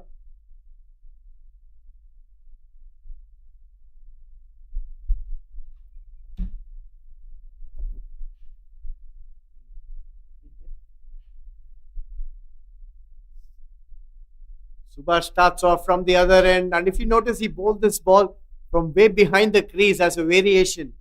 They have a bag full of tricks, these Nepal spinners.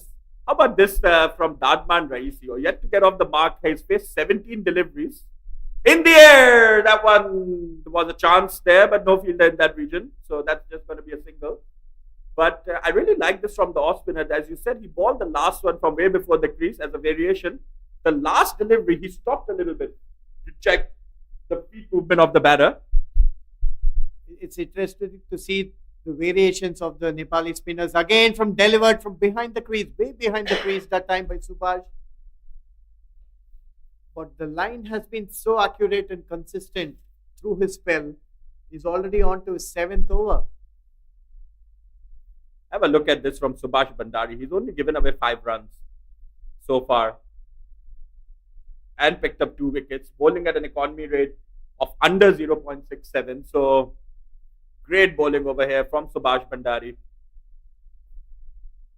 The going is getting more difficult for the Iranian batters with spinners from both the ends bowling with great consistency.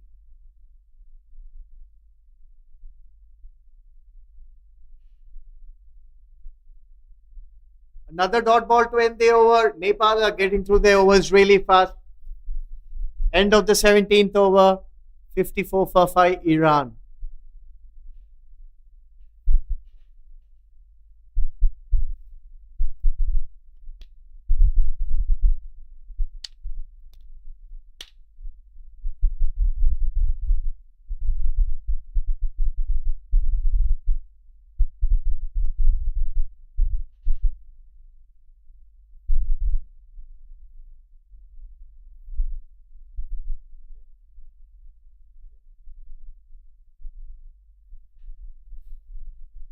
So Kandel continuing over here. He's been impressive. Beautifully timed. 1 run to long off. Offering the full face of the bat. I think that's the only way to negotiate this high quality spin bowling. Look to play straight, play along the ground, kind of risk-free batting and rotate the strike. Try to rotate the strike. You can see that these two batters are just not able to establish a footing onto this game. Sabir Ibrahimpur only 2 of 13, Dad Rahman Raisi 0 of 20. So that's a large number of deliveries to play without getting off the mark. Change in field there. The short mid wicket comes to extra cover catching.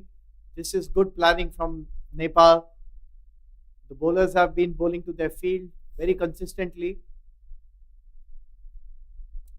And in a rare move, he's decided to go over the wicket just to switch things up a little bit. Because yes, they've managed to keep the scoring rate low, but the wickets have been hard to come by because Iran is putting up a big defense and coming back around the wicket. So just for one delivery, going over, maybe trying something over here, Dipesh Kandel.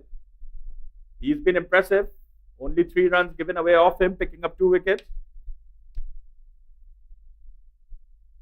The best part about the spinners is, yes, they've been varying a lot in terms of using the crease or going around and over, but they've been very consistent with their line and length and very subtle variations. I think the spin trio are going to make a very, very huge impact in this series. Yeah. Coming back to the point that we were making earlier, that Nepal, if they're able to win this group, which they're the favorites to do so, they're probably going to play either Malaysia or Hong Kong in their semi-final. Malaysia and Hong Kong under-19 teams, both not weak teams, both very, very good cricketing nations now, climbing up the rankings very slowly as well.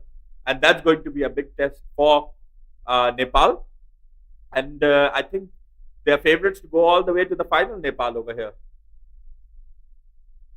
Absolutely. From what we have seen today and over the years, they have always been a powerhouse in terms of the associate nations, and they're steadily climbing the rankings both at the junior and the senior level. Bhandari keeping two slips well Call into for the a run, mix up. I think the batter is back. That was excellent work by the keeper, by the way, with Sunil. There, excellent collect, and managed to get rid of it quickly. Yeah, very agile release from the keeper. The throw was little wayward, but he managed to collect it and have a shy at the stumps. And Dadman Raisi is struggling over here. He's faced 25 deliveries without getting off the mark yet. That's a testament to how good this spin bowling has been from Nepal. And you see a change in field. This is what we've been talking about. They've taken a silly fielder in now, aside from the slip, because that's where we saw the couple of deliveries going into that region. So Nepal, full attack. Yes, they have been backing themselves. More importantly, it's not just about having attacking fielders, it's still bowling the right areas and to the field, which the spinners have done superbly today.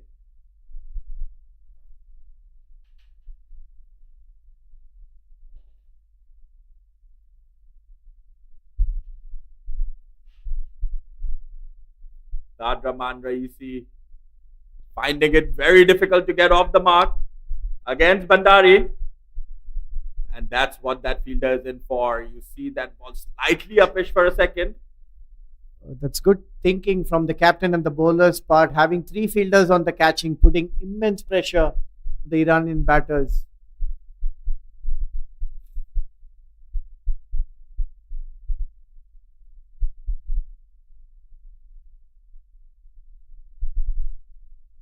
Good thing now the fielders has a protective helmet, rightly so. All close-in fielders should be well protected.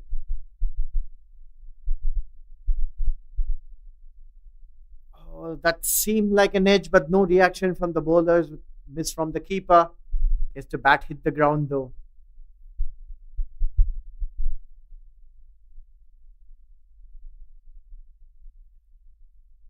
Excellent drive, but no run. Still good save from the bowler. That comes at another miserly over comes to an end. Nepal really choking the Iranian batters through their quality spin bowling. 19 overs gone, 56 for 5. So that's excellent bowling once again from Subhash Bhandari. He's bowled 6 overs, given away 3 runs and picked up 2 wickets at an economy rate of just 0.5. So this is excellent performance. We've been talking about this excellent performance from the Nepali spinners. These guys certainly looking ready for the next level of cricket, getting a wonderful opportunity over here to come and represent their nation in this under-16 team. Nepal certainly the favourites to win this entire tournament, the ACC Under-19 Premier Cup. Live here from Malaysia at the UKM Oval, the scenic UKM Oval, and wonderful sports facilities over here at the UKM Oval. Oh, again, change of ends for Milan. He bowled his first spell from this end. Started off with the new ball. Good steady start again. This reminds me of the Bangladesh team in the 90s, where they had strong left-arm spinners coming in and choking the right-handed middle-order batters of the opposition. I think these two left-arm spinners, along with Subhash, are a very, very formidable trio of spin bowling. And you need to have quality batsmanship to work around them in terms of picking the gaps, because they hardly seem to be giving you any easy picking. You have to work hard for your runs against such a quality spin attack. Yeah, Nepal has had no shortage of good spinners in the past. Nepal obviously producing Sandeep Lamichhane, who has been a great cricketer for a number of years. Sandeep, sought after in global franchise cricket in the T20. Indeed, he's the only Nepalese player that has played around the world. Chance of a run out. Dive saves the batter. Pretty close. Good pick up and throw by the point fielder. I think that was Dipesh, the left-handed. Sandeep Lamichhane exhibiting skills in many different leagues around the world, with the Big Bash, the PSL, the IPL as well. I believe he had a couple of seasons there, and playing in UAE, Canada. and United States. So Sandeep Lamichhane has been a great proponent of the game from Nepal. Definitely a lot of youngsters look up to him as well. A rare delivery down the leg side, but still no run.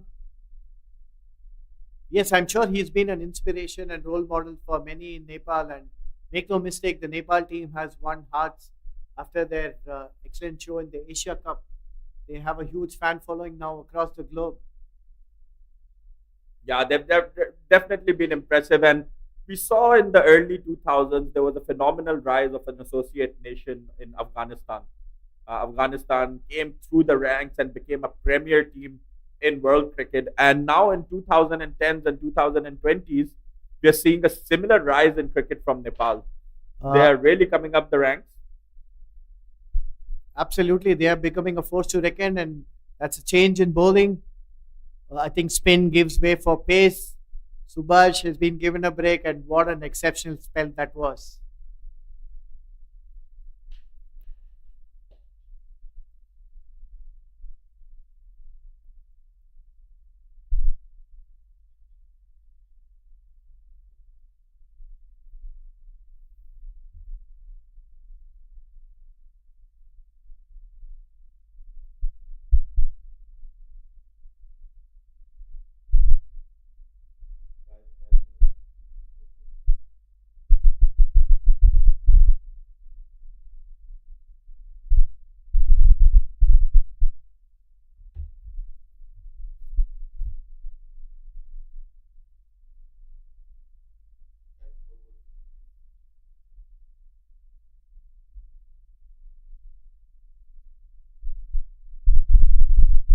What a shot! Welcome to Akash.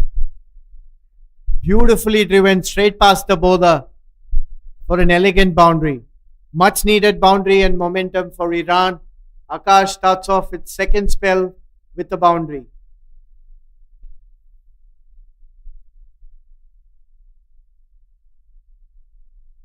Now, Akash Chand back into the attack with his long run up.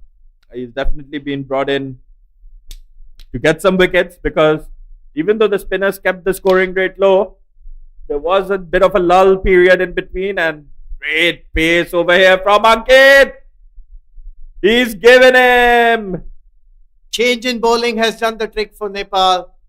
Akash Chand, have a look at the replay over here, Akash. Catching the outside edge of the batsman and the pace just too much. The pace just too much for the batter over here to contend with. Akash is bowling over here with immense pace. A regulation catch to the keeper.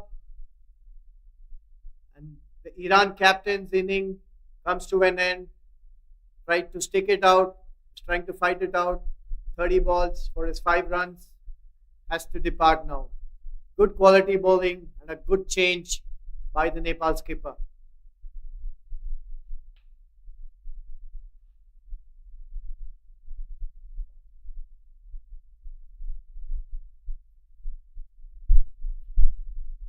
So the 6th wicket is down now for Iran, and it looks like we're going to take a small drinks break. So Iran 61 for 6 after 20.2.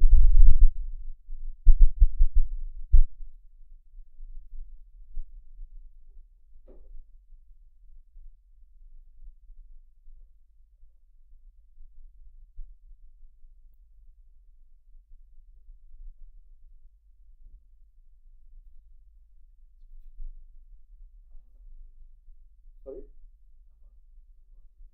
Down opposite, yeah. In front, yeah.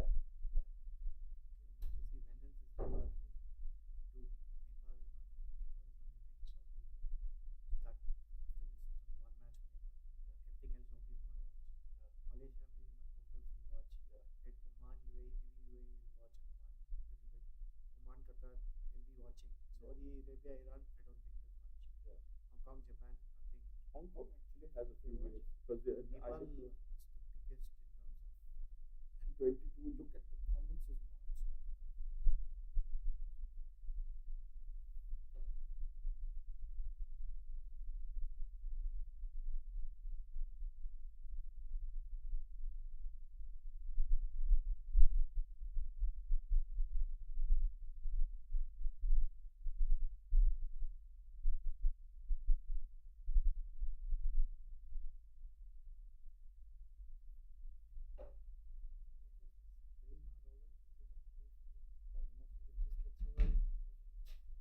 No, no, that's opposite end of town.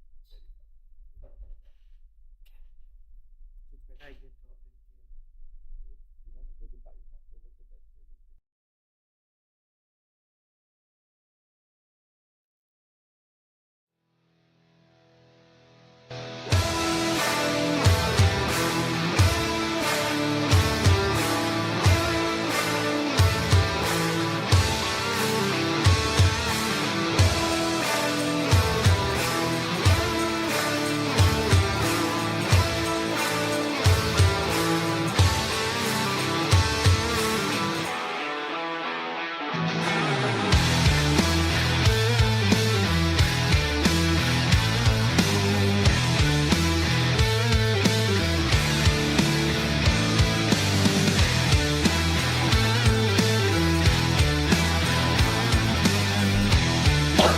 We're back here after the drinks break. The story from here is that Iran is now struggling at 61 for 6. Nepal has been excellent with the ball. Their spinners really tightening the screws on Iran, not giving away any runs and picking up wickets on regular intervals and just playing Iran out of this game. Nepal then went back to their pace bowler Akash Chand, who's bowling with a lot of pace over here, picking up a wicket in this over. Running in for the third ball of the 21s, Akash Chand.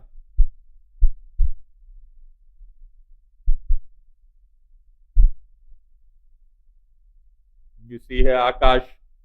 He has a very, very long run up. We have talked about that a few times. He's running in from at least 1 or 2 steps outside the 30-yard circle. And rightly so, able to generate a lot of pace as well.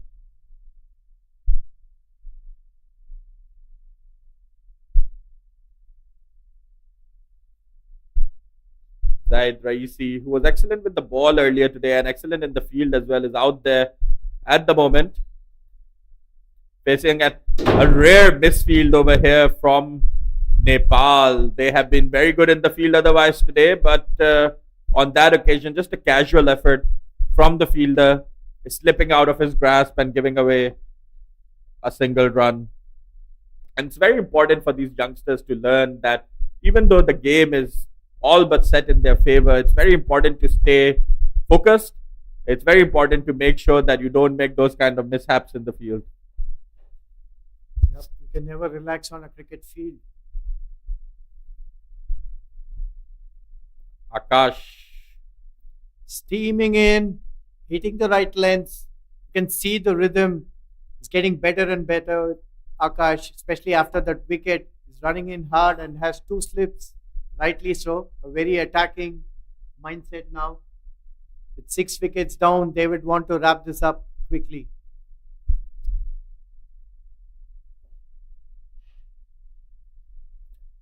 Last ball of this 21st over coming up from Akash. Can he pick up another wicket? It has been a wicket maiden so far for Akash. And that's wide down the leg side. The batsman doing well to get out of the way of that one. Yeah, sometimes you are so charged that you want to do something extra. And then this results in variation of your line or length.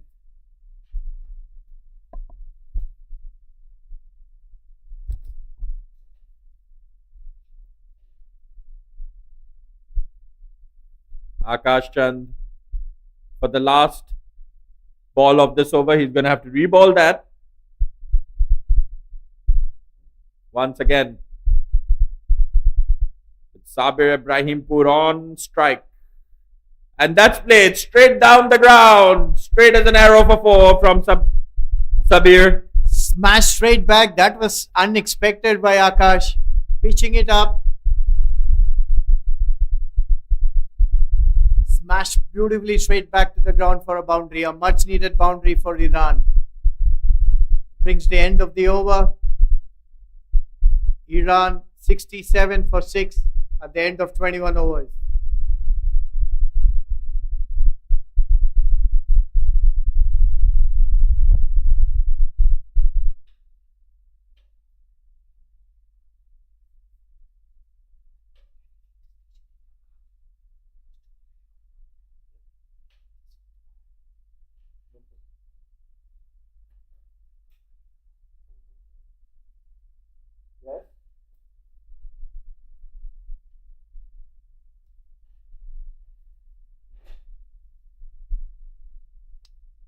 So we're now back to the Pacers. Hemant is going to take the ball once again.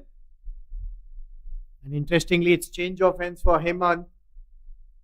Started off his spell from the other end with the new ball. Very impressive. Was hitting the deck hard. Very strong action.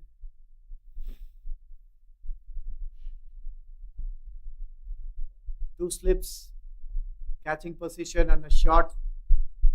Square leg in front. You have a point, covers, mid off, mid on. Two fielders out in the boundary, third man and finally.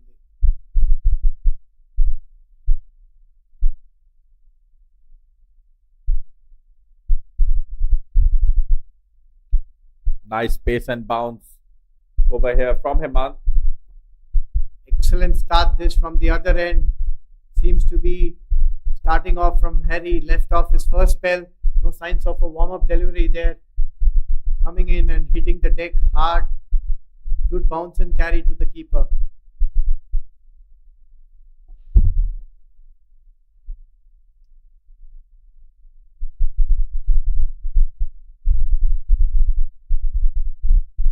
Once again hitting the deck hard and extracting a lot of bounce off the pitch.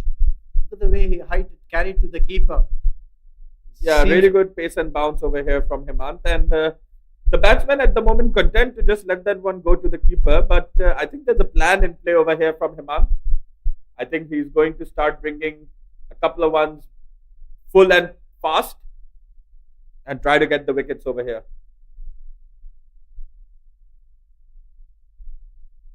That's the one that we were talking about. That was bowled really quickly from Hemant. That one had a lot of pace on it. Great areas this. I think it could be too good for even top order batters to handle. You can imagine middle order and lower middle order batters to handle this is an asking for too much.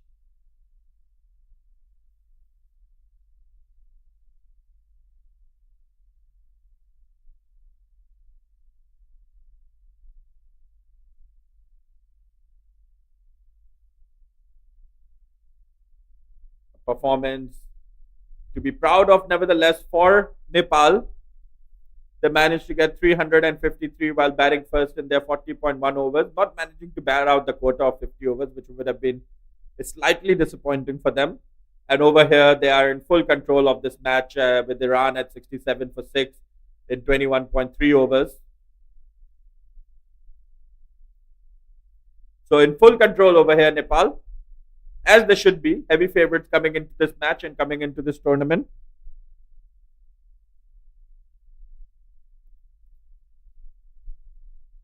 This time, half-hearted appeal. We'll have to wait for the umpire signal if it took the edge or a leg by. No signals, which means a fine inside edge, I guess.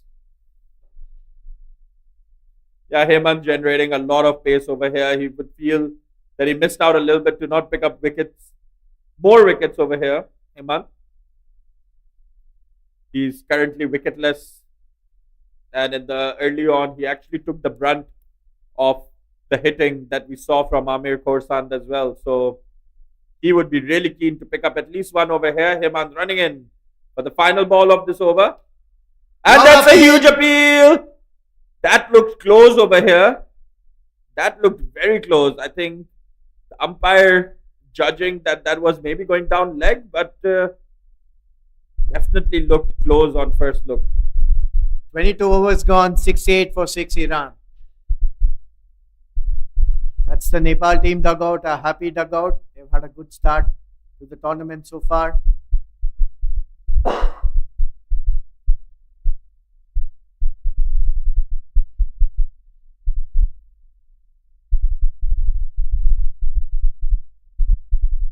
Iran trying to build some resistance. The captain has been extremely patient.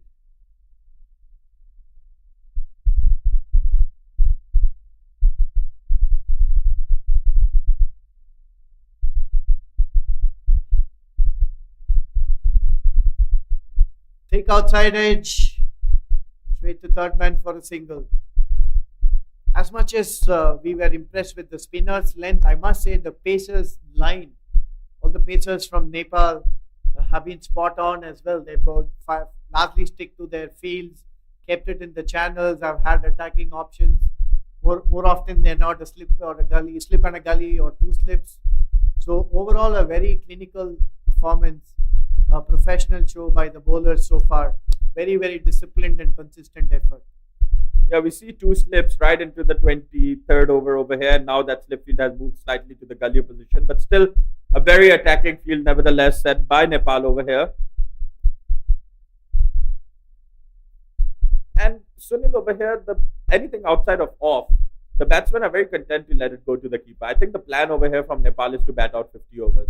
When that is the situation, what is the plan from the bowler? Because I'm sure they don't want to just bowl 300 deliveries outside off stump over here, Nepal. They want to pick up 10 wickets.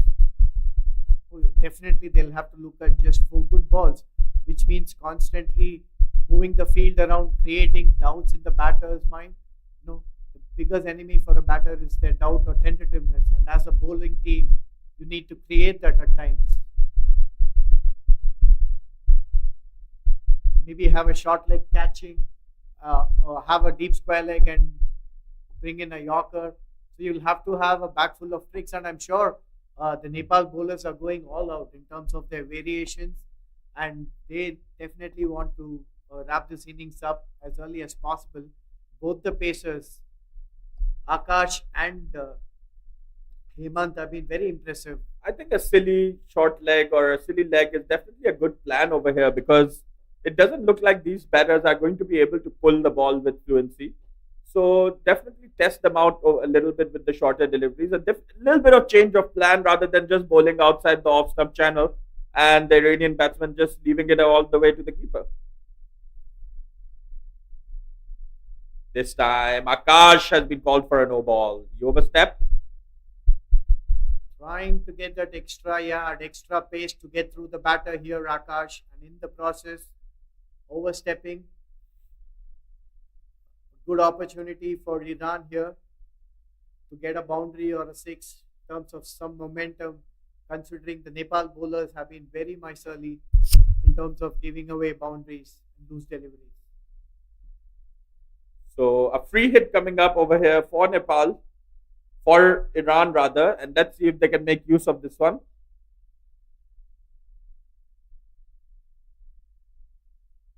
Akash Chand running in, free hit for Iran. Smashes it, but straight down to the long on fielder. Just a single.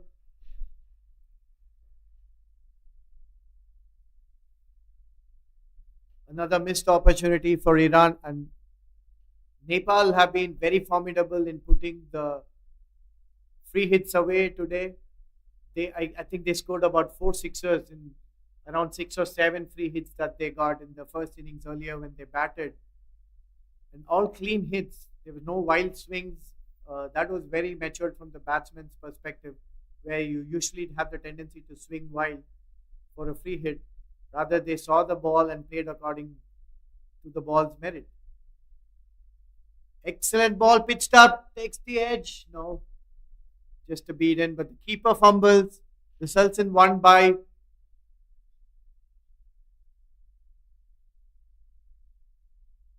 Iran will take them no matter what, as many runs as they can get from here. Sabir Ibrahimpur has really mounted a solid defense over here, 8 of 29 balls, but obviously it's not going to be enough for them to win the match. But Iran has to take the small wins over here if they're able to bat out 50 overs. Today, that's something they would have already done better than Nepal, because Nepal was not able to bat out their 50 overs. Obviously, there's a long, long way to go still. 28 more overs to be bowled, and Nepal in full control of this game.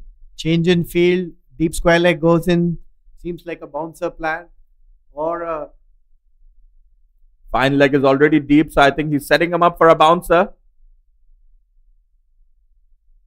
Or you can just take that kind of field and keep on bowling full, keep the batsman guessing. Yeah, that's what he did. That tried to fox the batter.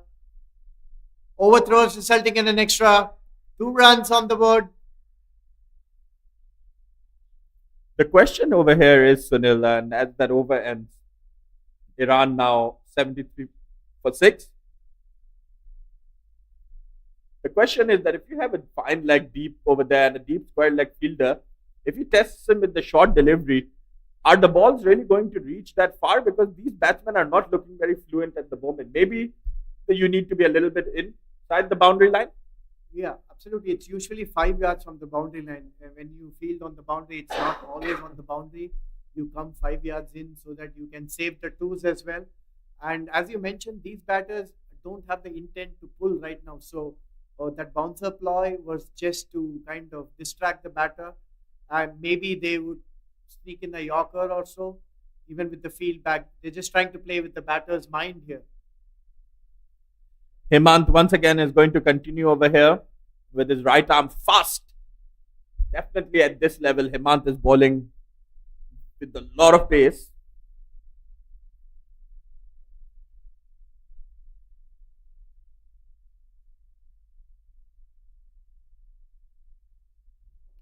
Again, excellent channels here from Hemant. Keeping the slip and the gully in play. 4 fielders, square of the wicket, behind the wicket, 2 slip, gully, backward point, and the third man. Considering the pace at which he's bowling, you're going to see balls fly behind the wicket more often than not. A fine leg shot mid wicket and a mid on the onside. Mid off and covers in front of the wicket on the offside.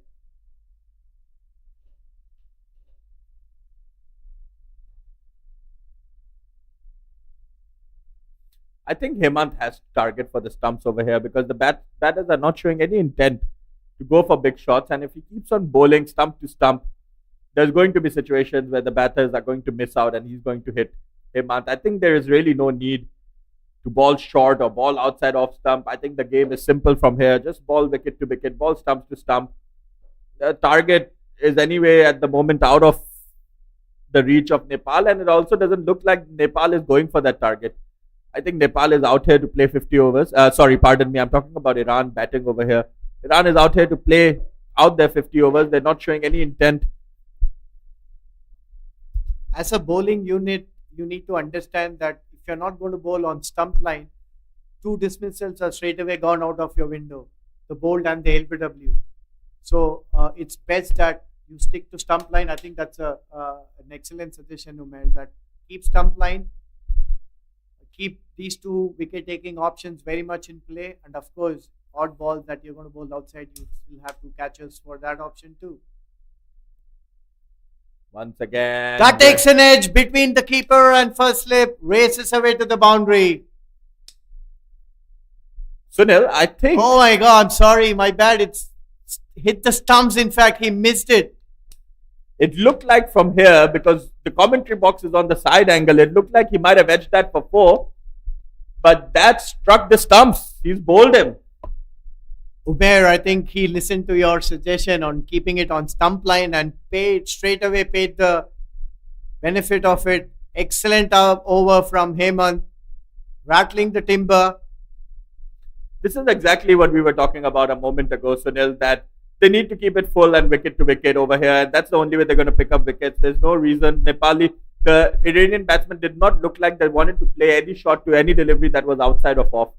So definitely the right plan over here from Hemant. That is what was needed. And Hemant will be very happy to pick up his first wicket in this game. Iran loses 7th wicket, 74 for 7 at the end of 23.4 overs. Just to set the context of this tournament for a lot of our viewers, this is the ACC Under-19 Premier Cup. 16 teams are competing in this ACC Under-19 Premier Cup, and the winner, the runner-up, and the third place team is going to play in the Asia Cup that is supposed to be held in Pakistan in December. So Pakistan, India, Sri Lanka, Afghanistan, and Bangladesh have already qualified for that tournament, and 3 teams from here are going to join those 5 nations to play in the Asia Cup.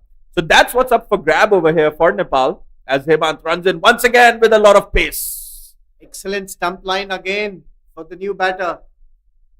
He's mixing it up really well now, keeping more deliveries on stump line, having the bold and LBW very much in play. I would definitely like to see another slip in here, Umair. with the way Hemant has been bowling. His line's been so consistent. 2 slips in a gully would really help his cause, picking up another wicket.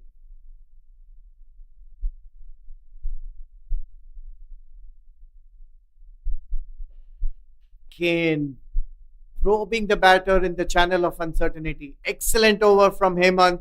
Picked up his first wicket, a well-deserved one. Outstanding spell this. Akash and Hemant have come back in their second spell, been very consistent, hitting the deck hard. For those of you who might be wondering why is Nepal playing in this series at all, the reason for that is that it depends on the world ranking of the senior team, I believe. And at the moment, Pakistan, India, Bangladesh, Sri Lanka, and Afghanistan are all ranked higher than Nepal in one-day internationals, and therefore the under-19 teams automatically qualify for the Asia Cup. Nepal has to take this route as they are lower than those 5 nations, and we hope that Nepal will continue to climb up in the world ranking as they are an excellent side. But at the moment, they have to take the qualifying route. However, strong favorites in this qualifiers, Nepal. Change in bowling. Dipesh comes back into the attack. Akash takes a break.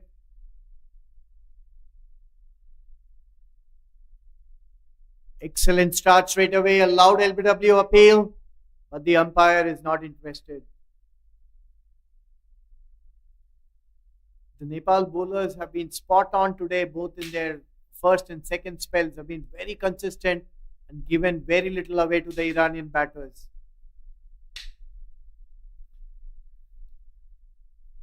Yeah, and it's going to be a great opportunity for Nepal to qualify from here because they're going to get at least 3 games against strong nations like Pakistan, India, Afghanistan, Bangladesh, or Sri Lanka if they qualify, which the strong favorites do so.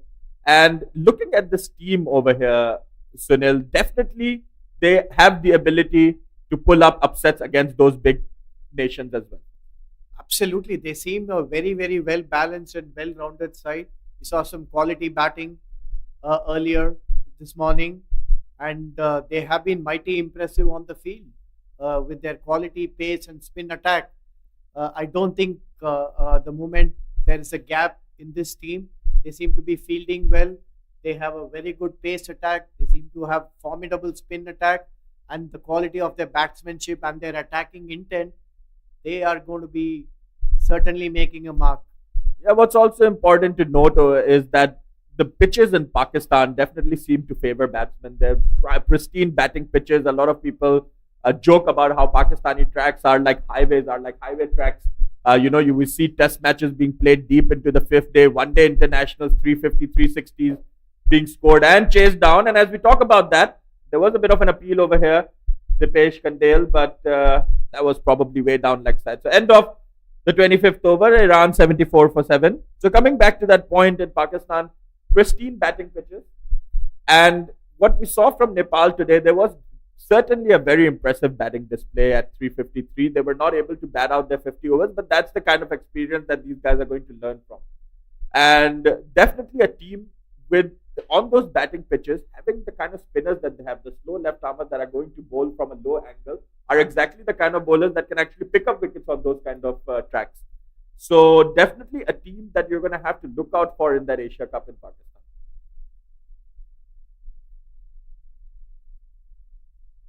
Excellent start again this. Very, very impressive line and length. This. Coming to your point, Umair, yes, basically cricket pitches can only be of 3 types. A, it can favor the pacers with a tinge of grass.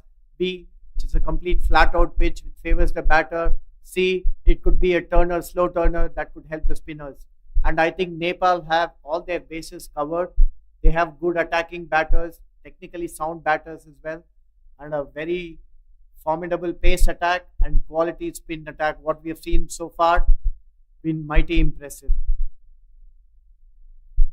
And I think this ACC Asia Cup is also important because it's always nice to win something. So for the associate nations that are below the top 5 ranks in Asia, this is an opportunity to win a tournament. Winning the Asia Cup is going to be a long stretch for Nepal, but winning this tournament, they are favorites over here. So it's always nice to win cups. It's always nice to win tournaments. It's always nice for the confidence of these youngsters to lift trophies. See Hemant running in. Once again, a lot of pace being generated by Hemant. You have to be out here to see how fast he's bowling. There's an adage in team sports, Umair, that individuals win matches, teams win championships. And as we talked earlier today, the name of the game is confidence. As an individual, whether you're a batter, bowler, or as a team collectively, you having the habit of winning matches and winning tournaments is always handy. Yeah, it's going to come down to a couple of teams in this tournament for vying for that championship. We'll come to that in a second as we watch this delivery from Hemant. Hemant bowling with a lot of pace over here, troubling the batsman. Gone! That was a bad leave. This is a result for Hemant's hard work and consistent effort, probing the batter on and around the off stump, cleaning it up. That's a dream delivery for a coach, Sunil. Just hitting near the top of the off stump. And a hint of in swing from Hemant. And Iran lose their 8th wicket in a spot of bother. Going back to our earlier point as well, talking about Nepal and winning championships, I think it's very important for teams like Nepal to actually lift some trophies, because only if you win the ACC Premier Cup, you will know the feeling of what it feels like to win a championship. Only then you can go ahead and compete for Asia Cup. Back in the day, we used to have the ICC Intercontinental Cup, and that was it. The associate nations didn't really used to have an opportunity to win anything else. So, a great initiative, as we have talked about throughout the day, by ACC to have these tournaments, have something to Nepal to lift, and I think it's going to come down to a few favorites. It's between Nepal, UAE, Hong Kong, and Malaysia with the outside chance. They're going to have to play out of their skins to give a good battle to Nepal and UAE. But Nepal and UAE, for all intents and purposes, are, I think, the main favorites to play the final of this tournament. Yeah, and what separates these teams are the number of matches they play right through the year. If you see, certain countries have the privilege advantage to play a lot of matches, whereas most of the associate nations are match deprived. And having said that, this is a tremendous initiative by ACC. And if you look at the cricket map, ACC has constantly evolved and created more and more teams in the region, playing in the World Cup. So that is truly commendable.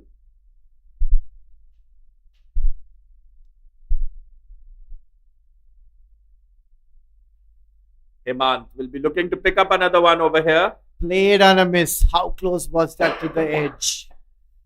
It's been too good for the top order, and you can only imagine how difficult it's going to get for the lower order batter to face someone in like Hemant, who is in top of his form and rhythm in this spell.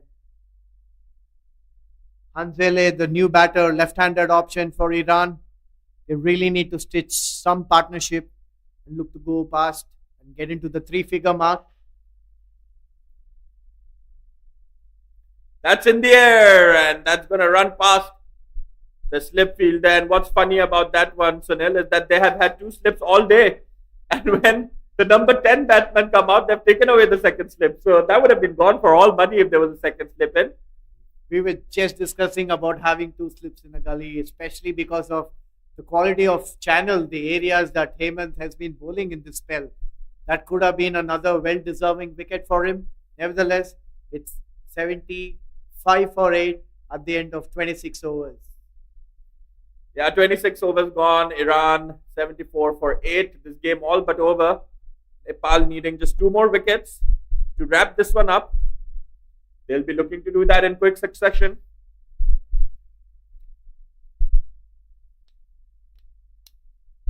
Nepal 2 good balls away from winning this game.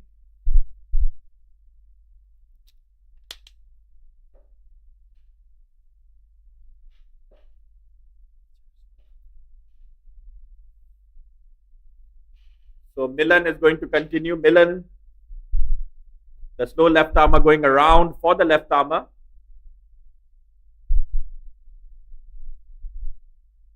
excellent start once again. What has been very impressive with the Nepal bowlers is every time there's a change in bowling, we didn't see any warm-up balls from the bowlers. They've been on the spot from ball one, whatever spell they've been bowling. That's truly commendable. That's excellent control and a very good fielding change. Second slip coming up as he's using the left arm around the wickets angle for the left-hander and trying to entice an edge. Milan has been the only bowler who's been wicketless today from the Nepali side. So the captain trying to give him a bit of confidence as well. Letting him bowl at the tail enders to pick up a wicket. And that's excellent bowling from Milan. There are two slips in place. He's bowling wicket to wicket. He's hoping that the batsman misses and he picks up a wicket over here. All three balls have been spot on. Tough to negotiate for the batters, especially the lower order batters. We're still looking to put up a fight here. But the Nepal bowlers have been fabulous right through the day. Both the pacers and spinners not giving anything away. Been a clinical bowling performance so far by Nepal. Once again, to remind our viewers, this match being played at the beautiful UKM Oval, University Kebangsaan Malaysia, from Malaysia.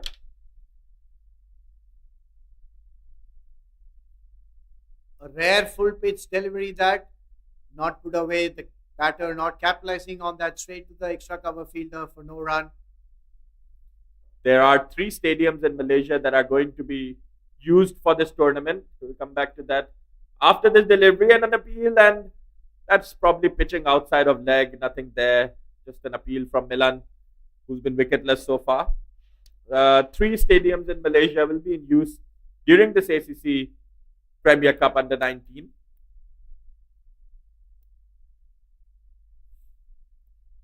Sloppy effort. That was a lazy effort. The bowler and the captain's not going to be happy with that. 1 run conceded. End of the over. Iran 76 for 8 at the end of 27 overs. So we'll be using 3 stadiums for this ACC Under 19 Premier Cup over here in Malaysia. The UKM YSD Oval over here today that is being used at the National University of Malaysia, the University Kebangsaan Malaysia, and their beautiful sports complex is hosting this game today. Biomass Oval, for all intents and purposes, is the national stadium for cricket of Malaysia, the main stadium over here. Beautiful outfield over there. There's a lot of value for runs, a lot of value for batsmen to bat over there with the beautiful and pristine outfield. And another game being played, another stadium in use is the Johor Cricket Stadium in Johor, which is a different city, because these 2 stadiums would be construed within the KL, the Greater Kuala Lumpur area. So 2 cities, 3 stadiums in use for the ACC Under 19 Premier Cup.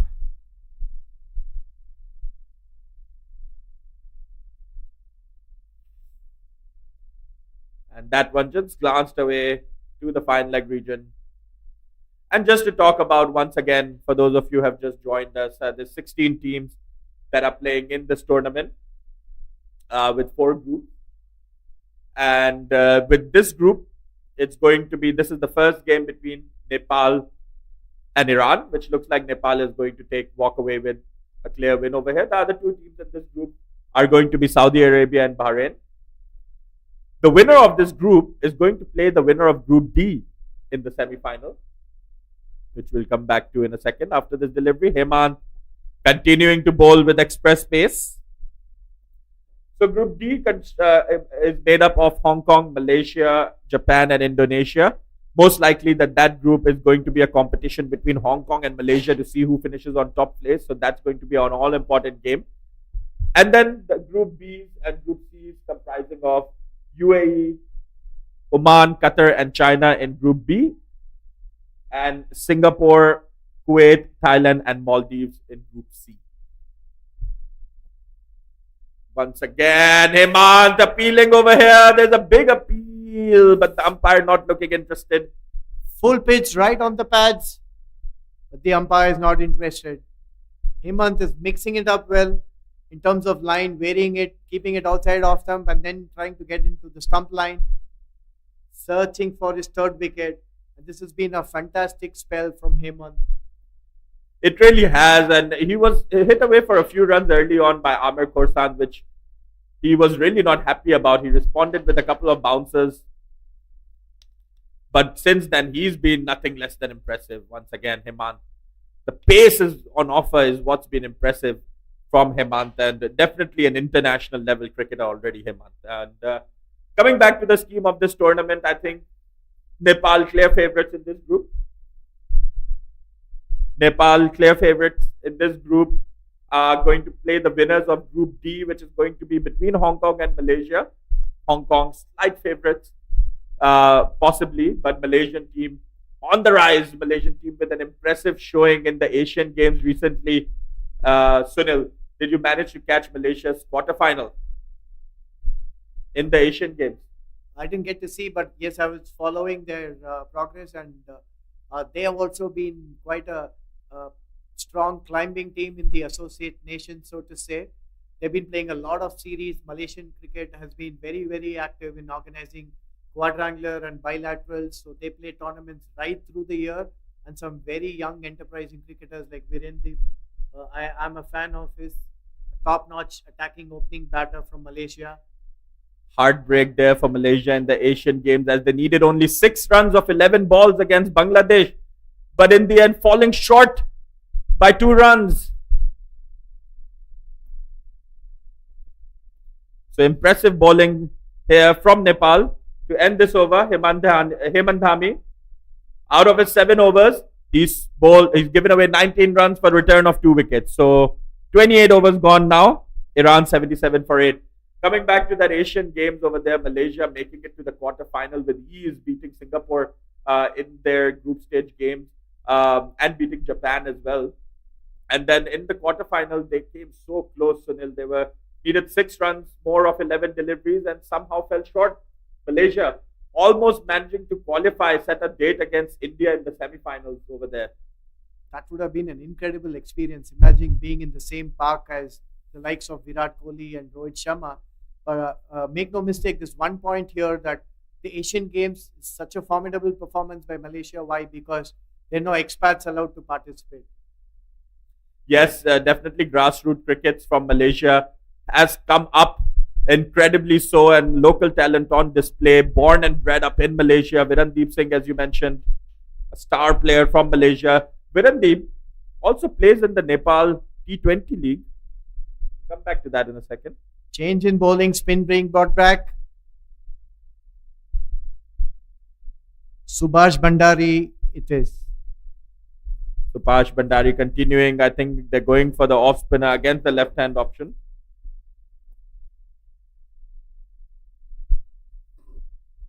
Nepal batting earlier and getting 353 out of their 40.1 overs. Not managing to bat out 50 overs. But an impressive display nevertheless, at one point looking set to get 400 plus. But falling short in the end. But an equally impressive bowling performance here from Nepal. Having Iran struggling at 77 for 8. A very attacking field set, and the point that we were making earlier, any changes in bowling, the new bowler comes in and they've been very consistent. We've never seen a warm-up delivery like a short ball or a wide ball or a full toss or a close ball. I think the control that the Nepal bowlers, both the spinners and pacers, have showcased has been simply superb today. Absolutely, Nepal impressive as ever. And going back to that Asian Games that just recently concluded. Cuts fine, beats the short point. That's poor running. That should have been a couple. Managed just 1 run in the end. Nepal would have felt really unlucky in those Asian Games because they broke all kinds of world records against Mongolia in the group stages. But unfortunately, in the quarterfinals, set up a date against India. And India, with the likes of Ruturaj Gaikwad, who has played for India, Ravi Bishnoi, who's also represented India at the senior level, a couple of big names in the Indian lineups, unfortunately not able to come up victorious against them, and unfortunately not even able to finish the game because that game got drained out. And as the rules stand, in Asian Games, the higher seeded team goes through to the next round. So that was the end of Nepal's journey in the Asian Games, the recently concluded Asian Games. But a performance to be proud of, nevertheless, for Nepal. There was some excellent performances from them in the group stages, at least. It's all about learning, right? You play different opponents, you play different conditions, you play on different pitches, and that's how they get better and better. And I'm sure the players who played are going to come back richer with a lot of experience, not just playing, but just interacting with players from Pakistan, Sri Lanka, Bangladesh, India. I think would have been huge learning for them. Yeah, for me, I always felt in that tournament, Sunil, that if Nepal played any one of the other teams apart from India in the quarterfinal, they would have probably won. Because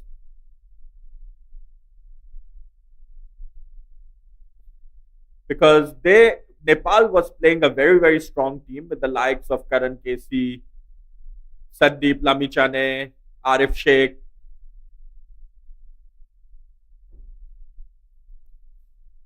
And he's gone against the run of play over here. But Dipesh Kandel, pardon me, has picked up his third one.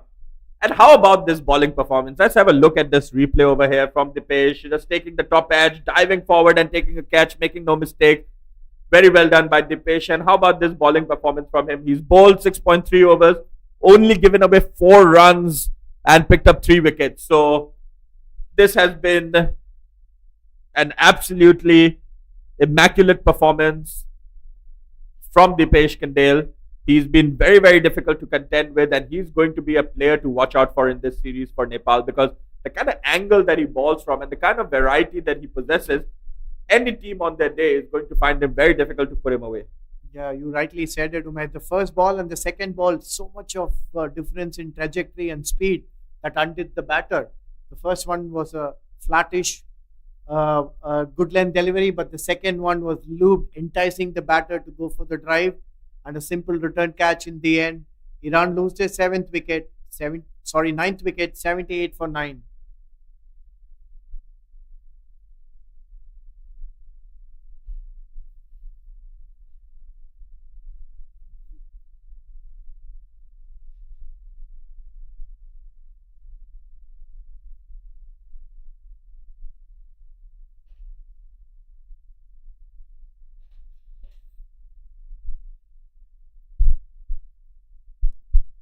So we're just about coming to the end of this game. Nepal needing just one more wicket to win this game.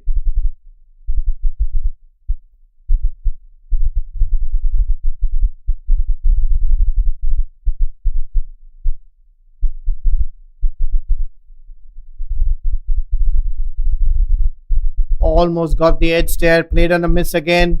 End of another successful over for Nepal. Dipesh picks up his third wicket, 78 for 9 at the end of 30 overs.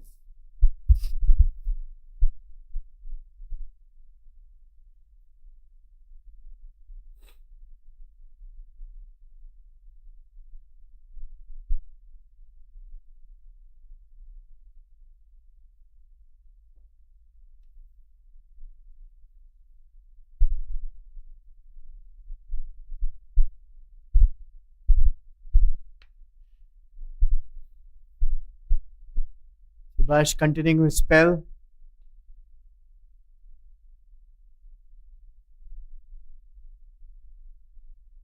Thick outside edge. Beats the third man fielder. Should be a couple. No, they're content with the single. Excellent recovery from the fielder. Restricts it to just 1 run.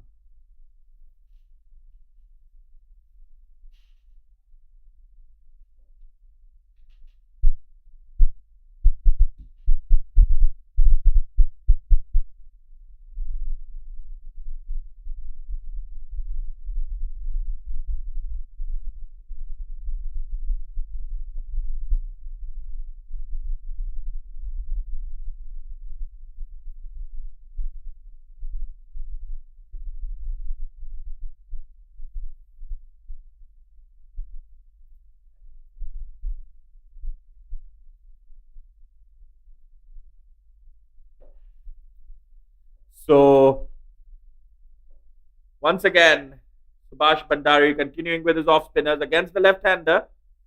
Nepal looking to finish this game off with one more wicket over here and seal this win.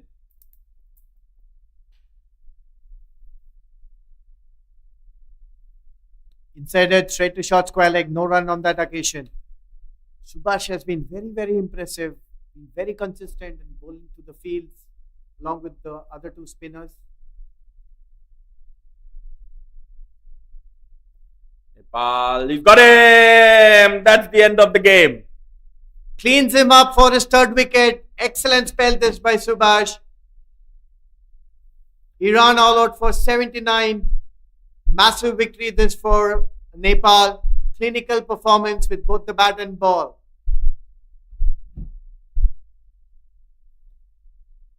Nepal picking up a win over here of the first ball of the first game in this ACC Under-19 Premier Cup.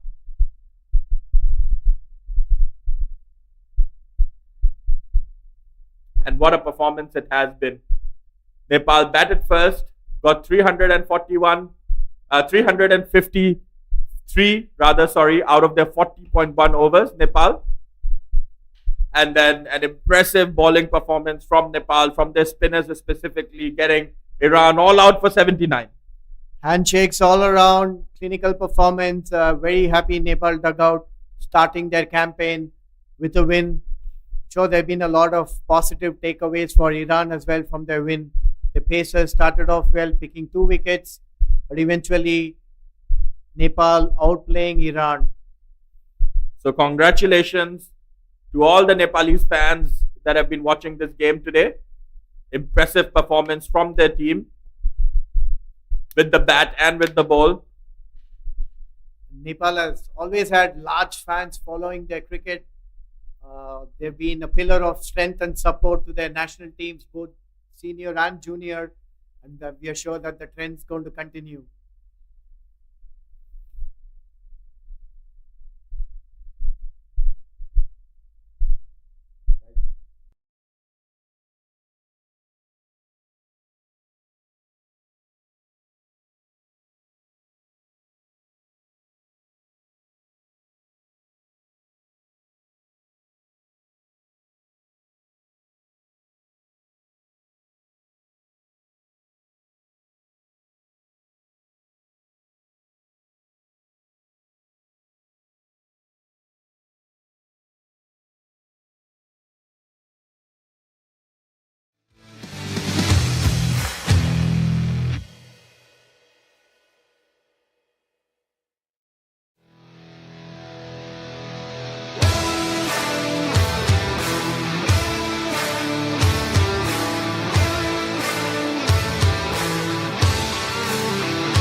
Nepal batting first and getting 353 in 40.1 overs. They would have been a little bit disappointed to not ban out their 50, but impressive performances from Dave Kanal, the captain, with 100 of just 60 deliveries. Keeper Prakash Dubey, the keeper, getting 69 of 44.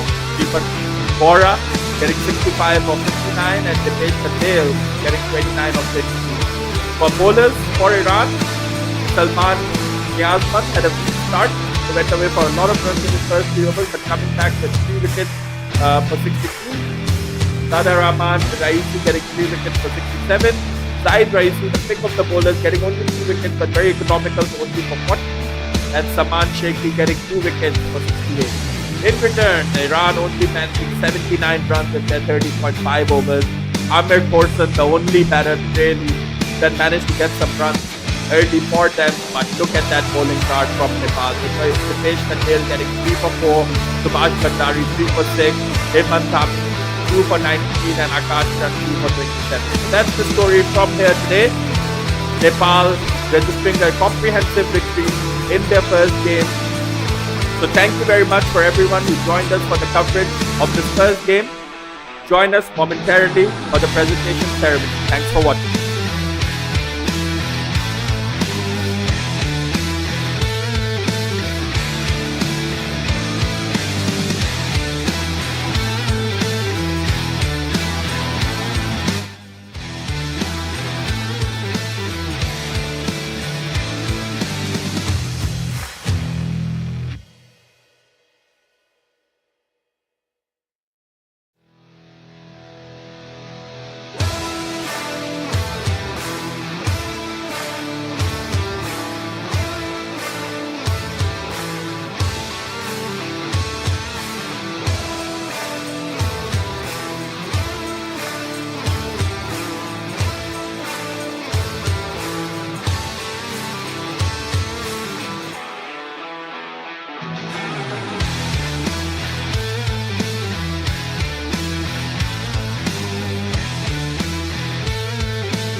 5 runs. May I now call upon the captain of the Iran team to have a quick word, please.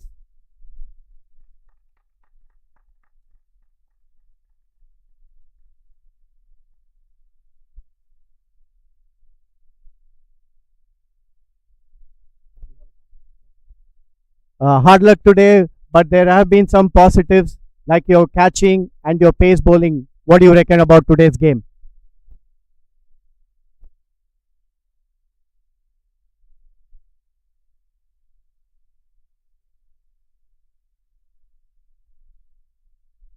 خسته نباشید آقا سلام به تمام بینندگان تیممون عالی بود فیلدینگ عالی بود اما نتونستیم خوب تو بیتینگ بازی کنیم و کیچینگ هایی که ما بولینگ کردیم عالی بودن همه چیز این زمین و چیزهایی که ما اول نداشته بودیم شرایطی نداشتیم که اینجوری بازی کنیم و من به تیمم از تمام بازیکنان تک تک تیمم راضی هستم تو این بازی. Thank you very much. First of all, I would like to congratulate the Nepal team for winning this game. Yes, very rightly you mentioned that we had a good day in the fielding and in the bowling, but unfortunately our batting didn't click up, and that is very obvious that the Nepal is a very professional team and they are ranking 1 in the under 19 this tournament. So we tried our best. We have the limitation resources in our country and we hope that we perform better in the next matches. You started off the tournament very well, picking up 2 good wickets, and the enthusiasm has been fantastic. We look forward to you guys improving and having a good series ahead. All the very best for the rest of the games.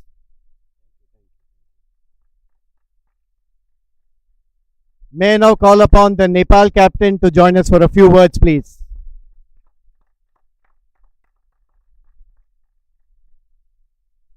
Hi Dave, clinical performance. Good to start the tournament on a winning note. Yeah, absolutely. Starting off with a winning note is a high morale of the team. So, brilliant performance by Iran team. I feel they fielded really well. So, hats off to them. And we can understand, where Iran coming from. So, I wish them a bright future ahead. And personally, good to start the tournament with 100. Always great to have runs on the board. Personally, at the start of a series. Yeah, absolutely. The team is fumbling down there, so I thought just I go and play my natural game, and I just waiting for the loose balls and just calculating the runs. So happy with the score and with the team performance. What about the clinical bowling performance? I thought the pacers and spinners were outstanding today. The ball at the right channel at the start of the innings. The opener, that one guy smashing around them. So, but I think he played really well, but at the end of the day, we look out for positive things. So they bowled really well and we are happy with the clinical win. Congratulations today and good luck for the rest of the series. Moving on to the Player of the Match award. We have had many contenders. We had Deepak Prasad, 69 runs of 44 balls.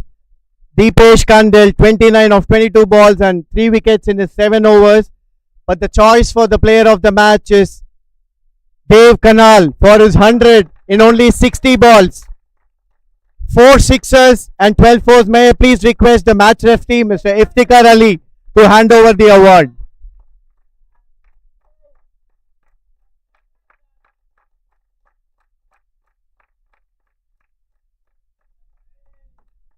Quick words, Dave. So how was it? I think there was something on the pitch in the morning. There was a lot of bounce and carry and a little bit of movement. How did you negotiate it, especially after the fall of 2 quick wickets? Absolutely, there is a bit of help for the bowlers in the start of the innings. There is a bit of moisture in the bounce. So I just try to back my abilities, back my basic game, and just put the balls that come in my favor. So I thought you paced your innings very well. Initially, you were trying to see the good ones off, and then the momentum was so good that you ended up with 60 runs, 100. Was that the conscious planned effort, or you were in the zone and you went with the flow? I just went with the flow. I'm just waiting for the loose balls and balls in my areas. So I'm just calculating those and just happy to score an 100 on a winning note and go on a winning note. Yeah. Well, congratulations. Very well done. Good knock today.